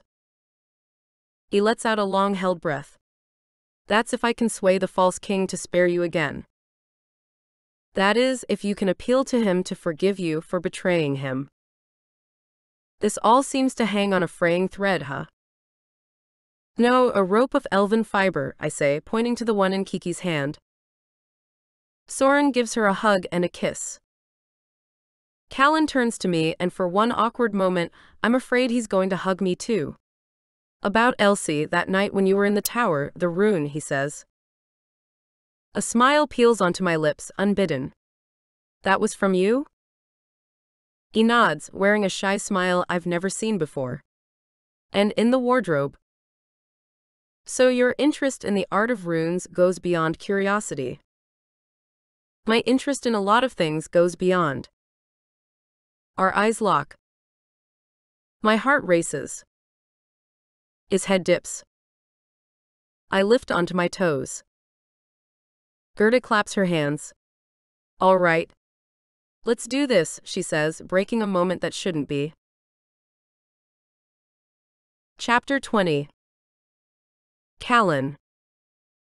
Reichard already has a price on his head, but I pledge to destroy anyone who dares to hurt Val. I return to the castle, adjusting my expression to be one of arrogance and loathing. The wickedly handsome prince has returned. A guard with jowls stands at the entrance. He greets me with a perfunctory nod.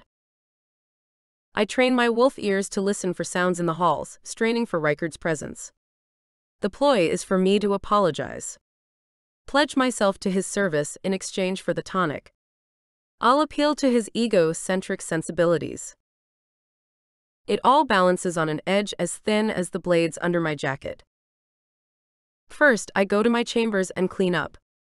I wear my usual royal attire, trousers and a green-blue shirt with a black jacket. Before all of this unravels, I must see my mother. I asked Val not to do anything outside the plan, but I have to try to get Queen Mora to come back from Reichard's enchantment. I find her in a parlor, gazing vacantly into the middle distance with a faint upturn of her lips. The room is as silent as the grave, which it may as well be, the way Reichard has her ensorcelled. Mother, I say, announcing myself. She doesn't flinch. She doesn't acknowledge me. She simply stares and maintains her smile. It's me, Callen. Her gaze drifts toward me and she blinks blankly. After she fell into this stupor, Reichard had doctors and healers come to the castle and couldn't find anything wrong. Do you remember yourself? Your sisters? Your parents? What it is to be the Queen of Brenzondel? The words fall hollow. It's like she can't even hear me. Callen, voice booms at my back. You've been banished from the castle. I force myself not to startle. I played the perfect son for years, then the roguish prince. I can do this. I came to see you. Thought you'd be with the queen. What business do you have with me? He strides forward, his pasty face streaked with anger. I must apologize. They captured me and I escaped. Came to my senses, I say, tucking my hands in my pockets. I realized I've been foolish, rebellious, and charmed by a fae with an unseelie agenda. Then she's unseelie. He seems to ponder this. I was brought to her great-grandmother's and was horrified by the things they've done. I even found this dagger among their belongings. I produced the one I took from under the tarp. They have a scheme. I learned their secrets. Reichard's eyes flicker with interest. What do you mean there? Val isn't working alone? It's legions of unseelie fae. They're planning something big. She's at the heart of it, and she's coming here. She wants Mother's crown, the helm of Brenzondel. I glance over my shoulder. Clever, hiding it in plain sight. Reichard stacks his hands. I see. I think that they want to prove that the mages are no match for the unseelie. When is Val coming here? I won't let her avoid her fate again. I have a plan of my own. I listened and learned. If you want to know what the unseelie are doing and get to their leader, perhaps even get them to train for your special fae fighters, I plant the seed carefully, willing my tone to sound as smooth and casual as it ever has. When did you start to become concerned with matters of court? Reichard asks. I level him with my gaze. Father, I'd hate to see the crown slip. I enjoy this life. Being on the run among the muck and filth of fae was not exactly my cup of tea. I tilt my head a measure. Forgive me, Mother. A slow and sinister smile lifts onto Reichard's lips. I knew you'd be good for something someday. Now what do you propose? I outline the plan involving the so-called unseelie fae and me working as a spy. You've surprised me. You've done well. Just tell me one thing. Did you know Ilna was actually Val? No, sir. She's a master of deception. Aren't we all? Reichard chuckles. His hand lands on my back. His gaze penetrates mine. A burning, tingling sensation runs along my spine. The edges of my vision go blurry. Is he using grim magic on me? Ensorceling me? My body feels light, like I'm drifting to blissful sleep. My head tilts a degree and my gaze lands on the queen. Her hollow stare and fake smile are just how I feel. I abruptly pull away, shaking loose from his spell. There's one more thing. My breath feels short. Reichard straightens and rearranges his expression. Yes, my boy. When that mage from the north, Glandias, performed her grim magic, making it so Val survived in the arena, I'm afraid she did something to me. While I was gone, I turned. I absently bring my hand to the scars on my cheek, hidden under the glamour. But you haven't reached the full cycle of the moon. What happened? Reichard asks. I was in the woods and among the unseelie fae. I didn't seem to hunt them as I do others. When I returned to myself the next day, that's how I knew their identity. Lies spill easily from my lips. Good thing I'm not a full fae, otherwise this wouldn't be so seamless. They thought it was strange that I wasn't permanently a night howl. Reichard tucks back his chin. That wouldn't be useful. I force myself not to trip over that comment. Perhaps not to you, but they wanted to make me a permanent night howl and use me for hunting the enemy, you. I look at Reichard sharply, hoping he's lapping this up. I talk them out of it. How considerate of you, he says dryly. But think of the damage they could do if they made the shift permanent. They'd be able to use me as a weapon. Reichard considers this. Despite what Glandius claimed, you are the most powerful mage. I don't want to risk another unpredictable change. At least not off of the moon cycle. I wouldn't want to be a threat to you, or... I let my gaze hang on the queen. Or mother. Can you help me? Yes, of course, he says, as though it's a mere trifle. I will alert the guards about Val's return. I'll be sure they capture her. Then, if you please, I'd like to have her return to training. We'll round up the others. You can bind their magic. We'll make the special Fae fighters unseelie strong and merciless. Undefeatable. At last, you've come around. He surveys me a moment before leaving for one of his many rooms where he brews potions, performs alchemy, and does other dirty deeds. I follow slowly, aware this could be a trap. Wouldn't that be a cruel irony? He brings me a measure of the tonic, capped with a cork. This is the rest of my supply. Drink it entirely and it should hold you until the next moon. In the meantime, I'll research and determine why you shifted mid-cycle. That's most unusual. And disturbing. Where is Glandias anyway? I ask. Glandias? Reichard guffaws. All bluster and nonsense. She talks a big game. Maybe even learn some powerful spells. He cuts himself short. Is she working with the unseelie? Reichard grabs my jacket lapel. You must find out. Yes, you will work as a spy.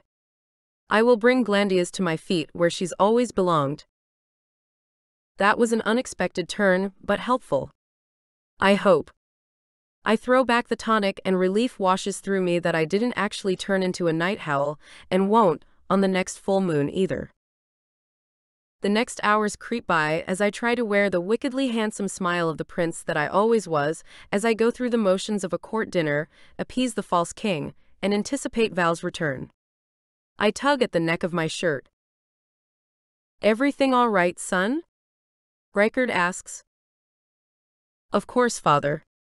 It's just that I feel the tug. His eyes widen with alarm. Now? But I gave you the tonic. No, not now, but the way I feel in the days before you usually give it to me. Like it's coming. Then I'll have time to brew more. Please, I say as we exit the grand dining room. I hold a golden goblet in hand, sipping casually from it, quelling my nerves. Just then, a guard with jowls appears, gripping a familiar Fae by the arm. Found the queen's maidservant struggling with this feature, your highness. The prince told me to come right away if we discovered anything unusual. She was trying to get into the queen's wardrobe, Elsie says in a strained voice. Just as you said. Good work, Callen. Reichard glowers at Val. My favorite Fae returned to the castle. Ready to eat out of my hand and then die by it? Val juts her chin defiantly. I'm not too sure the maidservant is telling the truth, sir, the guard says to me. I think they're in cahoots. Indeed they are. Reichard lifts his chin imperiously. He waves his hand and then snaps his fingers. The glamour disguising Kiki falls away. I recognize her. She's another of the unseelie Fae. They're not to be trusted, father. Val glares at me. You weasel. You low-down double-crossing. I lift the goblet to my lips, taking a long, casual last sip. It seems we have an infestation, Reichard says with an air of disgust. You lied to me, Val says. I knew not to trust you. All at once she breaks free from the guard and lurches at me. I block her attack and she falls against the king. The vibration of magic fills the air as she attempts to use her Fae powers. That was not part of the plan, but is a good attempt at making this seem authentic. Reichard shrugs her away and smooths his robes. His crown remained fixed on his head, not slipping even an inch. But Scriv doesn't know that. Val winks at the guard. Then he jostles them and holds them fast. Without difficulty, the smile of the wickedly handsome prince slides onto my lips as it so often has in the face of Val's disagreement. Yet there's a spark, a jolt, an inner hum all my own when in her presence. I thought you were better off dead, Reichard says to Val. But after what the prince told me, it seems as if you'll be of some use after all. Throw them in the dungeon. They can start their training, and we will have them lead the other unseelie fae to us. With pleasure, Scriv says.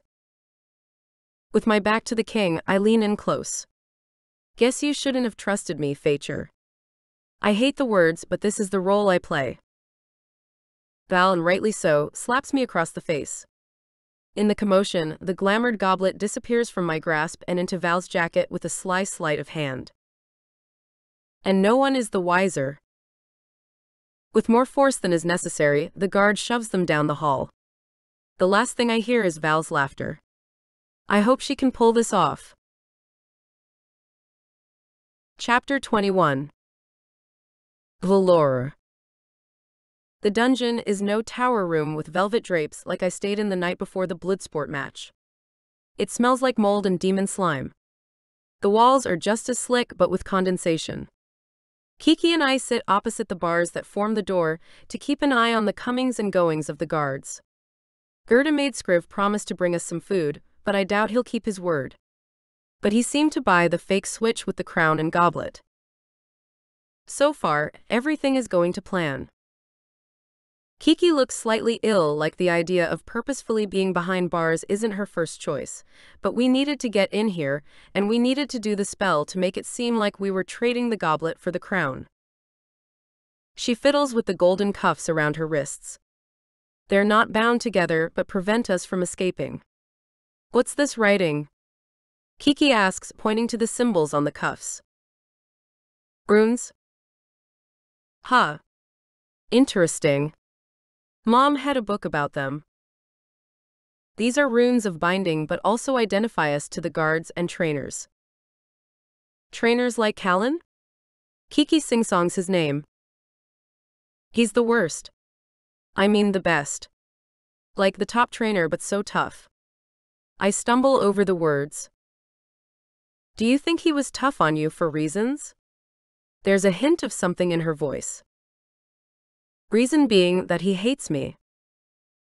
Kiki's eyes form a V. You sure about that? We called a temporary truce, but yes. Mutual hatred for sure. I see sparks. Kiki waggles her eyebrows. Sparks of angry magic, I huff, tossing the notion away. But dragonflies whiz around in my belly. I go on to tell her that it's a good thing I learned to fight, since the castle is warded against fey magic. Then how Callen practically killed me, pushing me so hard in training. That does sound tough. I did karate for years. She explains what that means when I draw a blank face. Mom was always so encouraging to me. I thought it was because she wanted me to be all zen. I guess she must have known something like this was coming. We have a long night ahead of us, so I have Kiki tell me stories about our mother and the Terra realm.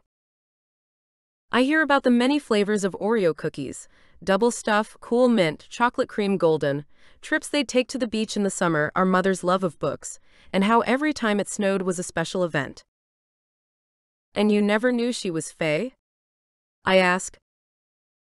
We're slouched against the damp stone wall and Kiki shakes her head. Just like you didn't know anything about her, I didn't know anything about who I am, who we are. You can imagine it was quite a shock when I learned I had wings. She turns to face me, her eyes shining in the pale moonlight. I never knew this world existed, and even in this short time, knowing it could be destroyed has given me an overwhelming desire to fight, to save it. We're lucky you learned you have wings. Tomorrow, while we endure the stupid special Fey fighters training, keep them hidden. We're not allowed to use our magic, not that we'd be able to anyway since Reichard wards against it, but like when I first saw the reality of the Westlands beyond Hesperia and can't unsee it, sometimes there are breaks in Reichard's magic. Leith systematically killed as many of the Fey in Raven's Landing as possible. Why doesn't Reichard do the same? Why train only to have the demons rend the shadows? Kiki asks. I think about this for a moment, putting together what she told me about the Shadow Army and what I know about the false king. I think so that when it comes down to it and we become shadowless, we're more powerful fighters. So we're stronger when combining might with magic. At that dire proclamation, we both fall into silence. For Kiki, that turns into the soft breathing of sleep. For me, I have work to do. The easy part was getting caught. The part that requires the skills I've honed since I was a child, and living with Nathina, will help me get out of the dungeon. The tricky part will be stealing the stone from the king while he slumbers, or whatever it is he does during the small hours. The challenge will be performing a reverse heist and living to tell the tale. I hold my breath, feeling the bars of the cell, looking for a weak spot in the metal. Generally, Fae aren't a fan of non-precious metals like iron and steel. It burns the bones. Since I'm not entirely Fae, I'm less sensitive to it. I've never let doors or gates or even walls stop me, and I won't now. I mark the door with a rune of silence so it doesn't squeak. My Fae magic is of no use here, but I can use Sven's quiet key to make an exit. I step into the passageway, pressing myself against the wall and listening. The two guards that should be standing on either side of the steps that lead up from the dungeon are slouching against the wall, snoring. I swallow and mark myself with a rune of silence. I hope that my heartbeat isn't audible, because it thunders in my ears as I walk up the winding stone staircase to the main castle floor. Just before the top, I pause and listen. Sure enough, two guards stand at attention watching the entrance to the dungeon. Unlike the guards below, they're awake because it's more likely someone would walk by and notice if they weren't doing their duty. If only I had dragonfly shifting abilities to make myself tiny. Thankfully, at least I hope, one of the guards is Scriv. I discreetly tug on the hem of his cloak as planned and slink back against the wall in the stairwell. From the hall I hear, "Oh no." Scriv gags. He's following the plan. He thinks I'm going to free the queen. This isn't good. Shouldn't have had that fish for dinner. It smelled off. He shuffles around. The other guard is quiet. I think I'm going to. A splattering sound comes from the hall. The other guard, silent until this moment, grumbles rather irritably. Disgusting. Why couldn't you have aimed the other way? You got sick on my cloak. The smell is. The other guard makes a gagging noise.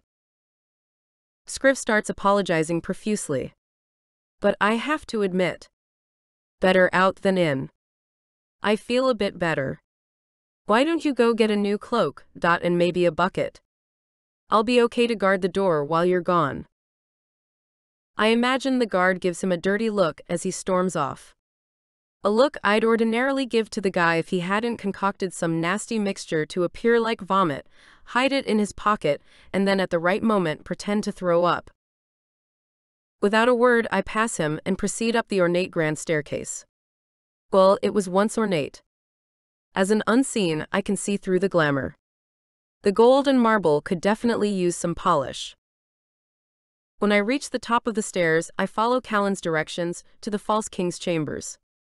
He'd only been in there a few times but seemed to think that when the crown isn't being worn, and when Rykard is asleep, he keeps it in a special box at the foot of his bed. Again, I use a rune of silence to enter the room. Chances are Rykard has other wards in here. However, to my knowledge, there aren't any against rune magic, because the rune of runes, the blank rune, cancels out any opposition to its power. So no one has ever bothered to create a ward against runes, because inevitably the rune of runes will be used to negate it. Rykard's chamber smells of dust and damp hay. I imagine he smells like tar and deception. As I let my eyes adjust, in the dim moonlight, the outline of an enormous four-poster bed takes shape. There's a lump in the middle. I hold my breath. Hatred sharpens inside of me. I could use more magic to end him right now. Instead, I pad quietly across the plush carpet. Seems he doesn't glamour his chamber and lives in the lap of luxury. At the foot of the bed, I crouch, risking a deep inhalation. I've stolen food for the unseen, clothing, and other treasures, to buy them passage to the lands beyond Hesperia. They'd rather risk life among the wild fae than death within a world of deceit. The chest Callen described is rectangular and about the length of my longsword. Gold decorates the edges. The lock itself is ornately carved with a complicated fastener. I place a rune of silence upon the chest, a rune of peace in case there's a creature or grim magic inside protecting the valuables, and a rune of safety over myself. I lift the key from my neck, press it against the metal, and feel an inner click. I open the lid to find another chest inside that is only slightly smaller than the first. Swallowing back my nerves, I steady my hands and risk a glance at the figure sleeping in the bed. He hasn't moved. I place the same runes on the second box and use the key to open it. No surprise, there's a third box inside and it's only slightly larger than the crown. I follow the same procedure and to my relief, the crown with the blue-green stone in the center rests inside atop a velvet cushion. An exhale escapes and the sound of sheets shifting sends my pulse thundering. From my crouch by the foot of the bed, I watch Rightful carefully, but he's only rolled over. I settle back in front of the chest and hover my hands over the crown, sensing for wards or magic. The crown is centered on the velvet cushion, and it's only then that I realize that the cushion is levitating. That cunning mage. I realize quickly what he did. If I simply pluck the crown off its cushion, something will happen. A creature will attack, I'll be cursed, or he'll be woken up. I can't risk any of that. This is where my reverse heist, taking something and leaving an exact replica in its place, is going to be difficult. I weigh my options, literally, because if I'm not careful, I could be worse than dead. There's only one thing to do. Remove the stone and replace it with the other one, so I don't even have to lift the real crown from its box. I pry the fake blue-green stone from the fabricated crown and it releases with a soft pop. Now, to do the same thing with the real stone and crown without touching or disturbing it. Magic would come in very handy right now. My palms sweat with every passing second, which is so not helpful. I think of all the runes I know that might help me. Rune of gifting, rune of concealment, rune of steadiness and fortitude. That could work. Of course, runes have their literal meaning like rune of passage, but to those gifted in the art, their purpose can be made more specific. Am I gifted? I guess I'll find out. I very carefully mark the cushion with the rune of steadiness and fortitude, imbuing it with my intention. Next, I mark the stone on the real crown with the rune of passage, being very careful with my intention. I merely want it to be passed to me. I take a deep breath, then trace the runes to activate them while Rightful silently snores. I can't forget that he's in here and at any moment could wake up. I close my eyes, casting my intentions. I sense movement. My eyes open in awe. The blue-green stone floats to me before dropping into my open hand. The rustle of sheets comes from the bed again, and then it creaks. I hold my breath, making myself small at the foot of the bed. 2 feet hit the floor. My pulse races. Rightful faces away from me as I quickly close the lids to the boxes. He slowly and sleepily stands up. I mark myself with the rune of silence again. On hands and knees, I scramble to the other side of the bed. He crosses to a door off the main room. A couple of panicky minutes later, I notice that the stone-less fake crown is on the floor next to the bed. I throw myself underneath it, swipe the crown, just as Rightful returns and drops back onto the mattress. Sweat pierces my brow as I lay there for an interminably long time, waiting to hear him snore. I keep my eyes closed to keep out the dust from above, and hope he's not like Nathina who suffers from fitful sleep. At last, a sound like a congested goat comes from above. I creep out from under the bed, go through the process with the key again, being sure to mark all of the runes, and get to the crown which still rests on the cushion. Relief sweeps through me as I scrub my clammy hands down my pants. I can do this. The only problem is, I got the stones mixed up when I'd hurried under the bed. I bite my lip. Not good. I study them, hold them in my hand, look for anything that would indicate which is which. Nothing. The key around my neck catches in the moonlight cast through the window. I place it atop one of the stones. Maybe it will help me reveal which one is the stone I seek. The moment the metal touches the gem, I rock back violently as all of the death and destruction caused by the false king flashes through my mind. I pull the key away, panting, terrified. I want to throw it across the room, but take a deep breath and tuck it in my pocket. I could kill Rightful right now in his sleep. But that would make me no different than him. With shaking hands, I use the rune magic to fix the fake stone into the crown. Then I close the chest and hope for the best. I creep to the door and sneak back to the cell in the dungeon. Sleep never comes. At dawn beside me, Kiki wakes with a startle.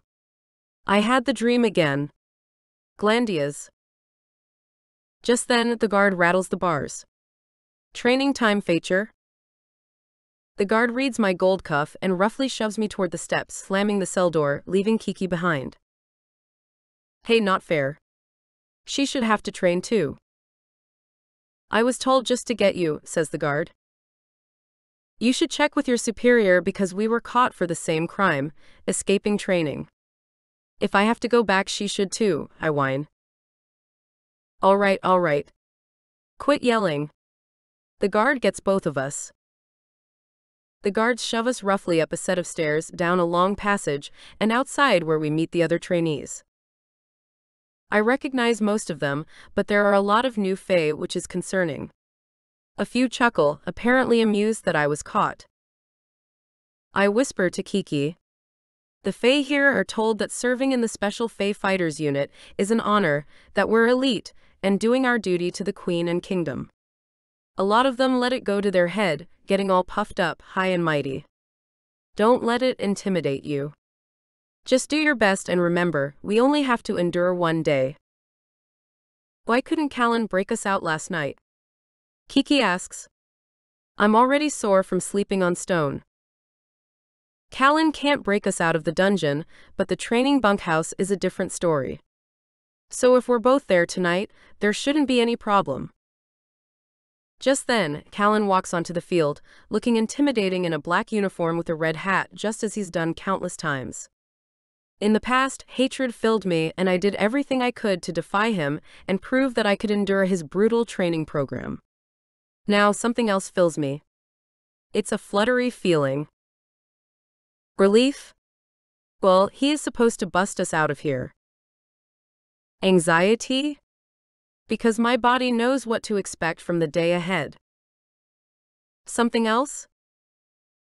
A few of the Fae girls eye Callen with interest, always pleased to prove to him how strong they are.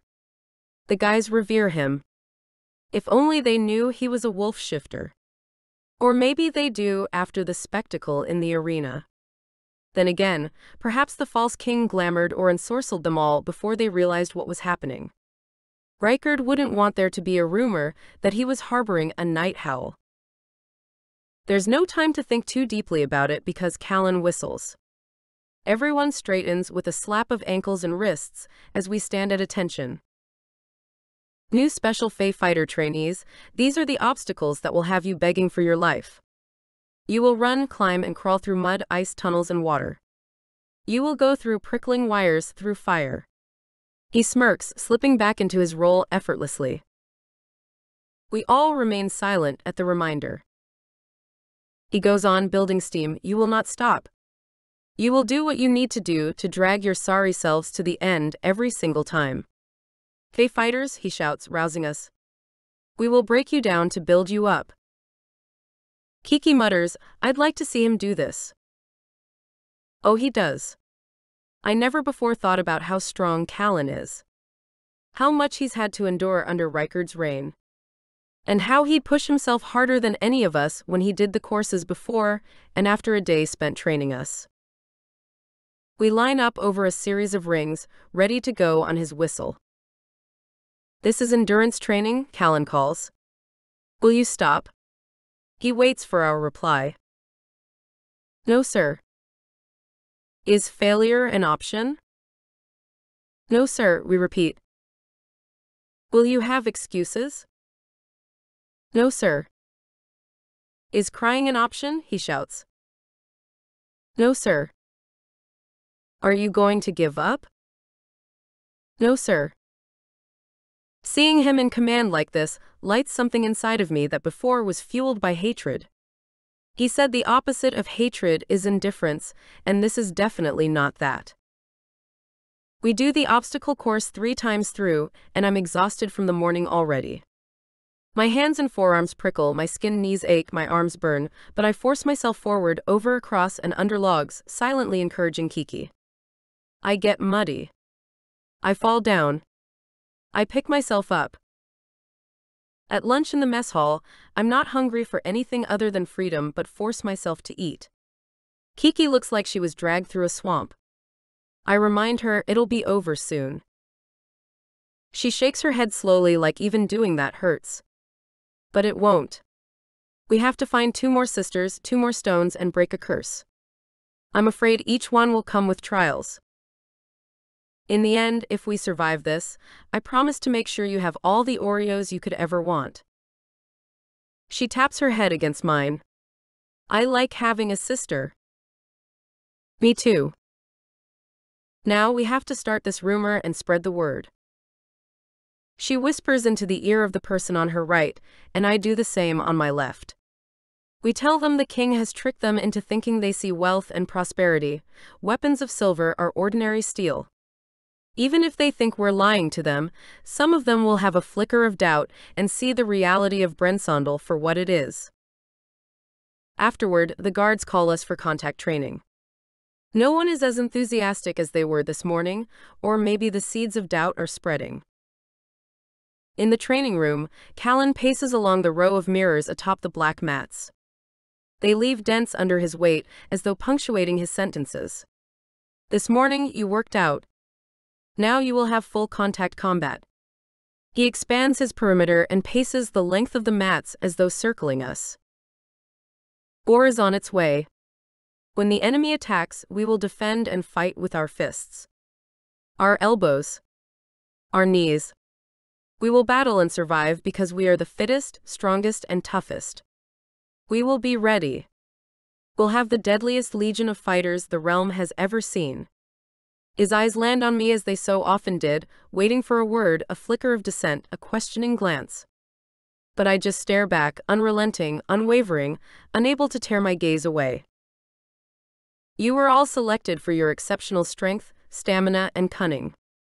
You are among the best, and we are training you to be the best. I will teach you standing, grappling, and clinching techniques. Then you'll learn to kill. You don't need magic. You'll overcome the enemy with might, he bellows. Then, like he so often did, he calls me up as a volunteer to demonstrate the technique of the day. I don't spare him my icy stare because I don't want anyone to suspect him and blow the plan. We spar, practicing jabs, uppercuts, hooks, and cross punches. But it's different this time.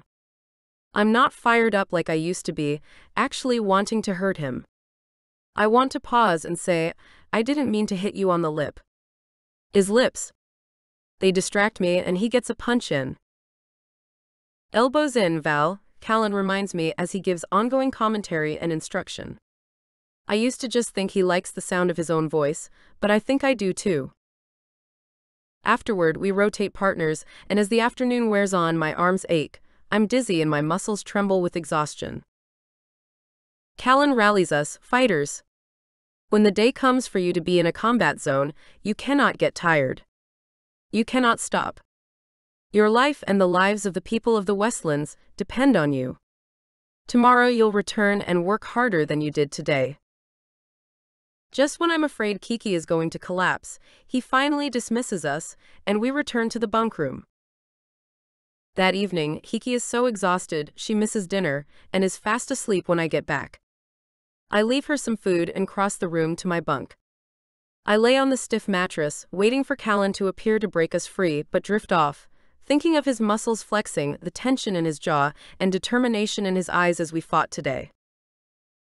Before I can wipe the smile off my face, I fall asleep only to wake to someone's palm pressing against my mouth as I struggle to get free. Chapter 22. Callen. I'd agreed to train Fae fighters with the secret hope that someday they'd turn on Rykard. I'd always admired Val's rebelliousness. Sparring with her earlier today reminded me of how strong she is, but she never could keep quiet. Not that I necessarily mind, usually. It's like she forgot I was going to be busting her out of the bunkhouse tonight. Shush, I whisper as she squirms, attempting to get away from me. Oh, it's you. Her voice is muffled. Should I have tickled your nose with a feather? Or tapped you gently on the shoulder? I didn't want to make you sneeze or startle you.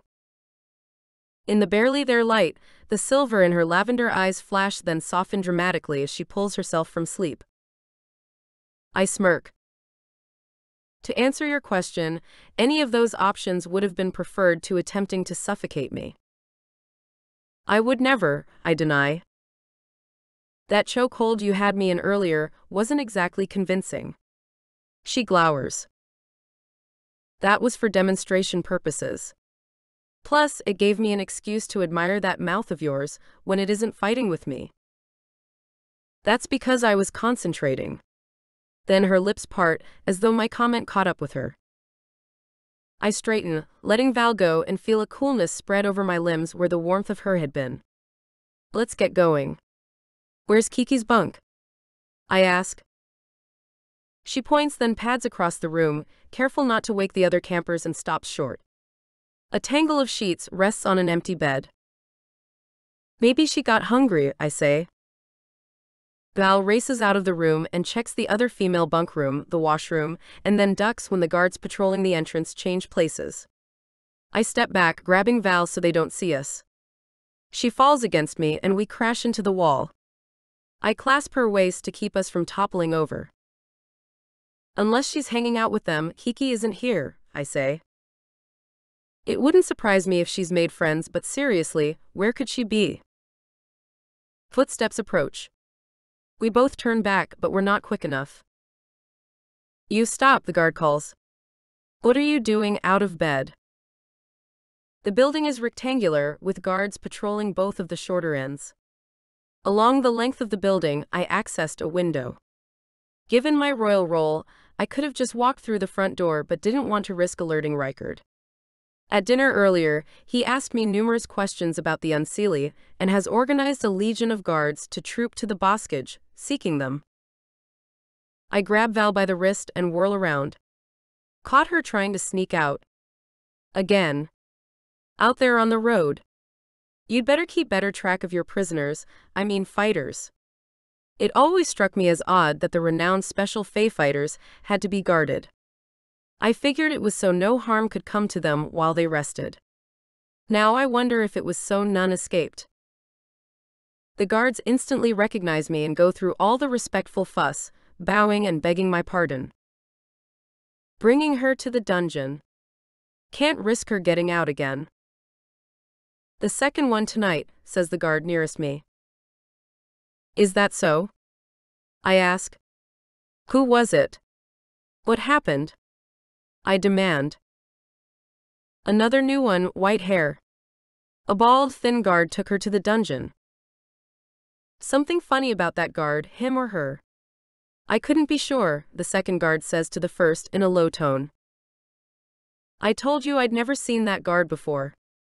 He must have been new. I still say it was a female. Her skin was as white as the prisoner's hair. Glandias, I hiss. What was that, Your Highness? Nothing. As you were. As soon as we're outside, Val says, are we actually going to the dungeon? Glandias wouldn't have taken her there. It was a ploy. Like she's trying to keep Kiki from getting the stone and therefore reaching the false king commander, Count Vlad. We should regroup with Gerda and Timoleon. See what they think we should do. Maybe they know where Glandias took Kiki. Wherever it is, we have to find her. As we debate what to do, a pair of guards approach. Your Highness, the king sent for you. He tilts his head and surveys Val. Yeah, this is her. King wants the feature and you in the castle. Now. We both stand there, dumbstruck. Shocked. This wasn't part of the plan. Neither was losing Kiki. We'll fetch a handsome reward for turning this one in, the guard says, grabbing Val's arm. At that, she springs into action. Val grips the guard by the shoulders and headbutts him, one of the skills we learned during practice today. I reach for my sword, throw off the cloak I'd been wearing, and lunge. I toss Val her sword, and almost as soon as we have the two guards at our mercy, more appear, coming at us from opposite sides. In one hand, I use a knife, in the other, a sword. Another guard punches Val as they engage in hand-to-hand combat. Her head whips back, then with the momentum of her fall, she lurches forward, driving her fist into his jaw. Her sword remains underfoot as 5 guards scrap with us. From behind comes a slicing sound of a sword through the air. The guards seem apprehensive to fight with me, not quite making their mark but not cowering either. Reichard must have told them to use force if necessary. That means he's onto us. I wonder how he figured it out. What was the giveaway? We both lunge, guard, dive, and duck, fighting with blades and fists and feet. I sweep a guard's leg, toppling him. This gives Val the opportunity to retrieve her sword. The vague tenderness from forming bruises push against a strange tingling sensation. I don't think I was cut. Punched? Yes. Elbowed? Yup. But not sliced. For sure, the residents of the surrounding dwellings have heard the commotion by now. But there are only 2 guards still standing. Again, right back where we started. Then, in a murky haze, comes a humming sound, a whir. Almost like the sound of bees buzzing. Val hears it too and whirls her sword aloft. She meets my eyes with a flash of warning. Demons? Incoming. At that, she bounds into the mass of black, green, brown, and palest white bodies writhing, hissing, and spitting as they descend on us. That prickling feeling returns, and I tug at the neckline of my shirt, charging headlong to defend Val and everyone else against these abominations. They spit goo the color of algae, ooze cream-colored gunk, and their leathery hands burn when they get a hold of me. As soon as I eliminate one, it's like 2 more appear. I'd argue that they're multiplying, I say. If we can lead them outside the Brenzondel walls, where there aren't wards against magic, I can make quick work of this, Val says. Then let's drive them west, toward the water. There's an exit there. As I slay a demon, another sprays me with a putrid-smelling, foamy substance. I don't even want to know what it is. And more guards, Val says. I don't care. If they don't obey the prince, we'll smash our way through if we have to, I answer. We reach the guard shack and demand they open the gate. They want to follow protocols, but with the demons close on our heels and the sight of the 2 of us covered in sweat, blood, and filth, I insist they let us pass. When they don't obey on King's orders, I operate the thing myself, as Val leads the demons toward the shoreline. All at once, flashes of ice-blue magic explode from her hands. I hear her laughter over crashing waves. Her relief at the release of her magic. But I don't feel quite myself. There's a tugging inside. A sense of unease and dizziness. I grip the gate, holding myself up as my muscles twitch. My bones have that particular ache that I know too well. I glance to the sky, but even if the moon is up there, it's concealed by clouds. However, there's no way we've made it through another cycle from waning to waxing. No. This cannot be happening. I drank Reichard's tonic, but was it something else? Something to cause the shift? Did he trick me just as I tricked him? There's no time to think as I resist the urge, the desire, and the grim pull of the night howl as it demands release. But there's no use. The shift begins and I stare at Val, shouting, calling, warning her to run. I fill my eyes and my mouth with an apology. I don't want this. I tense, summoning my strength, but there's nothing within me strong enough to resist. I'm made of skin and then fur. I'm upright then on 4 legs. I'm man and then I'm wolf. A cursed wolf. The last thing I see is Val as I release a blood-curdling howl into the night. Chapter 23. Valor. Amidst the demons' hissing and the march of the approaching guards, who must have been alerted of my escape, the spine-prickling, dread-inducing, ear-shattering howl of a cursed wolf-shifter splits the night. I do everything in my power not to cup my hands over my ears, to close my eyes, and wish this moment away. I turn to warn Callen, to urge us to get out of here when my gaze meets Copper Eyes. His eyes. His night howl eyes. He changed. How? Why? My raised sword shakes in my hand as he lowers his head and snarls, stalking forward. His scent locks on me. No, Callen, I whisper. No. It's me. But the hunger in his eyes tells me that there's no reaching whatever human remains inside of him. He lowers deeper into his crouch. I take a discreet step backward. Can Night Howl swim? I'm near the water. I could dive in. Could I paddle away? Before I can take the leap or come up with a better plan, he springs on me. Teeth as cold as icicles clamp down on my arm, breaking through the leather, the fabric, and the skin. I grit my teeth, fighting against a howl of my own from the pain. Lashing out with my sword, I try to fend off the demons and scare him away, while at the same time wanting to wake him up, come to and remember who he is. Callen. My Callen. Then I tell myself this isn't the wickedly handsome prince. This is a monster, and he will meet my magic. At that, I funnel all of my energy into my center. As he lunges at me again, I emit a blast of blue sparks. It throws him back, but he's on his feet and leaps, knocking me down onto my side and gouges deep with his teeth. I call on my magic again, feeling it bolt through and out of me. Blood pours from my arm as I struggle to my feet, wondering if for every deflection I'll earn a bite. How do I kill a night howl? Several demons attack and I swing my sword wildly, trying to destroy them and ward off the night howl at the same time. But Callen, with his mesmerizing copper eyes, is somewhere in there. If I kill the beast, will I also kill him? Am I willing to pay that price if there's the possibility of him becoming a man again? He tears into me at the same time I send a surge of the ice magic from my hands. He's relentless and attacks again along with a couple of demons.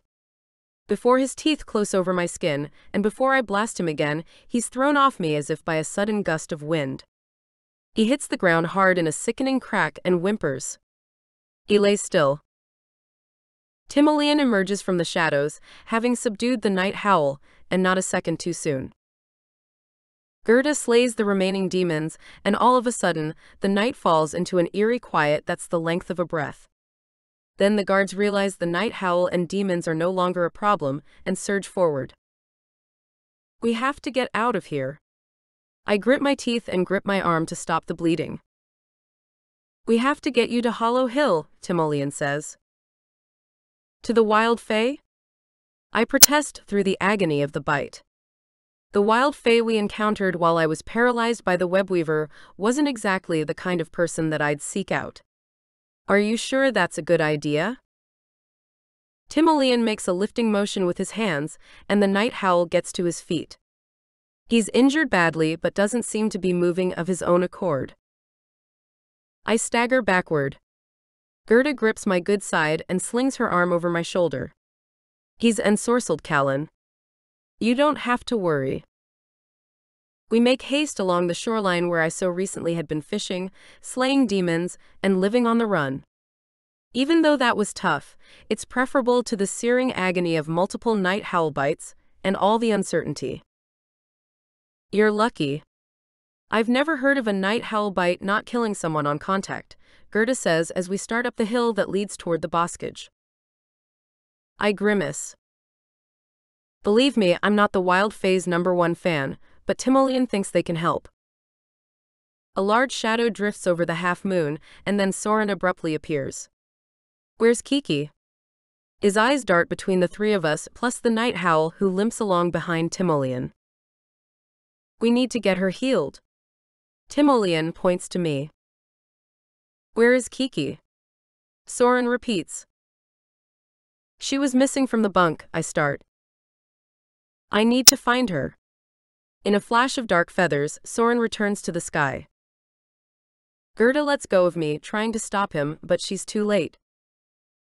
I haul myself up the hill and then down the backside where the ground flattens out and fills with mint for a long measure before the edge of the forest. Timoleon steps into a faint outer ring in the dirt with labyrinth-like patterns moving toward the center. Come on. The guards will be upon us in moments. The night howl trails Timoleon like a dog, limping. Gerda and I keep our distance, but step into the ring as well.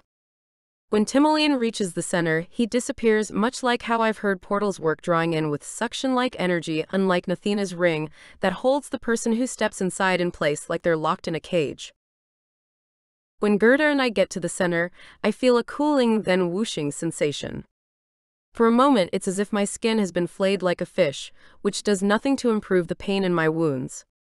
My feet land hard on the ground as if I merely fell into a hole. I feel relatively normal again, except for the bites. This way, Timoleon says. Are you sure about this? Gerda asks. I dare say we're as threatening to them right now as they are to us, Timoleon answers with a glance at the night howl. With Gerda holding me up, we hurry down the passage, feeling our way in the near darkness. The musty smell of dank earth fills my nose as we move gradually downward along the rough ground. The night howl's eyes glow in the gloom. Ahead of us, Timoleon shimmies between a massive outcropping and the opposite wall. We follow. As we continue, something familiar replaces the dank earthen odor, warmth and comfort in the scent of yeast and salt, the dough of baking bread. Ahead, dim light gives shape to rocks and stray stones. Timoleon stops abruptly, pausing at the mouth of the tunnel. Beyond it is a cavernous room illuminated by torches on the walls. A sturdy fae with broad shoulders and black hair stops us. Do you come as friends or do you bring folly? Asks the wild fae. I'm Timoleon, friend of Sigurd long ago. What brings you to Hollow Hill? A night howl attack. Timoleon urges me forward. I hunch, gripping my side as my arm hangs limply. My movement must have revealed the ensorcelled night howl, because the fae staggers backward. What do you mean by bringing this curse upon us? The accusation is sharp in the wild fae's tone. I mean for you to break it and help us, Timoleon says. Sigurd was my teacher, and he did you many favors. Please allow us to see your healers. The lance-like pain where the teeth tore into my flesh is well beyond my own ability to heal. Anyway, I can only heal from common injuries, and with herbs and potions. My legs start to shake. The wild fae signals someone and we wait as my breath comes in spurts. The venom from the webweaver is nothing to whatever poison is in a night howl's bite. It's like my body is trying to fight it, but is losing. I don't want to die in a dirt passage in Hollow Hill, but my legs buckle. Gerda helps me up as a troop of wild fae warriors advance on us. They have spears and shields and stern faces. There's no way I can walk back up that passage. If they've come to kill me, I'll use the last stores of my energy to fight back. I summon my magic, but before I can emit a blast of ice frost power, I drop to the ground. Before my eyes blink closed for what may be the last time, I meet the copper gaze of a cursed wolf. I long for the face of the boy to which those eyes belong. My own lid's close and all is dark. The smell of baking bread nudges at the corners of my awareness. A growl filters into my thoughts. I stiffen, afraid I'm being hunted by wolves. Well, one wolf. A night howl. My eyes blink slowly open. Copper eyes stare at me then shine with sudden relief. You're awake, Callen says. Your stomach was growling and you were mumbling. He bites his lip. I'm so hungry I'd like to bite it back. I think you were having an argument with Soren about which was better, brown bread or brissing our bread. I sit up and gaze at Callen and then my arm. Bandages cover it and as I shift, my side aches. He leans close to me. Sorry won't suffice. But I am Val. I am so sorry. My gaze floats back to him and relief of my own wells in my eyes. The night howl did this. But you're you again. Yeah. That was unpleasant. Are you saying it's unpleasant being the wickedly handsome prince because as recently as last week I would have agreed, but... He chuckles. Timoleon told me that Reichard must have given me a potion that caused the shift instead of preventing it. Which means he knew you were lying. Yep. And had no qualms about setting a night howl loose among the people of Hesperia. Also that. Thanks to Timoleon again, I didn't die. But a lot of people could have. I think it's because of the interchange in the arena.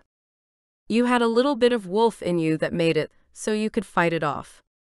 At least long enough to get us here. Where is here? I ask as foggy thoughts return. Hollow Hill. We've been here a day. Callen points at the bandages. The poison from the night howl has been removed and now you have regular wounds, like if a regular wolf bit you. You're no regular wolf, Callen. I know. I'm a monster. He dips his head and stares at his hands. You're not. When the false king is no more, the curse will lift. My stomach growls. Yeah. Let's hope. He helps me to my feet, and after sliding a curtain aside, my mouth drops open at the hive of activity. On the farthest side, several fae prepare a meal. Tables form circles. Dozens of beds stack vertically, ringing the room. They contain more fae in various stages of sleeping and waking. In the center, stumps create yet another circle topped with more fae. Several openings lead away from the cavern. In groups and clusters, some fae study maps, others sharpen tools, and young fae play. They're all dressed in a variety of colors, fabrics, and patterns. They have a wild look, as is to be expected, but otherwise seem calm, and not like the tricky, bloodthirsty fae we met in the woods. Welcome to Hollow Hill, Callen says. Where the fae are crafty, the warriors are fierce, and the food is not glamoured. My lip twitches toward a smile. You do look like you've had a hearty meal recently. He pats his stomach as he leads me out of the recovery area. Eyes follow us, some with curiosity and others with what feels like hope. When we reach the kitchen area, we take a seat, and a spindly boy tips a carafe and spills a thick amber liquid into a mug. Cider syrup, Callen says. It'll make your teeth ache if you have too much. I also eat porridge and bakers and bread. Now I can think straight again. Good. Timoleon accelerated your healing, and then we can finish what we started. Where are Timoleon and Gerda? They went back to Brenzondel. It seems Glandia's is becoming a problem. And left us here alone with the wild fae? Although looking around, they seem relatively harmless. It's not what you think. The wild fae have a reputation for being brutal. You met Nathina. Wild fae are mostly unseelie and they're different. Among themselves, they're relatively peaceful. This group has aligned itself against Reichard. I remember the warriors with their spears. I'm not quite certain about their allegiance. Which means they're willing to help us. For the most part. Although I don't think they like me much. Whether it's because I arrived as a night howl or will leave as the prince, I'm not sure. In fact, none of them have come close to us since I emerged from the recovery area. Wary eyes flick our way as I look around until the spindly boy taps Callen on the shoulder. We're playing punchball and we need a goalkeeper. Did you say punchball? Callen beams a smile. I'd love to play punchball. But you need to be the wolf, the boy says. I've never played as a wolf. The little boy leans in. My brother said it will scare the other team so we win. Callen smirks and we follow the little boy down a hallway to a vast, stadium-like space. I realize we must be under the arena. Still aching from the night howl attack, I find a place to sit and watch as a wolf with threads of silver and copper in his fur lopes onto the pitch. I should be afraid, but instead, warmth floods through me. What Kiki described as a spark between Callen and me lit whatever fuse was inside of me. I'm warm all over, right to the tips of my curved ears. I want to believe that this flood of feelings is some kind of trickery, a hangover from the potions Timoleon must have used to help me recover. A curse of some sort that is making me fall for the wickedly handsome prince.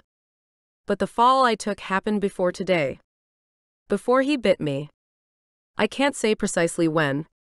Maybe I've been falling slowly, almost imperceptibly, since he burst into the room where I sat with Nathina, Varuk, his parents, and several other high court fae, arranging the details of my marriage. He'd said that he had a formal order from the king, demanding I enter into the special fae fighter regime. I'd only met Callen once before. The night before, in fact, at a court dance for all the fae eligible for marriage. He'd been surrounded by girls in gowns all night, but I'd felt his eyes on me as I danced with Varuk, blissfully unaware of my future. His gaze was disapproving, judging, cruel copper, and he blocks a punchball score, and his eyes flash in my direction. His copper wolf eyes. They're the same eyes as when he's human, but I realized the disapproval, judgment, and cruelty wasn't directed at me. It was meant for Varuk, who had a reputation for being all of those things. I lean back, wondering what this all means as the game continues, and my thoughts fly back and forth as fast and hard as the punchball. Not surprisingly, Callen's team wins. Everyone celebrates with a feast, as fae are known to do. As teammates offer congratulations to Callen, who's safely back in his human form, I help myself to more food, a plate overflowing with sweets and savories. Callen joins me at a table, and I notice everyone leaves us alone. You went to being the popular guy, to everyone acting like you're the fearsome night howl again. He nudges his chin and winks. Told them I'd turn back into a wolf if they didn't let us eat in peace. And to what do I owe this pleasure? I ask. I'm starving, he says, digging in. I've never played punchball as a shifter wolf. I can really brace the ball with my teeth, and it really works up an appetite. Tell me more about punchball. I've never played. Looks like a violently good time. First, no magic is allowed on the field, Miss Fierce Frost Fae. As we eat, we talk about the game, eventually discussing getting the crown, the night in the dungeon, training, escaping, and then everything leading up to his shift into a cursed wolf. After that, we talk in hushed tones about everything to come when we leave at dawn. Some of the fae play whistles and lutes. Others sing and dance. Callen lifts a glass and clinks it with mine. To our future. I know he means for the success of our plan and the freedom of the people of the Westlands from the false king, but part of me also hopes he might mean our future. I finish my glass with a smack of my lips. Care to dance? Callen asks, getting to his feet. Just one, I say, since my body still aches. But one turns into two, then three and four. Eventually, I collapse against Callen with laughter. You, my dear, had a bit too much whispering wine. The words my dear echo in my mind along with other thoughts. Whispering wine, I whisper. It's known for revealing secrets. I bet you have plenty of those. My voice sounds thick. Good thing I'm drinking apple smash, a favorite among punchball players. I have no secrets, I say as we stagger down the hall. Callen's arm wraps around me. He's gentle where my side and arm are still tender. I lean into him, breathing the woodsy wolf scent as my thoughts spin and spin like they're still dancing. I think you have at least one, Val. I slouch against the wall. You're right. I do. I tip my gaze up to meet his eyes. I care. I care so much it scares me. I know you do. No, I mean, I care about you. He leans in and braces his hands on the wall, caging me between his arms. I know that too. But I didn't realize you were actually afraid. The words seem to slide off my tongue, but it feels good to tell my secret. I more than care. I like you, Callen. I like you too. More than like, he replies. I nod because he understands exactly.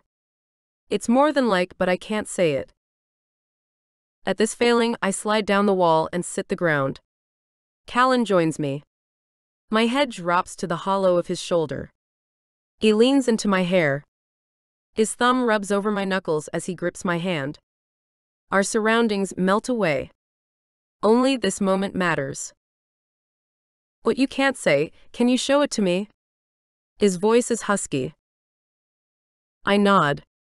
If we survive this, I promise I will show you every day for the rest of my life. His gaze swims over mine and down to my lips. He pauses and then stops at my neck. He untucks Sven's quiet key. His voice is husky when he says, I'll show you too.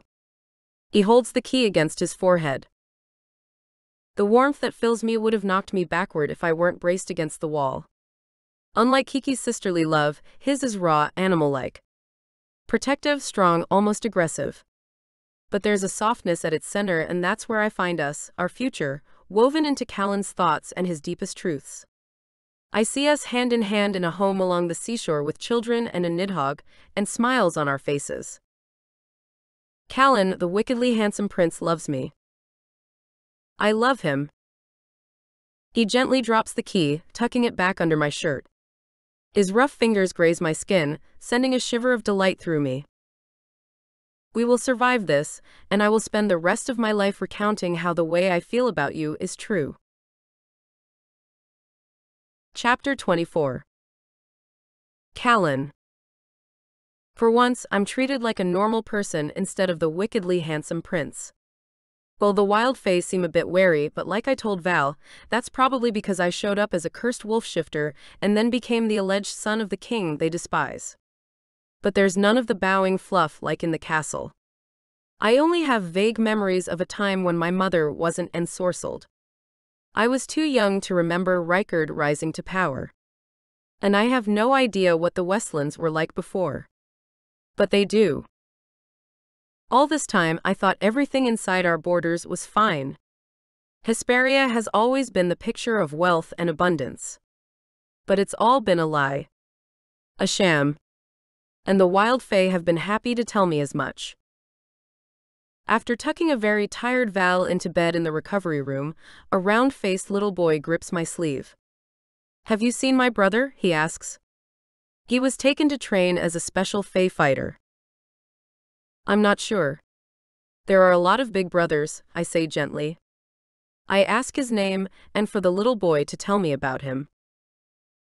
Seeing that I'm held captive by the little boy, a woman with voluminous hair asks me about her sister's family, living inside the walls of Brenzondel. She won't speak to me. It's like I no longer exist. A man with stiff posture grips my upper arm. My father was a top member of the High Court. He was against Rightful marrying the princess, your mother, but then one day it was like he'd switched teams. For years he'd worked to secure fae rights, equal among all. Then it was like the light went out of his eyes. Of course, I assumed he'd been ensorcelled, but it was unlike any magic I'd ever seen. I hear more stories like this, about how families were divided, lives ruined, and hopes for the future lost.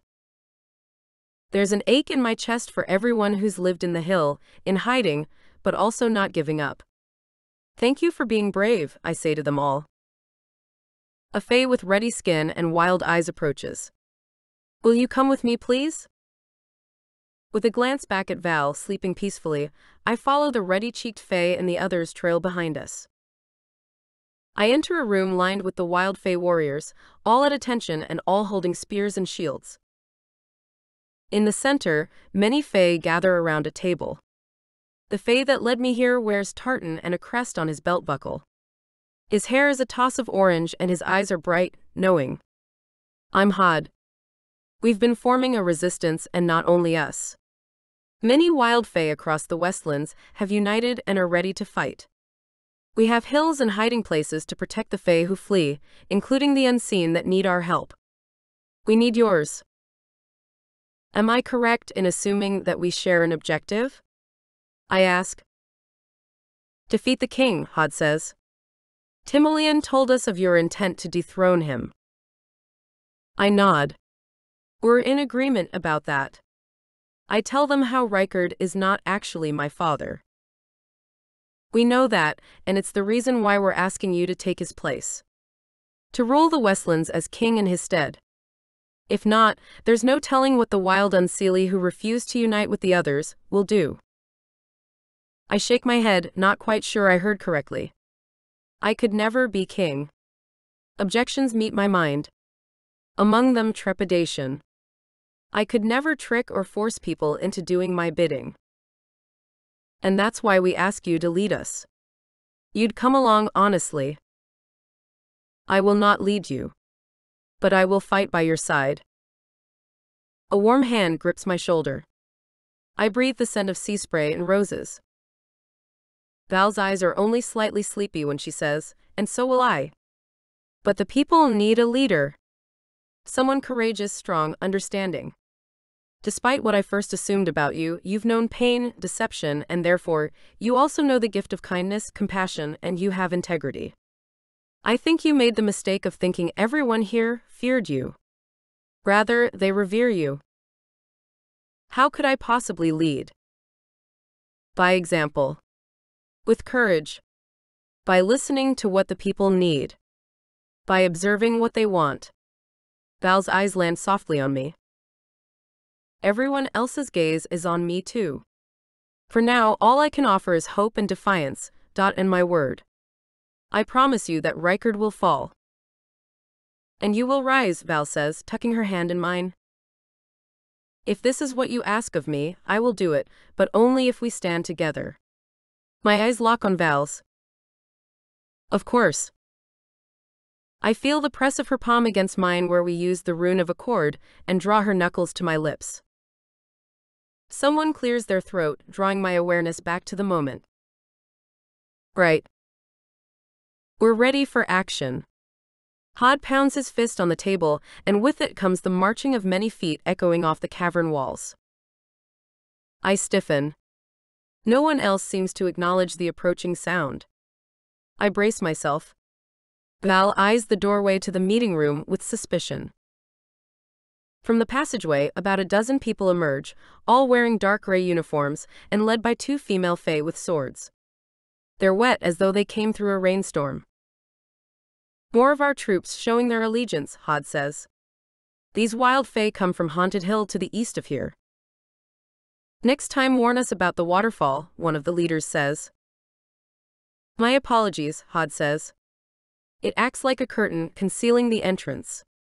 No way to get through without getting soaked. He makes introductions, and there's nothing ghost-like about the fae from Haunted Hill. They're solid, fierce, and ready to fight. There's strength in numbers, and it's a relief to see we have fighters of our own. But I don't expect it's going to come to war with Rykard. There are a few gasps of relief. But this is much bigger than the Westlands. Val goes on to tell them about her sister and the threat of the Shadow Army. Demons shadow thieve while the Fae court grieve. 4 sisters to find. 1 compass to bind. 4 crowns to take. 1 curse to break. Before 12 moons turn, else the realm will burn, she recites the message Kiki received. Hopefully Timoleon, Gerda, and Soren have found her by now. Chaos erupts in the room as the Fae talk about missing family members, the demons, and the destruction they've wrought. We leave at first light, I say. But we're not ready for battle just yet. Without telling them everything, I explain about the Helm of Brenzondel. As my gaze bounces from the wild Fae seated at the table led by Hod, to the Haunted Hill Fae who passed under the waterfall, and to Val, I suddenly realize where the helm is. I must go pale because Val asks, "Are you all right?"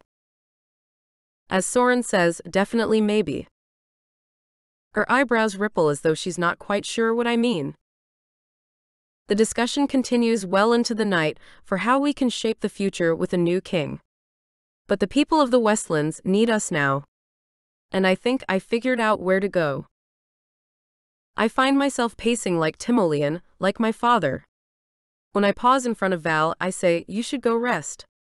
You must be tired." Restless is more like it. Anyway, I healed fast. The food helped. Ready for action? I say. Yes, and for this to be over. She gazes at the floor. Thinking about being the king? Thinking about peace. I promise to bring it to you and everyone here, I say with renewed resolve. Hod steps forward. Then you are willing to unite the people and lead?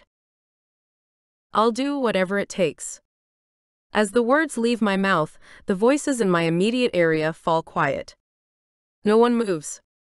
Like a ripple, the rest of the room follows suit. All eyes are on me. We are honored to call you our leader and our king, Hod says. The room erupts with excitement. Women and men whoop. When the clamor dies down, I take a deep breath and say, I will do my best to live up to the trust you put in me. What I want is freedom. But it's going to come from us joining together. The clapping and hooting echoes off the walls of the dome under the hill. Val and I leave the next morning, slipping through the fog, just the two of us, but I know we are backed by countless fae who want to see freedom as much as we do. Chapter 25. Velour. When we leave Hollow Hill, the fog is thick and seems to cling to us like hungry fingers. We creep along the edge of the seashore and toward the castle walls where, once more, we'll use a rune of passage to gain entry. The plan starts with meeting Gerda and Timoleon, then possibly rescuing Kiki. In whispers, we discuss where to go first. There's something I have to tell you, Callen says, pulling me into an alcove along the castle's wall. He grips my upper arms, holding me fast. His head dips and he blinks slowly. I couldn't tell you before, but I think I knew where to find the helm. My heart races as I lift my chin to meet his eyes. The outermost ring is darkest, almost black. The inside is like liquid copper, soft and warm where once all I saw was wickedness and cruelty.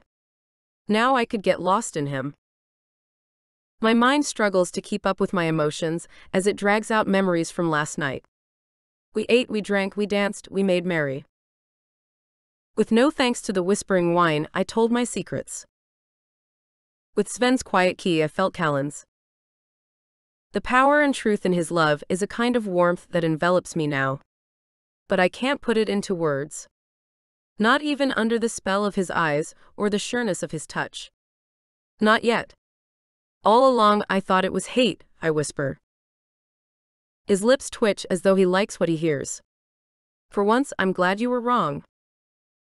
You said you thought you knew where to find the helm, I start.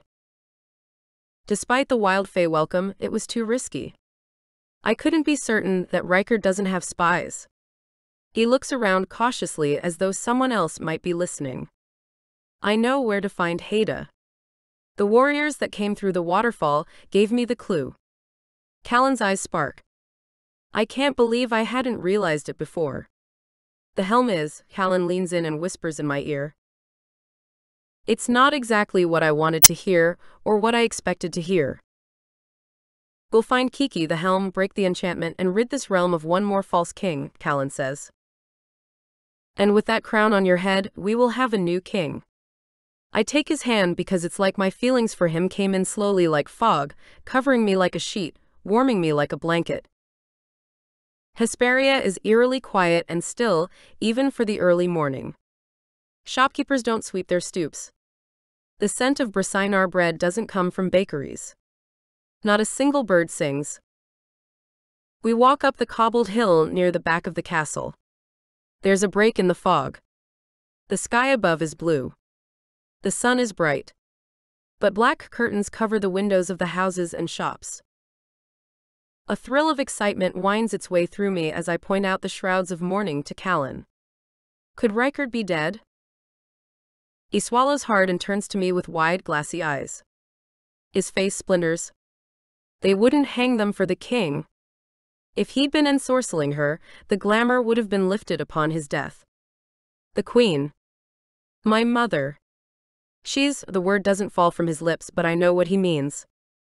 However, since the glamour remains, this also confirms that she's not behind it. Haida must still be in the castle. Callen goes back the way we came, racing toward the castle. I'm going to tear him apart. Limb from limb. He'll be sorry he turned me into a night howl. Callen's threats echo in the fog. His pace slows slightly and man becomes beast as he shifts into a wolf. I hurry after him. This was not part of the plan. At the entrance to the castle, countless guards flank either side of the stone path, standing at attention. Then I spot Rightful, imperious among them. Callen, in his wolf form, is running into a trap. I shout to him, try to warn him, but he's focused. I'm too late and snap my mouth shut, as to not draw attention to myself too. Better for one of us be free to help the other. Rightful lifts his hands, makes a swirling motion, and a magical net ensnares the prince. Snarling and struggling to get free, the glossy black magical bonds shrink to fit around Callen. The magic seems to singe his fur and he yelps, succumbing to the trap. I knew of your deception, Prince. There is no unseelie alliance. My good friend Glandy has informed me as much, which means you've been working with the dirty Facher all along. Our northern neighbors had the right idea. Eliminate the Fae from the world. Turn them into a shadow army. The rest, like your mother, not strong enough to fight, will be forgotten. Soon you will be dead and forgotten too. Anger tears through me. I duck behind a low wall and summon my magic. If I can create a distraction, maybe Callen can get free. The guards close around the wolf in the net and angle their swords at him. My fingers drift to my own, itching to use it against the enemy. Using my Frost Fae power, I'm too far away to hit my mark, Rightful, with moored magic. Nathina could wield that grim power, but I never went that far. Maybe I should have. Then again, I didn't entirely expect to be in a life-or-death situation with a false king, a wolf prince, and dozens of others relying on me. I slink into the fog. I don't want to leave Callen on his own, but if he was right about where Rightful is keeping Haida, I'll see him again soon enough. Forgive me, Callen, I whisper. From above, a shadow crosses the dreary whiteness of the fog, and a great black bird alights, blocking my passage. Soren changes back into his human form.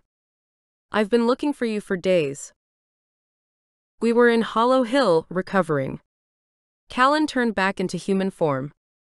Well, now he's a wolf again, but Rightful captured him. I saw, but it was too late for me to do anything. I'd been circling this castle, haunting the king while he turned out the shrouds of mourning. The queen? I ask. He nods his head solemnly. At first, I thought it was a ruse. A way to lure Callen back. It worked. But through a window, I saw her fall down a flight of stairs and break her neck. I wince and my eyes crimp at the corners. That's horrible. I think when his power dips or he concentrates it elsewhere, her enchantments lifts along with the glamour in the city. I saw her a few times blink her eyes as if coming out of a trance. Like she was suddenly aware that she'd been sitting dumbly in a chair for days. Then she'd drift back into that fuzziness, Soren says. I'm so sorry for her. For Gerda too. But there will be time to grieve later. We can't stay in the open. Have you found Kiki? I ask. I overheard guards talking about the disagreeable prisoner from the Northlands. I grin. I hope she's been making them miserable. She's been practicing dreamweaving. They've all been complaining about nightmares. He smirks like he's proud of his girl. And you? I ask with a hint in my voice. He smirks. Sleeping like a king. He tells me where Kiki is and that Timoleon left us a rune of passage. Okay, let's go get the girl of your dreams. We keep close to the castle until we reach a stone that's slightly askew. Soren pries it out to reveal a rune of passage. Tracing my finger over the lines, I feel the pull, drawing me in. I press my palm against it, and at the last moment grab Soren's coat so he comes with me. We land in a dim hallway.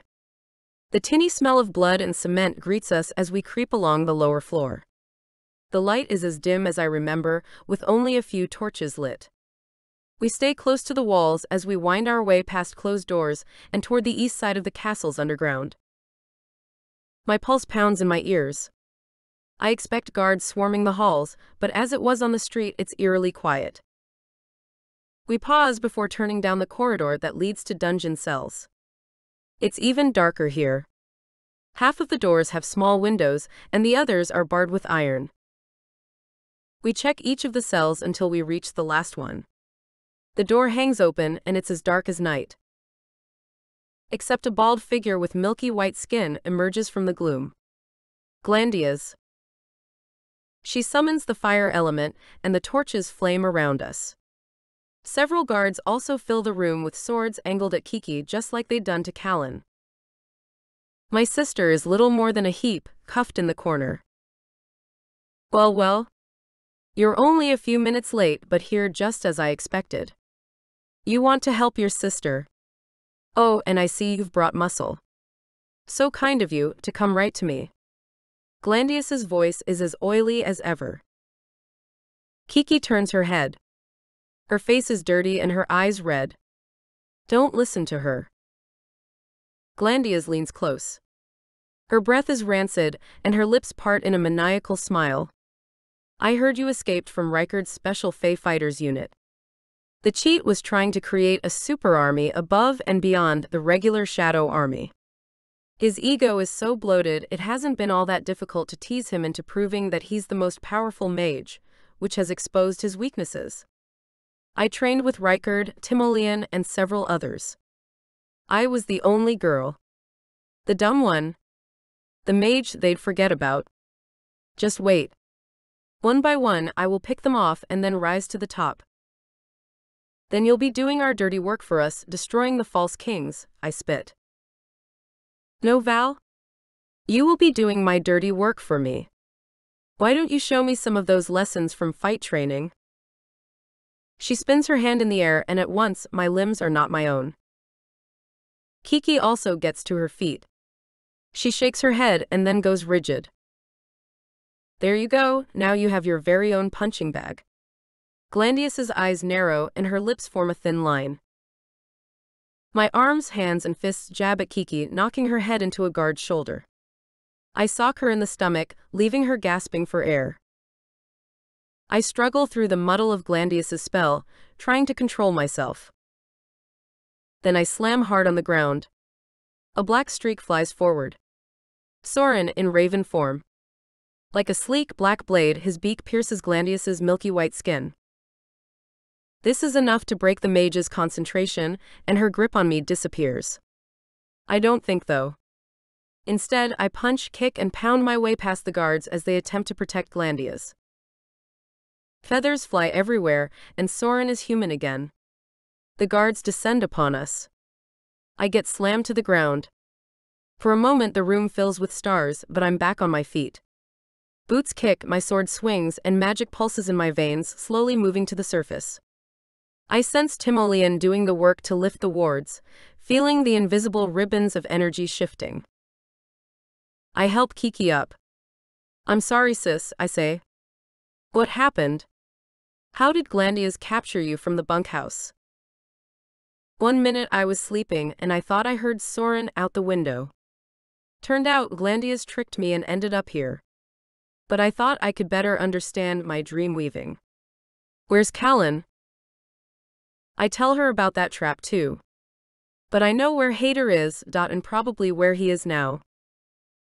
A guttural shriek reminds us where we are, and in one whirling motion, Glandius disappears in grisly black flame. I brace myself, prepared for her return, but Soren mashes his way through the remaining guards and then gathers Kiki in his arms. They embrace, but the echo of boots pounding down the hall pulls them apart. Glandius is sure to be back. I keep on my guard, wishing I could access my magic to repel her and the guards. I peek out the cell door. We're at the end of the hall, and there's no way out but through.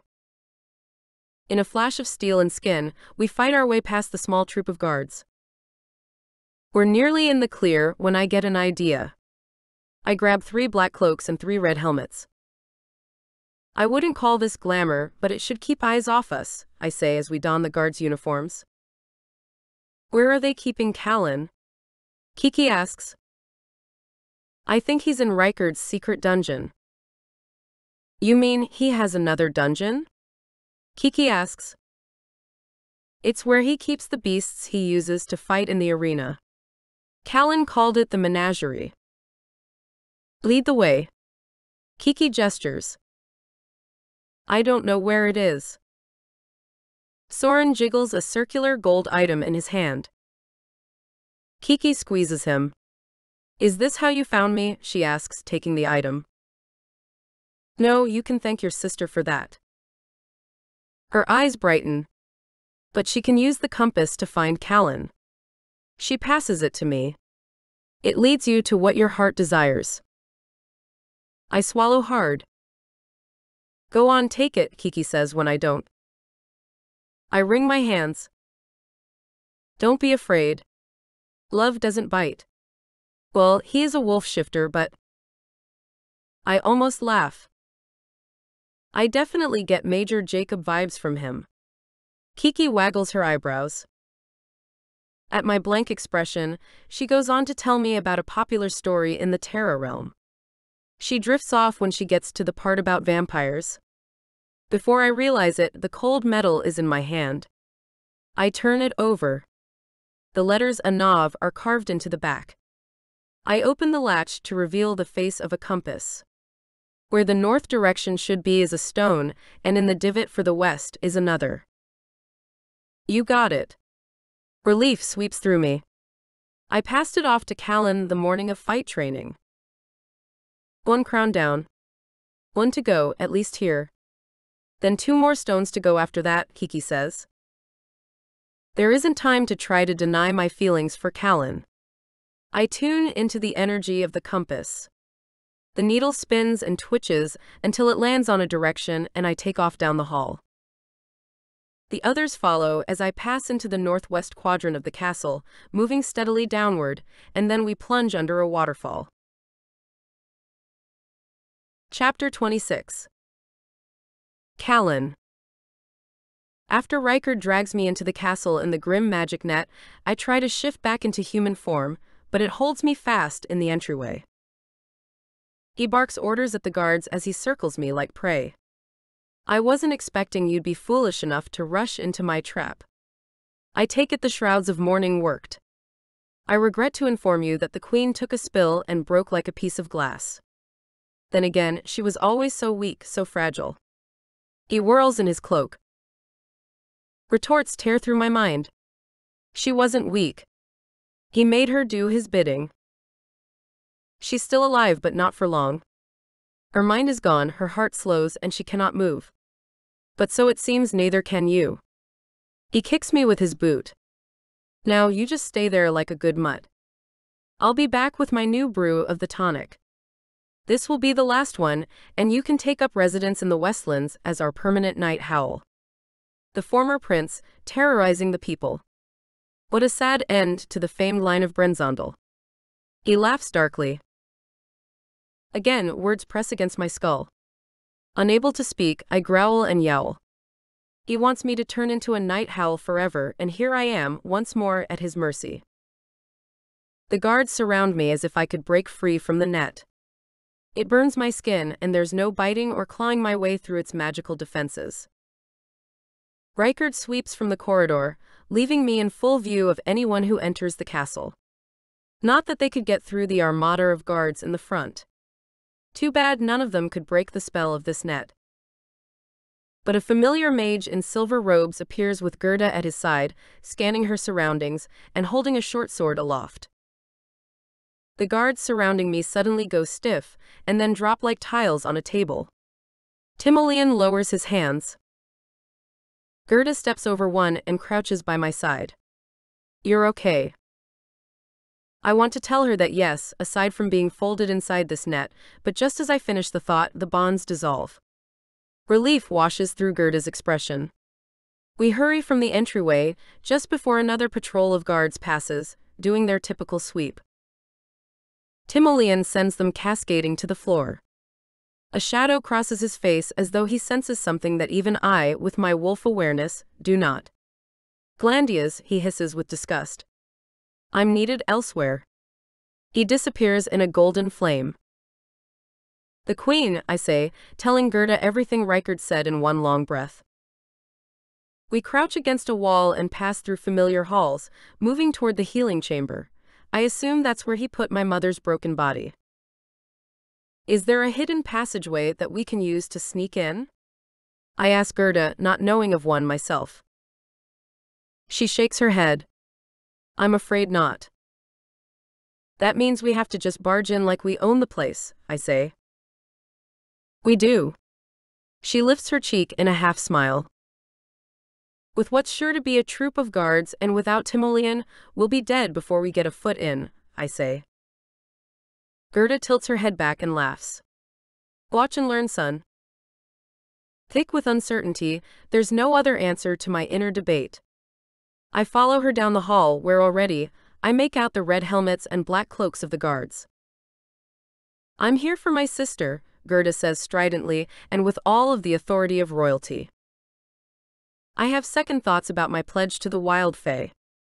Gerda would make a brilliant queen. However, the guards don't even dignify her with a response. She shrugs and moves forward, but their swords drop, barring her way. Gerda stiffens. Let me pass. The words are like stone grinding against stone.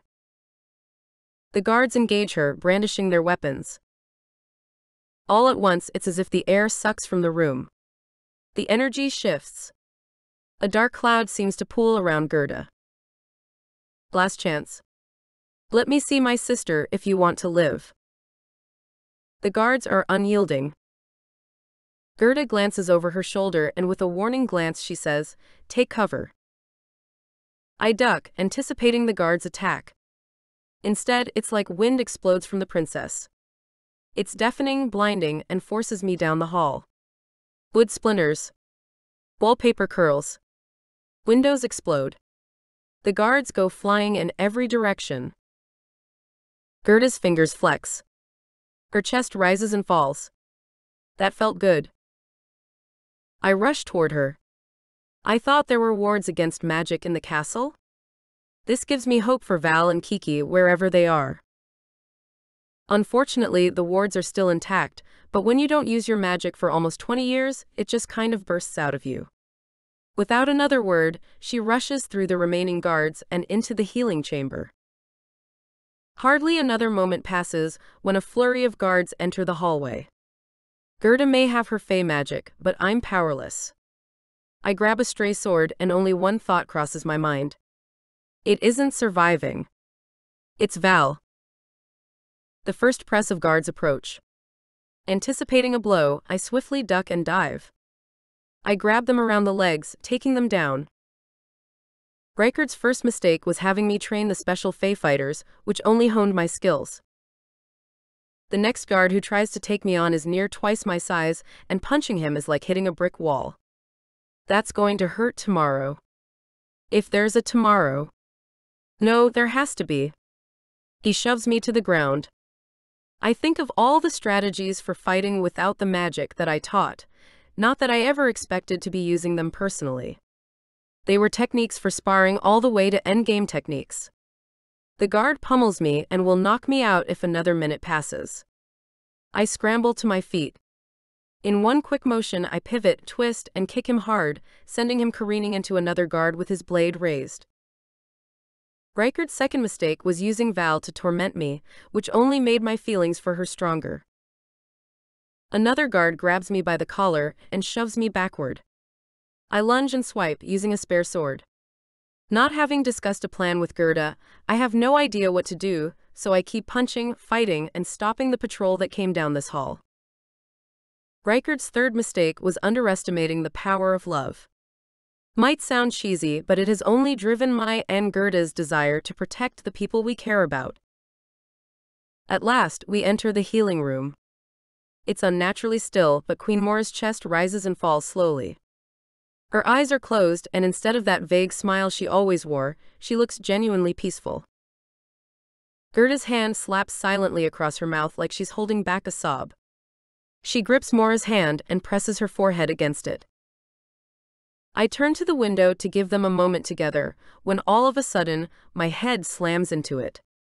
In the reflection, I see the outline of one of the guards' red helmets. I drop onto the bed. I blink a few times. I descend into darkness like the shrouds of morning billowing over the windows in town. A spark flickers in the darkness, like someone trying to blow out a candle. My breath leaves me. Maybe forever. I must have taken one too many hits to the head today. Gerda must have exhausted the magic inside of her that could overpower the wards. Cold fingers wrap around mine and squeeze as though trying to wake me up. My mother. I take one last deep inhale and I blow one last gust with everything I have to feed the spark. It dims for a second and then catches. The spark inside slowly builds. I see an image of my mother waving. I see an image of Val beckoning. I say goodbye and hello. I burst through the internal night. My heart beats. My lungs breathe. And a guard charges at me as I get to my feet. I launch myself forward, bursting into wolf form. Gerda shuffles to her feet, wavering a little bit as a dozen more guards appear. Her muscles tense, ready for another fight. Let's finish this, she cries, rushing into battle. Even without magic, she's a force to be reckoned with. As a wolf, I snap and tear, bite and swipe. We make a good team, decimating the remaining guards. We should get out of here, Gerda says, panting. When we reach the door, the thunder of boots on granite echoes down the hall. Blood drips from a gash in her brow. She wipes away sweat. There's only one way into this room. I don't hear what else she says as I return to human form, pick up a discarded sword, and roll my shoulders. Gerda eyes me carefully, really looking at me for what feels like the first time. I know she loved you. She glances over her shoulder to the window. She'd be proud of you. She takes a running start and rushes toward the glass. In the late daylight, the room behind is dim. With one last glance back, both of us smash through the glass and toward the setting sun. We tumble to the ground below. Glittering shards of glass fall like icy snowflakes, and we take off running toward Crooked Wick. Scriv and Timoleon are there waiting. Each of them on opposite ends of the room, brooding and contemplating respectively. Gerda and the mage enter into quiet conversation. I catch snatches of Timoleon saying he and Glandius fought briefly.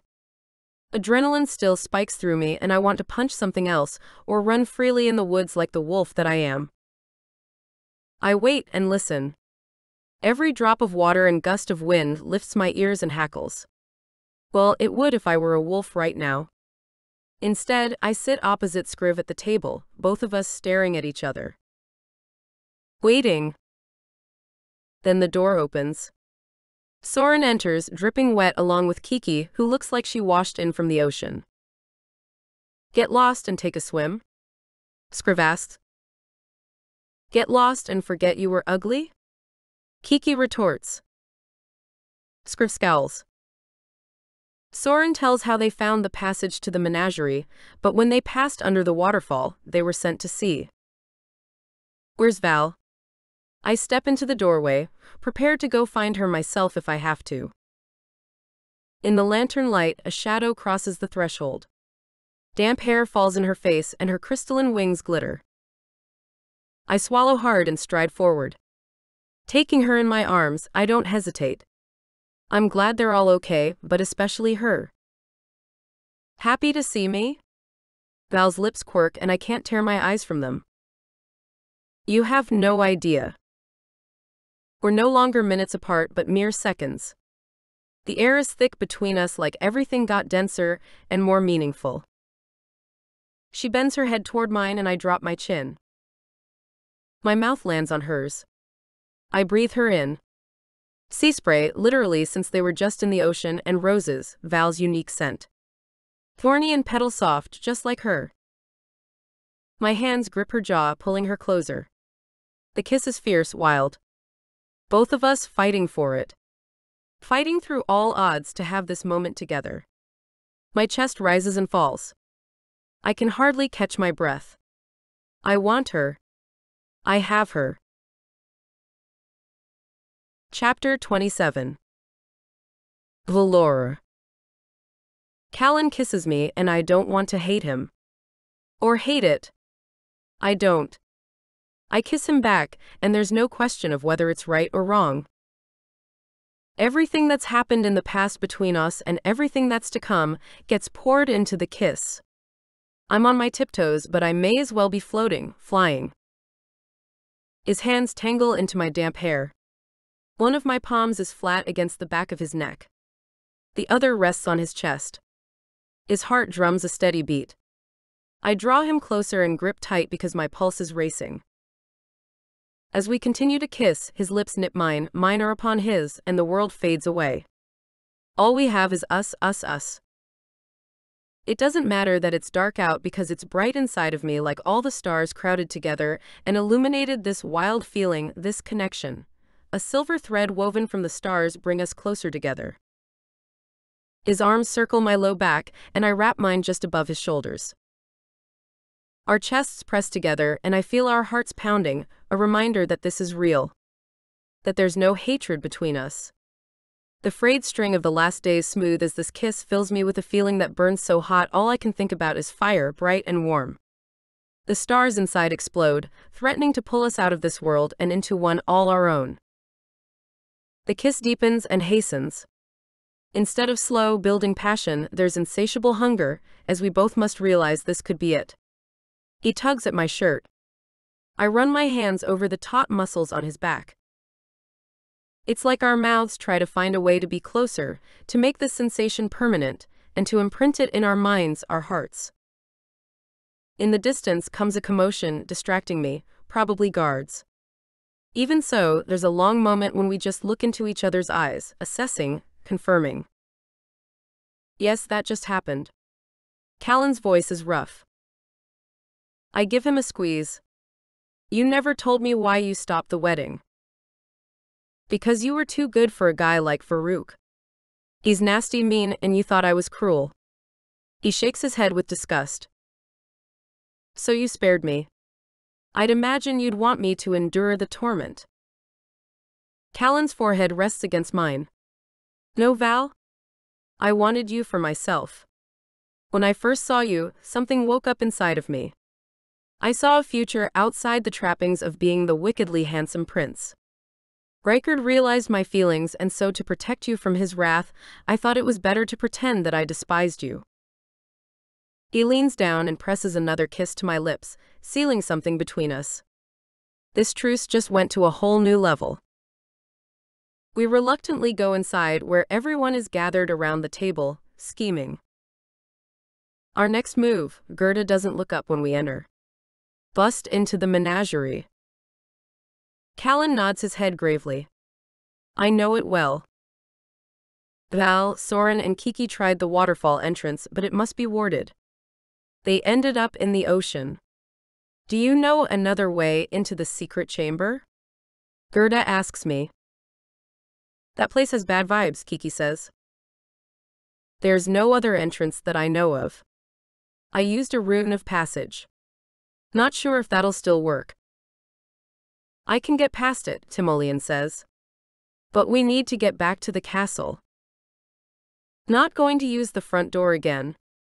Callen turns to me. That was stupid. I should have realized it was a trap. He recaps what happened. Meanwhile, I tangled with Glandias. The rumors of the Shadow Army and war are true. The Westlands aren't big geographically, but there is a lot of coastline. There's something sinister going on in the Southlands. She's contracted with someone for ways to transport demons, and presumably the Shadow Army. A fleet of war wagons. They have thick treads and can travel overland through rough terrain. I think this is a clue as to what's to come. Sounds like a tank, Kiki says, describing the vehicles used in the Terror Realm. Only Scriv hitches a grin. Sounds fun. Kiki opens her mouth to say something, but Soren shakes his head. Not worth it. Glandias was preparing to drive one laden with demons directly into Hesperia. I slayed the demons, but this is much bigger than I conceived. That must have been when I felt my magic rising toward the surface, I say. I lifted the wards, Timoleon says with a small smile. I flex my fingers and draw a little heart in the air. Kiki giggles. Girl, you've got it bad. My ears heat. I wipe the magic away with a swipe of my hand. She draws a pink arrow and sends it sailing toward me. We both laugh, a rare sound these days. But no one else other than Callen even hints at a smile. Kiki tugs on the hem of her jacket and clears her throat. When we were in Briar Knoll in the Northlands, we learned that the vampires originally came from Terra and were sent here after the rift. We also learned they can travel between realms. I'm almost afraid to say it, but it sounds like Count Vlad is combining Terra technologies with magic. First, he'll ruin our realm and then move on to taking over Terra, I say. If that's true, yes, this is much bigger than any of us could have imagined. King or not, I will fight until I put a stop to this or die trying. Callen pounds his fist on the table. We can fight with magic and might too, I say. First, we need to strengthen our defenses, Callen says. Make things right in the Westlands. Back to the business at present. Can you get us into the menagerie? Gerda asks. Timoleon nods. Let's do this, I say. Scriv opens the door, all of us ready to flood the castle. A figure in a silver cloak and with skin as pale as moonlight steps through. So cozy. So cute. Timoleon, so good of you to lift the wards inside the walls of Hesperia. It made it easy to find the energy signatures of two problematic fae. Frost fae magic sparks, but we're not quick enough. Kiki and I disappear into a black cloud. I wake up alone in a dim stone room. I blink my eyes as pieces of my capture return, then bolt to standing. Where's Kiki?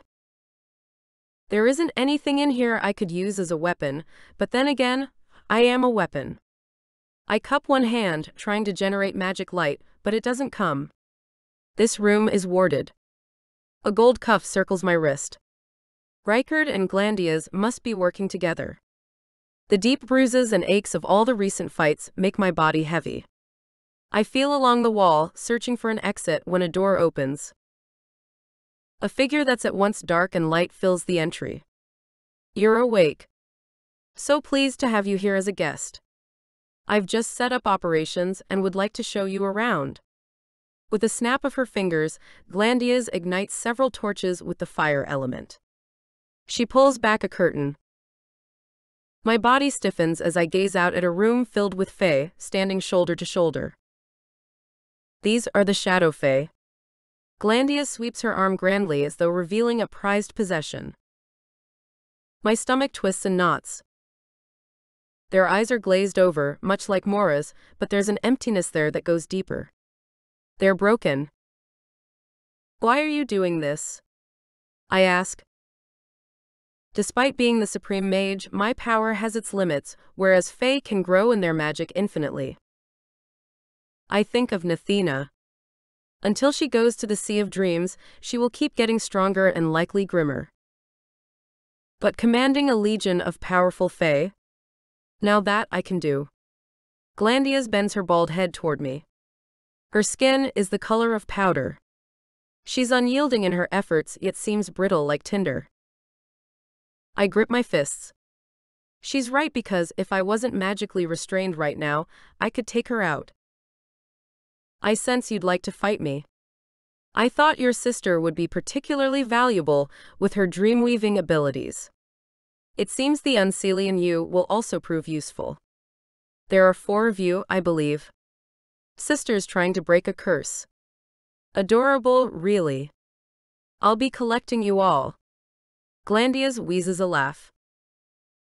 Where is Kiki? Don't worry. She's fine. Glandias lifts one finger. At least for now. She brings me a yellow substance. Now drink this. It shouldn't hurt too much. I may not be able to use my magic or hands, but I can use my feet. I kick the vial out of Glandias's grip. The glass shatters. I go deep inside, trying to summon my magic. But my effort is met with a sharp jolt in my muscles and bones. The energy sears me like I'm being split in two. Her powdery skin sags when she frowns. The draft was to calm you.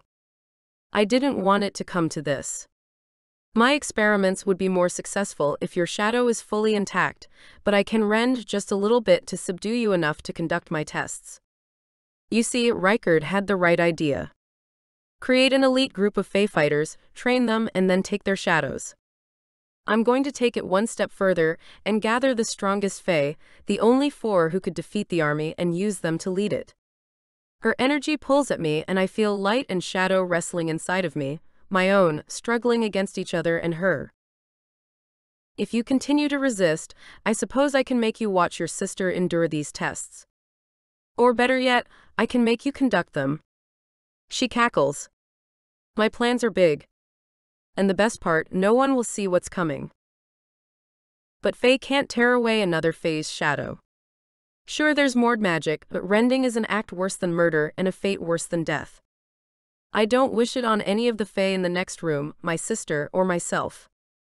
Demons don't seem to care, and they're the only ones that can steal shadows. You're part demon, I whisper. Glandias, hovering over her potions, goes rigid for a second.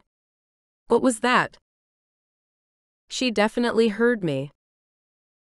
I get to my feet. You are a demon, I repeat. Through no fault of my own. Leith gifted me with a provision, and therefore I took in all aspects of him before he died. The good and the glorious. She simpers a smile as if being a demon, grim mage, and whatever other existence rots inside of her is a good thing. That's unfortunate for you because I am a demon slayer, I growl, kicking over the table and sending her potions sailing into the air. She shrieks and a green substance splashes her face. She covers her eyes and lunges for me, but I jump through the window and into the crowd of shadow Fae. At my back, Glandias disappears into a black cloud. The Fae hardly register my presence as I rush through them. I call for Kiki and hear a faint cry in response. I find her in another room, tied to a table. She also wears the gold cuff, but I tear away the ropes easily. When I get to the door, I can go no further. The gold cuff around my wrist keeps me locked in. Even though I don't want to draw Glandias's attention, I shout and bang on the door. When it falls open, Scriv and Reichard stand on the other side. But this time that backstabbing Northlander isn't wearing a guard's uniform, which means only one thing. As I feared, he's switched alliances. Chapter 28. Callen. Soren's pacing is worse than Timolin's. I am more than frustrated by the fact that he's my father and has been absent my entire life. When this is over, I'll have a talk with him about being my actual father, but right now, I have Val on my mind. And Soren has Kiki. We have to get them back, Soren says. We have to get the helm, Gerda counters. The two bicker as they've been doing for the last hour while we debate the best approach. We only got as far as sending Scriv out to find the sisters since Glandias could have taken them anywhere. It turns out she can take along passengers when she transports through the ether in a whirling black cloud. Timoleon explains, it's a rare and high form of mage elemental manipulation. Does that make Glandias the supreme mage? I ask irritably. Soren eyes me as if he knows exactly why I'm acting so prickly. He'd grown up thinking that his father was a bearman named Bjorn, who happens to be ensorcelled inside the city. His real father was the king of the Northlands.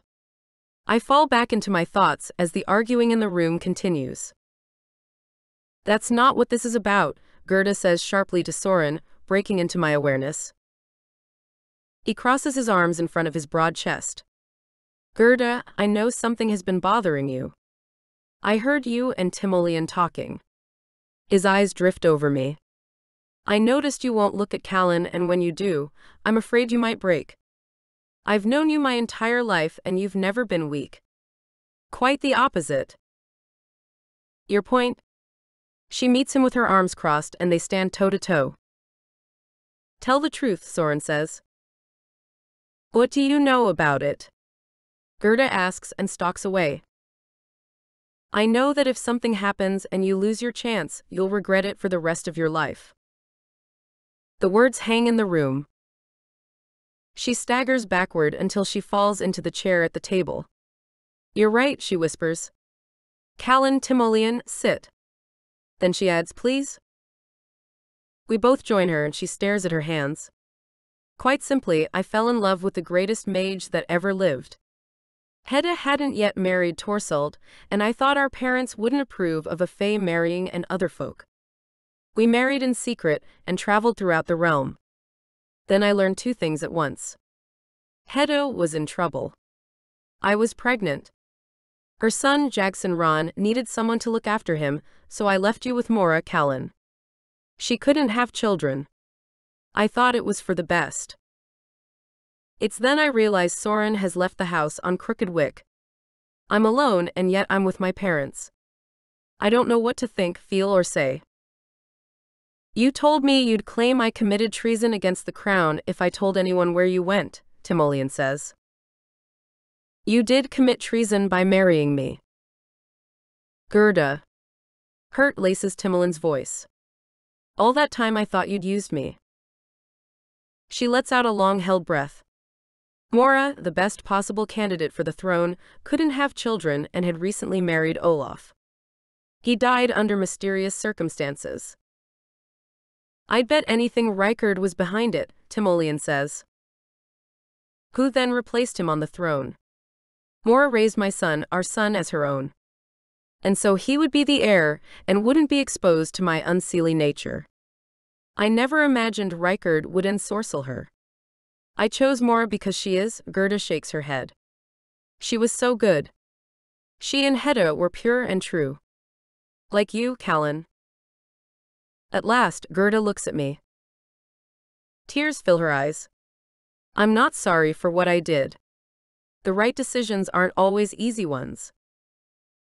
No, they're not, Timoleon says, resting his hand gently on her back. It seems his understanding and his compassion goes deeper than mine does. I thought being the greatest mage would be enough to win her hand. I thought I'd failed and became a hermit. No, I'm the one who failed, Gerda says when I still don't speak. The silence stretches between the three of us. You didn't fail. This isn't over, Timoleon says. I came back here because there were three things I desired. I wanted my beloved back. I got her and a son. I'd like to think this is the beginning of our story. His smile is warm. Gerda's eyes don't leave me when for so long they'd avoided me. Both almost feel like a hug. I want to resist, but what family do I have left? I have a fae to rescue and a realm to save, but yeah, I'll be proud to fight by the sides of the greatest mage ever to live and the strongest unseelie fae I've ever known. And when that is over, we can talk about family and the future. Okay. Gerda gets to her feet, as though that's about all the mushy, emotional talk she can stand.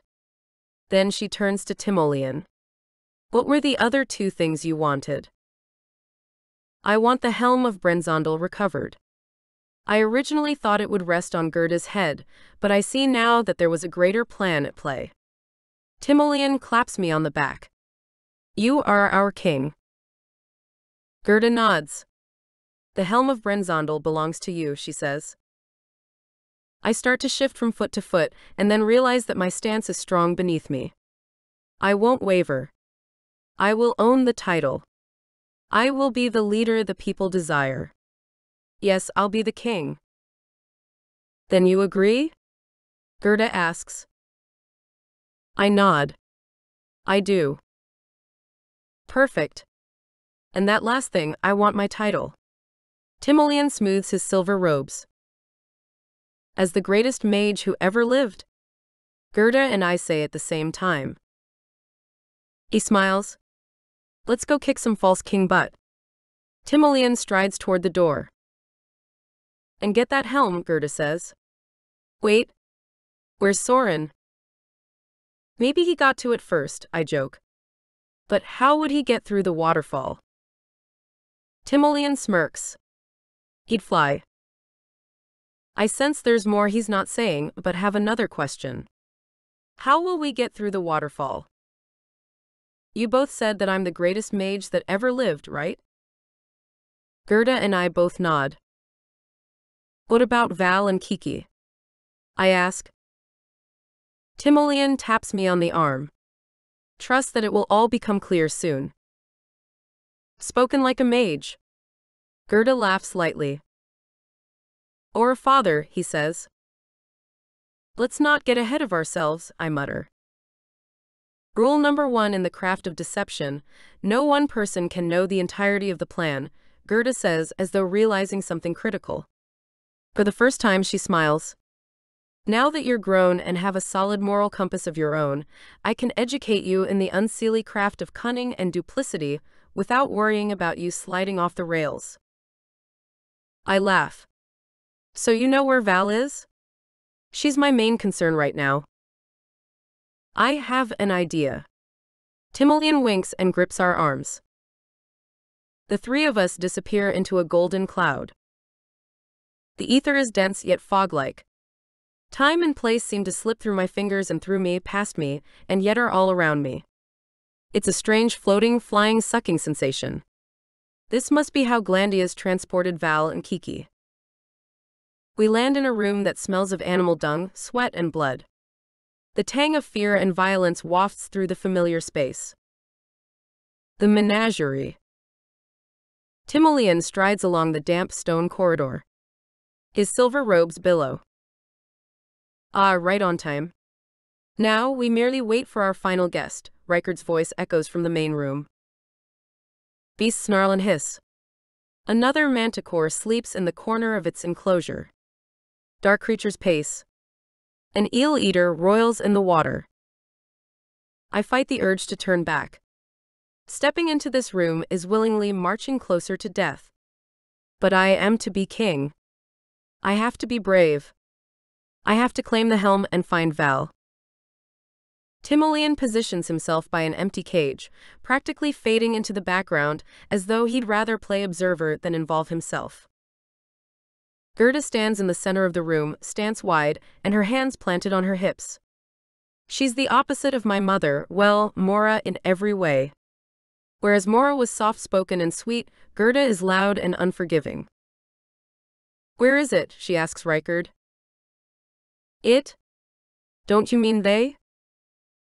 We came for the helm. Release my sister, she demands. Oh, a family reunion. Reichard claps his hands. I thought you'd be seeking these wily little features.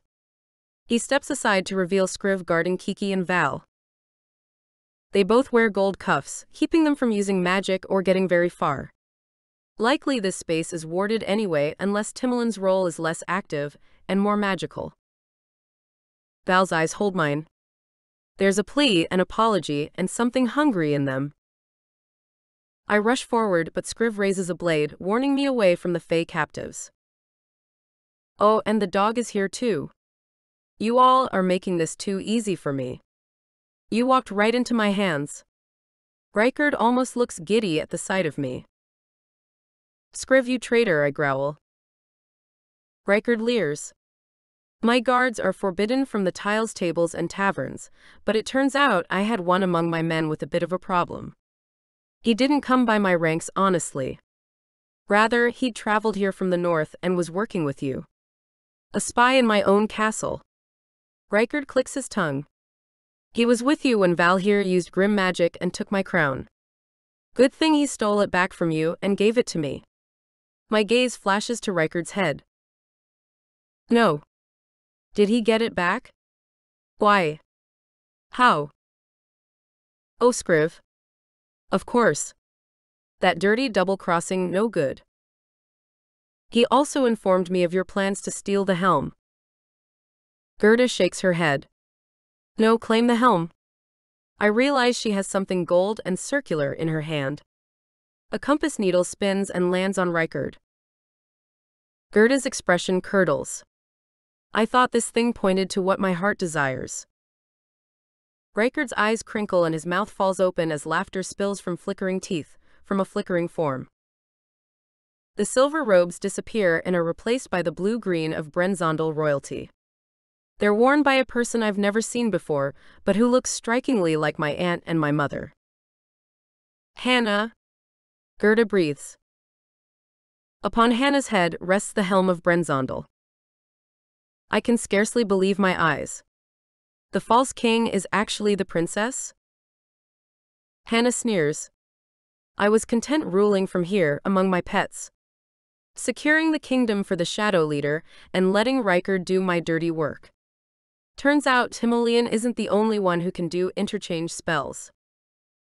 Why are you doing this? Gerda asks. Hannah laughs. Where's Reichard? I ask. They boy dares speak to the queen. With a flex of her wrist, she throws me backward. Instead of moving toward me, Gerda starts stepping in a slow circle until the sisters are circling each other like predators. It turns out that things had gotten far more interesting on the surface than I'd imagined. She waves her hand, and a plume of dark magic pulls a sheet away from a nearby cage. Reichard is inside, gripping the bars. Let me out of here, you dirty, dirty facher. Hannah slinks by and unlocks it with a flick of her hand. Be my guest. You went to Glandia's, didn't you? Reichard says, shaking slightly. She came to me. Hannah flicks her wrist again to remove another sheet from another cage. The lock falls open. Glandia's is inside. Her milky white skin is red and angry as though burned by acid. She looks around suspiciously and slowly emerges. You promised you'd heal my skin. You promised you'd stop whining. We can't all get our way, now can we? I imagine Hannah was the mean sister of the bunch. Gerda's expression fractures. I thought Reichard was the master of the game board, but realize now that he was actually Hannah's pawn. She smirks. I understand these three mages were vying for the title of the greatest mage that ever lived. Well, now that contest can really continue. First one to get the compass, I'll spare your life. She laughs and holds up her finger. The others will die.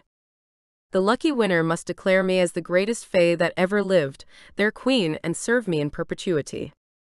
Glandias and Reichard launch themselves at Gerda, who clutches the compass. While at the same time, a raven lets out an ear-splitting kraa and dives from the rafters. Chapter 29. Valor. The false king no longer holds the title Dread Reichard. No, he's Reichard the idiot. Hannah deceived him when he thought he was actually controlling her. But I'm an idiot too for trusting Scriv. With both Kiki and I bound, we're helpless. Except she's stomped on his toes so many times I've lost count. I'd like to punch him in the nose. The two Unseelie sisters start fighting. Hannah blasts Gerda with grim green magic, and Gerda sends out rope-like tendrils, tripping Hannah. A flash of iridescent feathers comes from above as Soren, in his raven form, craws. The beasts and animals roar and wail. While all of this is happening, Reichard and Glandias try to get to Gerda, who has the compass. The compass we need for the big picture battle. One of Hannah's blasts knocks some of the stones loose from the wall. The ever-present drip of the water from the sea above turns into a little spout. Kiki and I both struggle against the golden cuffs, trying to break loose and help Gerda. Would you just hold on, Scriv hisses. I stiffen. You're almost tolerable when you're not talking, Kiki says. I'm trying to help you, he whispers. If by help you mean capture and hold us captive, then good job. If you really mean to make yourself useful, why don't you just? Kiki cuts herself off and swallows. She wiggles in a funny way, and then her face widens into a smile. I'm only doing this because Gerda promised to make me a rich man, Scriv says. But I thought you. Kiki rubs her wrists. Deceived you. Yeah. Everyone always thinks old Scriv is the bad guy. We both level him with a glare. I could leave you in these cuffs. I rapidly shake my head. No, by all means. Continue. Please. That's more like it. You're only slightly more bearable than your sister. Scriv glares at Kiki. She flashes a sassy smile and rushes into the fray. I'm still bound and at this turncoat's mercy. Although he's helping us out now, so I shouldn't be too harsh. I never was good at this rune work, he mutters. Almost as soon as the words are out of his mouth, I feel the release of the cuffs. Magic rolls over me like a wave and then floods me. I shake my shoulders and hair loose. That's more like it. While scanning for Callen, Gerda and Glandias are locked in battle with blasts of magic. My gaze lands on a boy with hair that remains perfectly tousled even as he slashes at Rykard with a pair of knives. Rage lights me as Rykard binds him with grim magic, shoving him toward the manticore's cage. The beast paces, lashing its tail. I rush toward them as Hannah trips me with her green magic. I land hard on the stone. Then, as though she'd seen or somehow senses that Callen owns my heart, she uses one hand to shove the prince into the manticore's cage bars. With her other hand, she continues to fight her sister with whirls of smoky green magic. I get to my feet, stalking over to her. She smirks as though she has the upper hand. I let out a loud laugh that rivals Hannah's cackle. Oh, this is going to be a fun fae party. Hannah turns away from me when Gerda slaps her with magic. At that, I thrust forward with my power, blasting Hannah from behind. She whirls around and glares at me, casting her magic in my direction. I dodge. Never turn your back on an unseelie fae, I say, and proceed to pummel her with icy blasts of black ice magic. I duck and retaliate as Hannah fires at me again. The two of us fight while Gerda contends with Glandias, who continues to try to get the compass. Callen, having turned the tables, has Rykard against the bars of the manticore cage. Just as the false king is about to knock him off his feet, Callen turns into a wolf. There's something powerful, primal and completely irresistible about him, but I have to focus. I spot Timoleon on the edge of the room. Why isn't he fighting alongside us? Hannah advances on me, lashing me with her magic. I drive her back and then with a sharp jab of my arm, send her flying onto the floor. She tries to get to her feet, and I land a kick on her thigh. Magic isn't the only way to fight, I say. She staggers again, but recovers. But she doesn't take a hand to me. Instead, she uses her power to jab. I block. I jab with my actual fist. She blocks. She gut punches me with her unseelie power, knocking me to the ground. Then she kicks me hard in the side. I can play this game too, Val. I can play all day. You think you have it figured out. I will be the last one standing and the last one laughing. She chortles. I'm tiring, but there is no way this is over. Jumping to my feet, I tackle her and then for good measure, bind her with my magic, holding her down.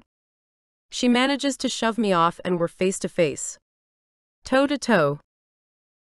Okay. Time to double up. Magic and might. I turn on the ball of my back foot, lift my front, land a kick to her chest while at the same time firing Frost Fae magic full stream. She hits the bars of a chimera cage hard. I grip her shoulder and land 3 punches to her gut before she grabs me by the waist. We're locked and she takes me down by the legs. I twist my magic to send her spinning, then pivot and land another kick. Hannah lurches at me, wearing a scowl. Her face is a shadowed smudge of rage. She hollers, I should have killed you before. She flicks her wrist, swatting my cheek, then the other, driving me backward. I slide in the water that's starting to flood through the broken stones of the walls in this underground chamber. I hit my elbow hard and wince. I wish I had my sword. It would be helpful if Soren was in this fight instead of flying around overhead, kraaing. And Timoleon. I'd like to see him get involved. As expected, Skriv is nowhere to be seen. I'm guessing Gerda would have had to ply him with the promise of more gold to take up arms. As she, Callen, Kiki and I continue to fight with no end in sight, the minutes fall apart. We're all bleeding and wounded, but I refuse to accept defeat. Hannah turns on Gerda and makes a swipe for the compass, which she has in her pocket. I take up the flank and try to protect her when all of a sudden a roar comes loose from one of the cages, the bars fall away and the manticore emerges. Kiki says, Do you remember how to tame this thing? Callen, still in wolf form, growls and his eyes flash. No, he cannot expect to fight this thing. I hardly survived, and that was mostly because Rykard was using his grim magic to control it. I splash toward Callen, edging him away from any heroic ideas. The manticore stares at me and then blinks a few times. Hi. Would you be so kind as to spare us? The creature's roar in response is like a strong, humid wind. That's a no, I take it.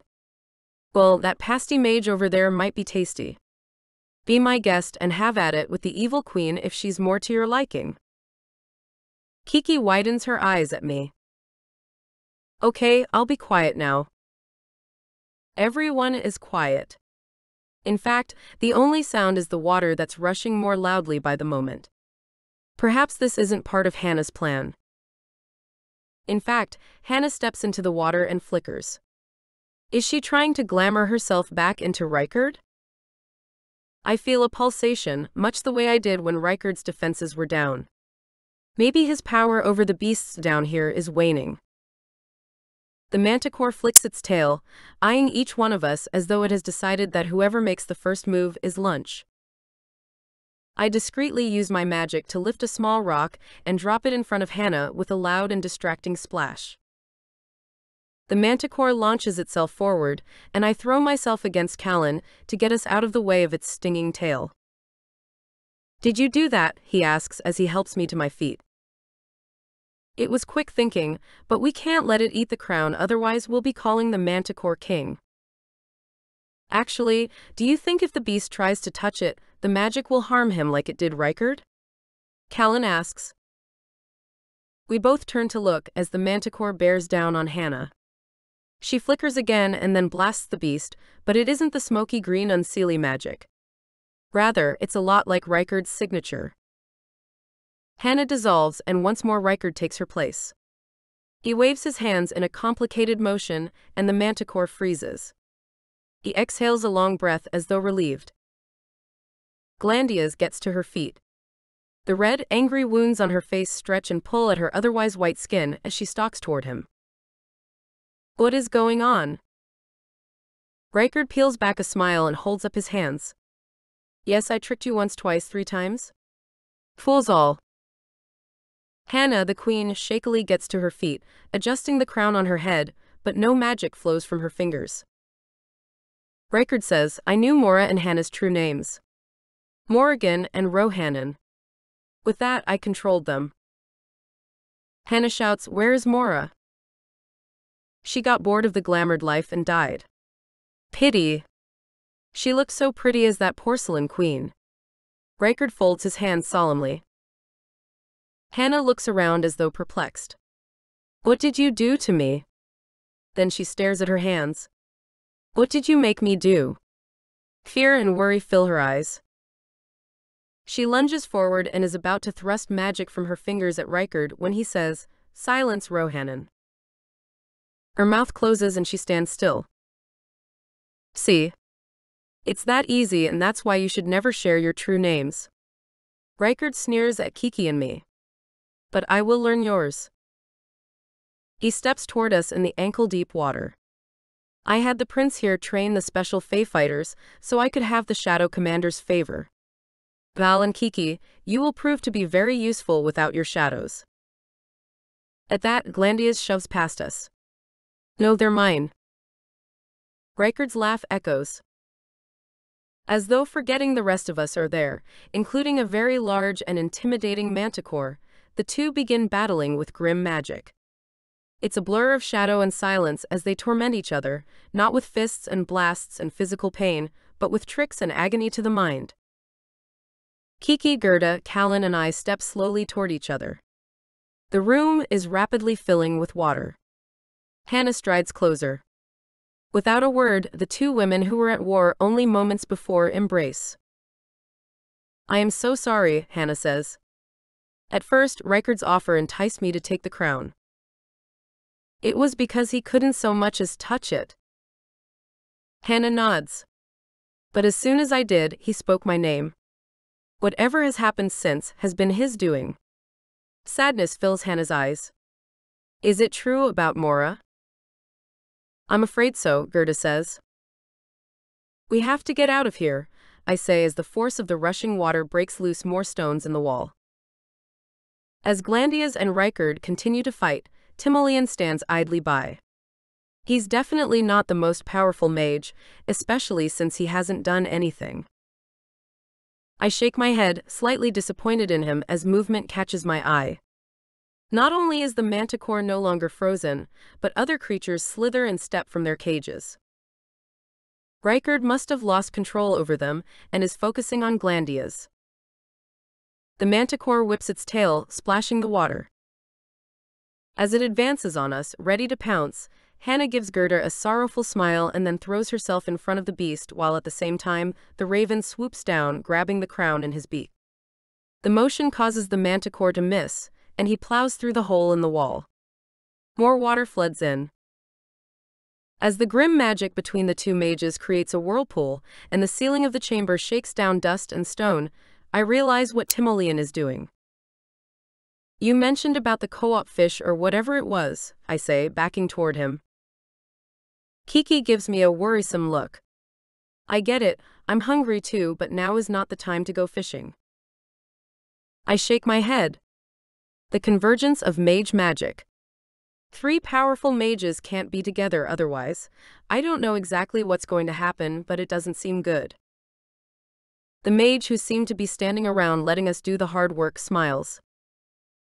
I was wrong. Timoleon is the greatest mage because it isn't all about control and clever spells. It's also about patience and cunning.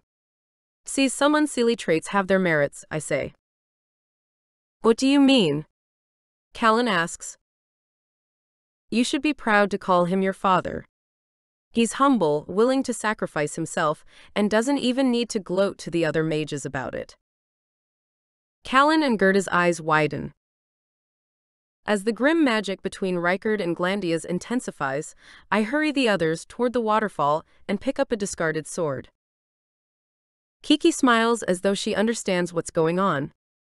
Since Rykard was fighting you as Hannah, I'll let you do the honors. With pleasure. I raise my hands, prepared to slay the Demon King. At the same time, Timoleon raises his hands and releases a powerful blast that shakes the entire room. In a flash, he's gone.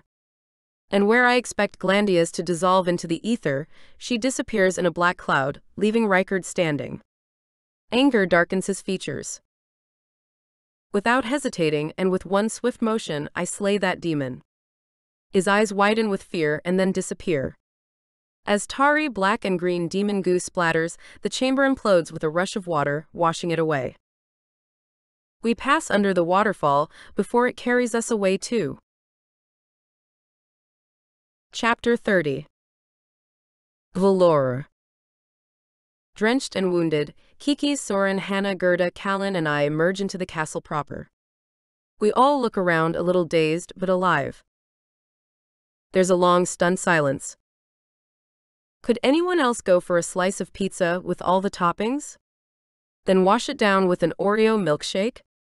Kiki asks. I could go for some brown bread, Soren says, sitting down on the carpeted staircase that's a little shabbier than it is grand. We all join him. Oh, this famed brown bread. Yeah, I've heard all about it, Kiki teases. I'll believe it when I taste it. Where did Timoleon go? Gerda asks, addressing a more important topic. Through a portal. But it's washed away. Gone now. Callen lowers onto a step and rests his elbows on his knees. To the Terra realm? Kiki asks. Her shoulders drop. This is much worse than missing the last subway home, she mutters. Soren draws her into a hug. I hope that wherever he is, he's admiring his golden robes. I bet he looks good in them. Gerda grins. He is officially the supreme mage, Callen says. And you're married to him, and he's my father. I hold up my hands. Wait. What? Did I miss something? Does that make Gerda your mother? I ask. I'll fill you in later, Callen says. Then he wraps one arm around Gerda and the other around me. I have to be careful with two unseelie fae in my life now. Gerda and I chuckle. Wait squared. What about Glandia's? Kiki asks. Where did she go? What happened to her face? Callen says when no one answers. I tell them about the shadow fae and potion. From the sound of it, she's intending to finish Leith's work and then some. But I'm guessing she went to the ether. Do you think there's a chance that she's gone? Considering Timoleon was going to do that convergence fissure thing, when three mages' powers are concentrated in one place, which could possibly tear a hole in space and time, and we're in fact still alive. Callen says. So that's a no. You don't think Glandia's is gone for good? Kiki asks. He shakes his head gravely. I lean back. I was certain he'd done that bit of sorcery. That he was sacrificing himself. I think he used magic to distract or temporarily stop Rykard and Glandia's, but then dropped into the portal at the last moment, so we didn't all die. Smart man. I'll have to thank him next time I see him, I say. I wish we left them both back in the Northlands. Kiki shuffles her foot. More like send them to the Wastelands. Gerda lifts and lowers her eyebrows. Though from what I've gathered, the Southlands are pretty desolate these days. We should have left them and Scriv there. He double-crossed us, Soren says. Kiki shakes her head. It's more like he triple or a quadruple crossed us. But thank goodness otherwise we might still be down there. She explains how he's the one who used the rune magic to release the cuffs. Gerda smirks. Did any of you know the entire plan? I ask the group. Everyone slowly shakes their head. It's better that way, Gerda says. Where is the crown? I ask. Soren produces the helm of Brenzondel. How did you get it? Callen asks. Soren stands a little taller. Ravens always seek out shiny things, but when Rykard turned into Hannah, I sensed it wasn't the real crown atop her head. Something was off. Then when he changed back into himself, releasing Hannah, I realized she actually wore the helm. He tips his head in her direction. And sorry to have taken it from you. I didn't really know whose side you were on. I'm glad to be free of it, Hannah says. That means he also knew the interchange magic that Timoleon used on us in the arena, I say as I start to understand. But how was your hand still attached? Kiki asks Soren, taking it in hers. Rykard lost his when he tried to take the helm of Brenzondel. Remember, technically, I'm also a potential heir to the Brenzondel throne. My mother was Hedda, the princess before she married my father in Raven's Landing. Gerda smiles proudly. I'm sorry she wasn't able to raise you, Soren, but I think I did a rather good job teaching you how to lie, cheat, and steal. They both laugh. Bjorn also gets some credit, Soren says. His eyes brighten. If Reichard is gone, does that mean the glamour and spells are lifted? We look around at the castle. Everyone agrees that the grand marble staircase with gold filigree railings, the high coffered ceilings with intricate woodwork, and many pieces of art look a little run down. They lack the otherworldly shine they once had, with the glamour now gone. Hannah wraps her arm around her sister. I guess we both broke our pact. What was that? Soren asks. When we were younger, we said we wouldn't use our unseelie magic. Hey, it's not all bad, I argue. We know, but it also depends on who you ask, Gerda says with a laugh. I still won't take the throne. It belongs to you, Callen. And although I didn't raise you, I'm proud of the man you've become. Gerda takes the helm from Soren and motions we follow her to the throne room. I expect there to be some kind of ceremony, but Gerda slowly lowers the helm of Brenzondel onto her son's head. If he was at all afraid it was going to hurt him like it did Reichard, he doesn't show it. Instead, his eyes dip closed, and when he opens them, he's smiling. Then he reaches for my hand. I take it and he squeezes. They'll probably have some kind of formal coronation, but there's old magic in this room, and that's all there needs to be to designate the worthy king. Are you going to look for Timoleon? Callen asks. Gerda shakes her head. No, he'll be back. And so will I, Callen says. I want to get to know my mother. Where are you going? Hannah asks with concern. Gerda gives her a sisterly hug and says, Oh, there is so much to catch you up on. Soren knocks Callen with his elbow. I'll tell you some stories about your mom while we're out there hunting for the other stones. Gerda stops short and glares at Soren. Only good stories. They both laugh.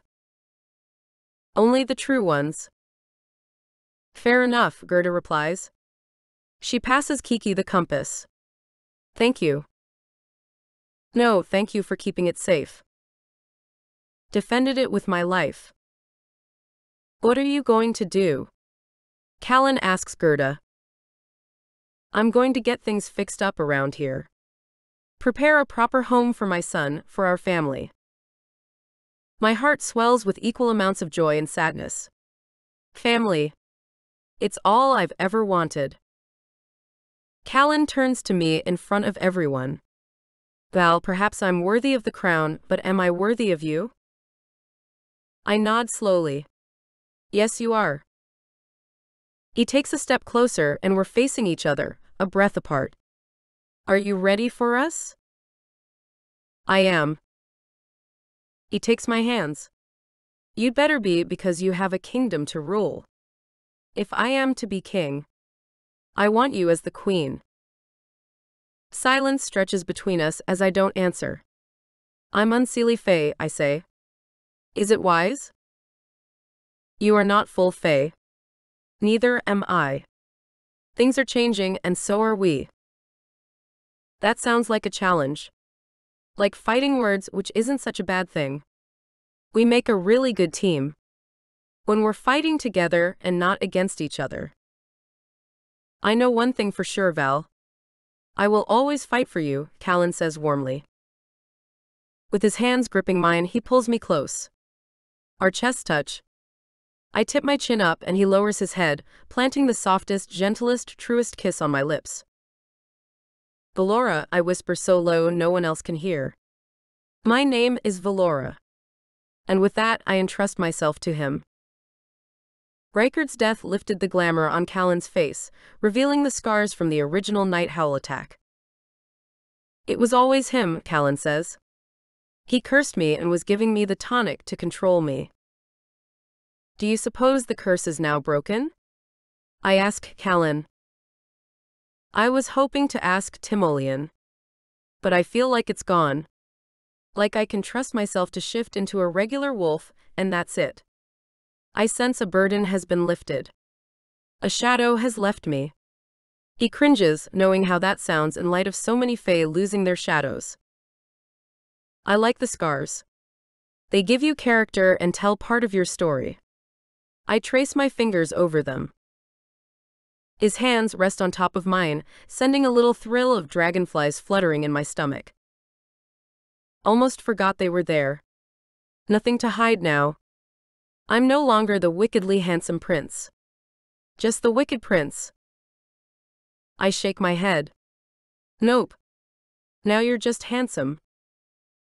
He snaps his fingers. Aw, really? I kind of preferred wicked. Fine, wickedly handsome. And my prince. Or rather, king. We kiss again and sense the others exit the room, leaving us to let the moment stretch into a kiss that feels infinite. After a day spent recuperating and another spent assessing the reality of Hesperia now that the glamour is lifted, and explaining to the people what has happened, we mark a new holiday and the start of Callen's leadership. It's a time for gratitude, feasting, singing, and dancing. It feels slightly odd to celebrate when there's been so much loss and still so much to gain. I feel a bit battered around the edges, but glad we got the crowns. The Freedom Feast is set up inside the castle and all are invited, including the unseen. The scent of baking bread draws me to the kitchen. I spot Gerda at a table, rolling dough into a large rectangle. Then she dusts it with cinnamon and sugar. She takes the long side of the rectangle, turns it in on itself, and rolls it up until it is almost the same size as the wooden pin. Then she brings both ends together and coils it into a ring. I watch, almost mesmerized. Without breaking the smooth rolling motion, Gerda says, "My mother used to make brissingar bread." I figured I needed a new hobby, and I wanted to surprise Hannah with it. From the main room where the court dance was held, Callen calls for everyone's attention. Gerda follows me there. He lifts a golden goblet. Greetings, everyone. We gather today to mark a new holiday, the Freedom Feast, to give thanks and celebrate two triumphs. The first, we rid the realm of the false king who had many of you ensorcelled and glamoured. The second, restoring truth to Hesperia. But it's going to be a long road. We're going to have to come together, work together. He goes on to tell them about the demons stealing Fae shadows and how the special Fae fighters will be in charge of slaying them. And I will be setting out along with my friends and queen. He lifts his goblet to Soren, Kiki and me, to defeat the shadow commander Count Vlad. In my absence, Gerda will be in charge. Resounding cheers come from the surrounding tables. When it dies down, Callen says, "To freedom." Rousing cries of joy echo the words. Soren stands with Gerda and a formidable man with a large beard. It must be Bjorn, the bearman who raised him. All of a sudden, Soren breaks away and practically dive-bombs Skriv. Soren grips him by the shirt collar and says, "You owe me." "What?" "I came through." "Where's the book?" Soren asks. "I don't see how this benefits me, but fine. You kept me from hanging once. Now we're even." Skriv passes Soren a book, and he discreetly tucks it in his pocket. I turn my attention back to the food piled high on large platters filling banquet tables, mashed, baked, and roasted vegetables. Juicy meat, beans, and greens. Then comes the bread, rings of just-baked pillowy dough with glistening cinnamon and sugar oozing out the sides and a white glaze dripping from the top. Callen comes to my side. "I was looking for you." "And I was looking for food," I say with a laugh. "You know, you and Kiki are a lot alike. I can't help that I like the good things in life." "Like me?" Callen winks and then eyes the spread, the sweet cakes, the tarts and buns. "Uprising's bread," he says. "Gerda made it." He raises his eyebrows. "It's always been my favorite." "Mine too." He holds the slice to my mouth for me to take a bite. The dragonflies do a dance. For a moment, everything melts away except the cinnamon, sweet, and buttery flavor that's a rare treat. That is until Callen places a kiss on my lips. Later we sing and then dance. Laughter is on my lips, in my ears, and all around. As I spin from Callen's hands and back again, he pulls me close and then lets me go before he wraps me in his arms. After a while, Callen leads me from the dance floor. Would you like to go get some fresh air? Before we make it outside, Soren and Kiki call us over. Well done, King Callen, Soren says. I hope Raven's Landing and Hesperia can be friendly neighbors across the sea. Absolutely, especially with these two queens by our side. Leading with us. So where to next? Soren asks. The Southlands? Kiki tilts her head from side to side. Yes, but I think we need to find our sister first. Nathina said she was in the Terra realm. My mouth drops open. How could I forget? I ask, flabbergasted. In the chaos of the last few days, I completely forgot I found our mother's journal at Nathina's. I haven't read it yet since, we've been kind of busy, but perhaps it will give us some clues. We also have the compass. Kiki takes it out and runs her finger over the smooth gold top, the initials carved in the back, and then opens it. Not surprisingly, the needle points to Soren. But I already have you, she says. I'm a lucky guy. She pats his pockets. Are you hiding Oreo cookies in there? Because I could really go for one. He turns out his pockets. I expect the book from earlier, but he removes a shard of mirror. It was my mother's. All I had left after the grievous fires, or so I thought. I hold out my hand and turn over the shard of mirror, tracing the edges of faint lines etched into the surface. A surge of energy pulses through me, extending out through my skin and pebbling it. My heart picks up the pace, and I go warm all over. Guys, this is a rune symbol. My eyes flash to Kiki's. What does it mean? Callen looks over my shoulder and I crane my head to meet his eyes for confirmation. Rune of passage, he starts to say. Between realms, I finish. In other words, a portal. I nod, and my smile doesn't leave my face as I explain how runes of passage work. The only problem is, we don't know where we'll emerge on the other side. Usually, they're set up in discrete places, but who knows what could have changed since this was last used. It looks old, Callen says. You said this was your mother's? Maybe Gerda can tell us more. Soren and Kiki go to look for her, while Callen and I step outside. He leads me to a stone railing. Where I expect to see daylight, the sun sets over the sea in a soft blush of violets and blues. Which do you prefer, sunset or sunrise? He asks. I lean my head on his shoulder, and he wraps his arm around me as I consider this for a moment and then answer, both. Sunrise because it means a new day. Sunset because it means I lived through one. Both, he asks. Unseelie Fae, remember? It's not either or. It's always in. He nudges me with his elbow. I'll have to remember that. Which do you prefer? I ask. I used to think sunset because it meant the day was over, and I hadn't shifted into a night howl. But now that I'm with you, both, he says, as the golden sun settles over the line of the horizon. Our lips meet, and the radiance of that kiss is brighter and hotter than the orb in the sky, illuminating the night and the future. When we part, Callen says, So, are you all right being with a wolf shifter? I smirk. You're dangerously handsome, have a certain swagger as a king, and possess a kind of lethal grace as a wolf. A king and a wolf. I like that. Right, both. But once you really get to know me, I'm more like a puppy. Now that you've got me, I'll never leave your side. Good thing I love puppies. I squeeze Callen toward me. I love you. I always have. Since I first saw you.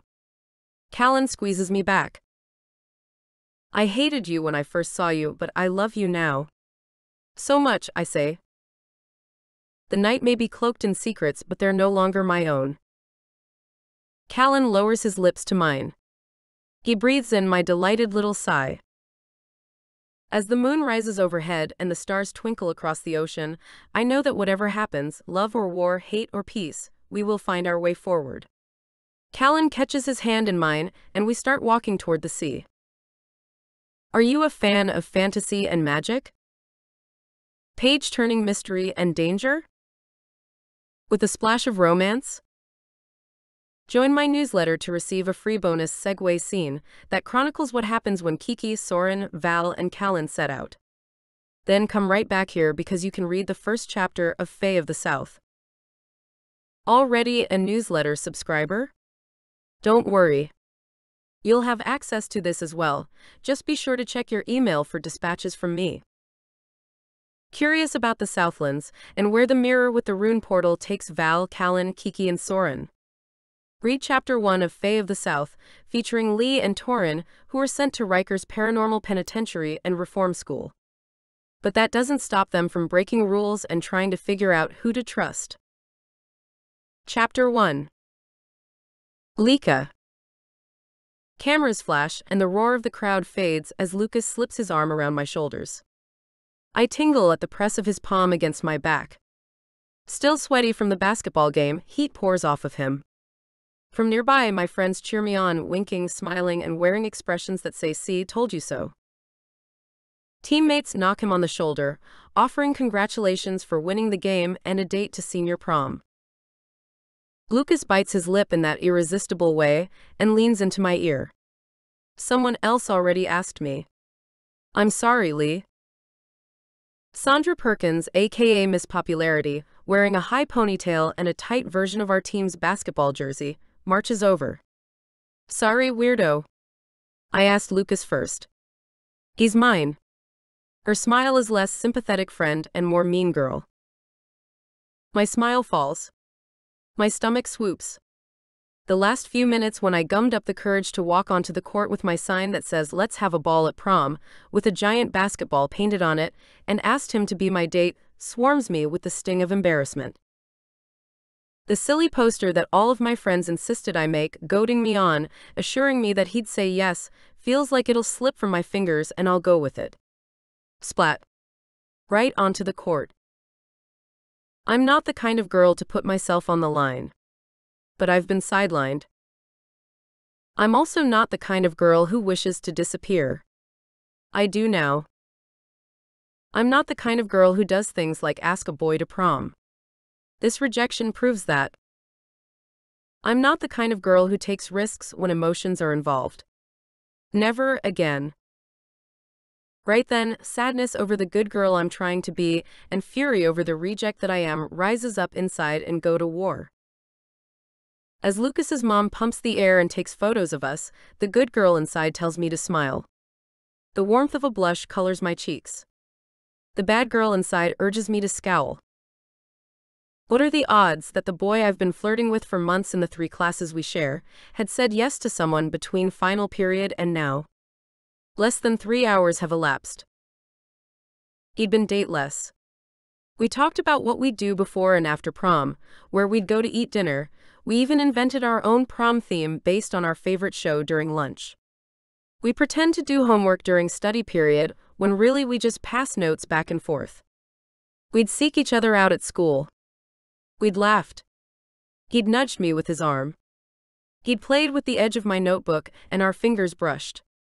They'd remained there. Had he led me on? Did he flirt like that with all of the girls? If some popular guy had asked me to the prom before I solidified plans with Lucas, what would I have said? Confusion meets the sadness and anger, tearing me up inside. I look everywhere but at Lucas, as though the post-game chaos will provide answers. I'd just recently split with my bad girl ways. I revamped my reputation. I'd brought my grades up, attended classes, and started hanging out with my girlfriends more. Turn doesn't count because we've just always vibed.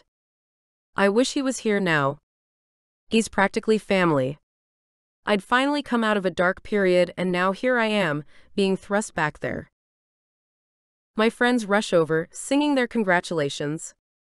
The sound is muted, my vision dull. Yet, there is no mistaking the look Lucas gives me. Pity. He cranes his head, leaning in again, as though to offer another apology. No. No way. This is why I hate high school. It's all fake, the friends, the drama, the pomp. All of it. Why did I bother to try? Sandra links her arm through his, and then pulls away because he's sweaty. Realization dawns on my friends' faces. Of course, they didn't hear the whispered rejection. I shove past them to the door of the gymnasium, and outside. The nighttime air is Brooklyn electric, an energy all its own. I won't be having a pity party. No, I'm out of here. First, I stop at the forge where Turin apprentices as a blacksmith. It's in a warehouse on Franklin and Kent. After I close the corrugated steel door, I hear the clink, clink of metal striking metal. As I pass shelves piled with materials, the air gets warmer and already fills me with the comfort only Turin can bring. Huxley, the master blacksmith, doesn't look up when I linger in the doorway. Turin isn't by the fire or the work table. The hammer doesn't go quiet in Huxley's hand when he says, "Turin is at work." That's all I need to know. The rules I promised to follow get thrown out the window when I meet Turin at the garage 6 blocks away. The owner is a member of the Brooklyn Vampire Club. It's an underground society, yes, consisting of vampires. No, I'm not one. Neither is Turin. They just hooked him up with the cushy parking attendant job, babysitting fancy cars. My uncle is the president of the club and vowed if any of them tried to turn me, he'd do worse than destroy them. Pays to know people in high places. The Brooklyn Vamp Club mostly does good. They help old ladies cross the street, keep threats off those same streets, and live fast, die never. Turin doesn't ask questions when I march up, wearing a sneer and staring daggers. He dangles a set of keys in the air, knowing exactly why I'm here. I get behind the wheel and we go. I put distance between myself and the gymnasium, along with the stupid failed attempt at being a normal girl. I should have known better. There's nothing normal about me or my life. Glancing at the Lamborghini speedometer in the dashboard's muted glow, I remember the day, sophomore year, when I wanted nothing more than to drive away from this life. After the registry of motor vehicles failed my road test, it didn't look like I was going anywhere anyway. They argued that I drove too fast, recklessly even. Story of my life. Fortunately, Turin remedied my problem with private lessons in cars belonging to wealthy people who don't know about our joyrides. He's the boy next door and probably the last remaining good boy on earth. However, due to my influence, he takes no issue with enabling my penchant for driving fast, or stopping me from running away a few years ago. The upholstery in the charcoal Lamborghini smells of new money. It isn't that Ivan, my uncle, doesn't have luxury cars of his own. Rather, for me, it's the thrill of doing something bad and getting away with it. As I've just learned, when I try to do good things, I fail. You're quiet, Turin says. For once, I let speed do the talking, shifting through the streets of Brooklyn, hitting the green traffic lights strung up like Christmas bulbs. I bring the car up to 60, then 70, and take a corner at 85, and we spin. Hoo-hoo! Turin whoops with his arm out the window. By a ramen restaurant, we rocket past 2 girls and 2 guys who holler after us to slow down. Never. The engine purrs and the wind tangles my long dark hair into a web. I throttle the car toward an abandoned area by the bridge, snaking around crater-sized potholes, not because I want to avoid them, but because I want to see what I can make the car do. It handles like a hot knife as I drop my right foot heavily. I turn the wheel sharply to the left and we spin again, sending a rooster tail of dirt and rocks into the air as I brake. The song playing from the stereo makes me think about all of the things I've done wrong and replaces the roar in my ears while I drove away from reality. Yellow light pours from the street lamp, illuminating fresh graffiti slicing through the concrete, a cleft as sure as the one driven between who I tried to be and who I am. It's also a reminder of a night I'd rather forget. I shiver as though suddenly frozen here, stuck in neutral, staring in a detached kind of way at my surroundings. My mind can sometimes disconnect, but my body doesn't forget the attempted attack and how I defended myself. Lee, we better head back, Turin says over the music as though recognizing that my thoughts went to a dark place. He's always the voice of reason. I don't want him to get in trouble or lose his job. Nonetheless, I turn up the volume on the stereo, release the clutch, and speed past wooden pallets, rusty machines, and toward the waterfront. The steady vibration of guitars and bass, rubber on the road, and the possibility that it could all end in one final breath, at any moment, at a purposeful jerk of the wheel, or a vampire's bite to the neck, fuels me. Life on the edge. The moonlight reflects off the choppy water like ebony white jewels. I make a decision. I'm leaving. Now and later. Sirens wail in the distance. Time to get out of here. The windows are down, and for a moment I dream that it's a sunny day. Turin and I are on the open road, traveling somewhere in the south. A scream from nearby shatters that reality. I hadn't yet locked away the memories of the night I was attacked. Without thinking, I get out of the car. I can't run away from someone's plea for help. Boiling tar, rotten eggs, and decay waft through the air.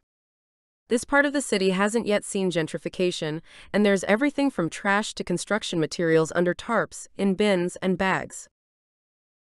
The scream comes again, closer now. I spot 4 silhouettes beneath an underpass. One has bowed shoulders. The others tower over her. Crackling energy lights up my veins. Because of my uncle's position as the president of a covert vampire empire and the many risks it involves, I learned to fight young, if only to defend myself. From experience, sometimes when vulnerable, instinct goes out the window. Other times, it flies through windows, doors, and faces. My fists tighten by my sides. The stink intensifies. I resist gagging. The 3 guys corner the girl, backing her against a chain-link fence. "Hey, leave her alone," I shout. They all spin to face me. One laughs dryly. Another smirks.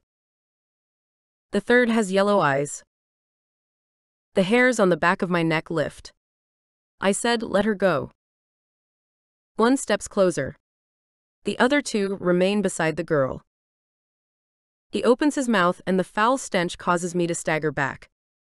A slender hand grips my arm and I tug it away. Then he launches himself at me and clutches my neck.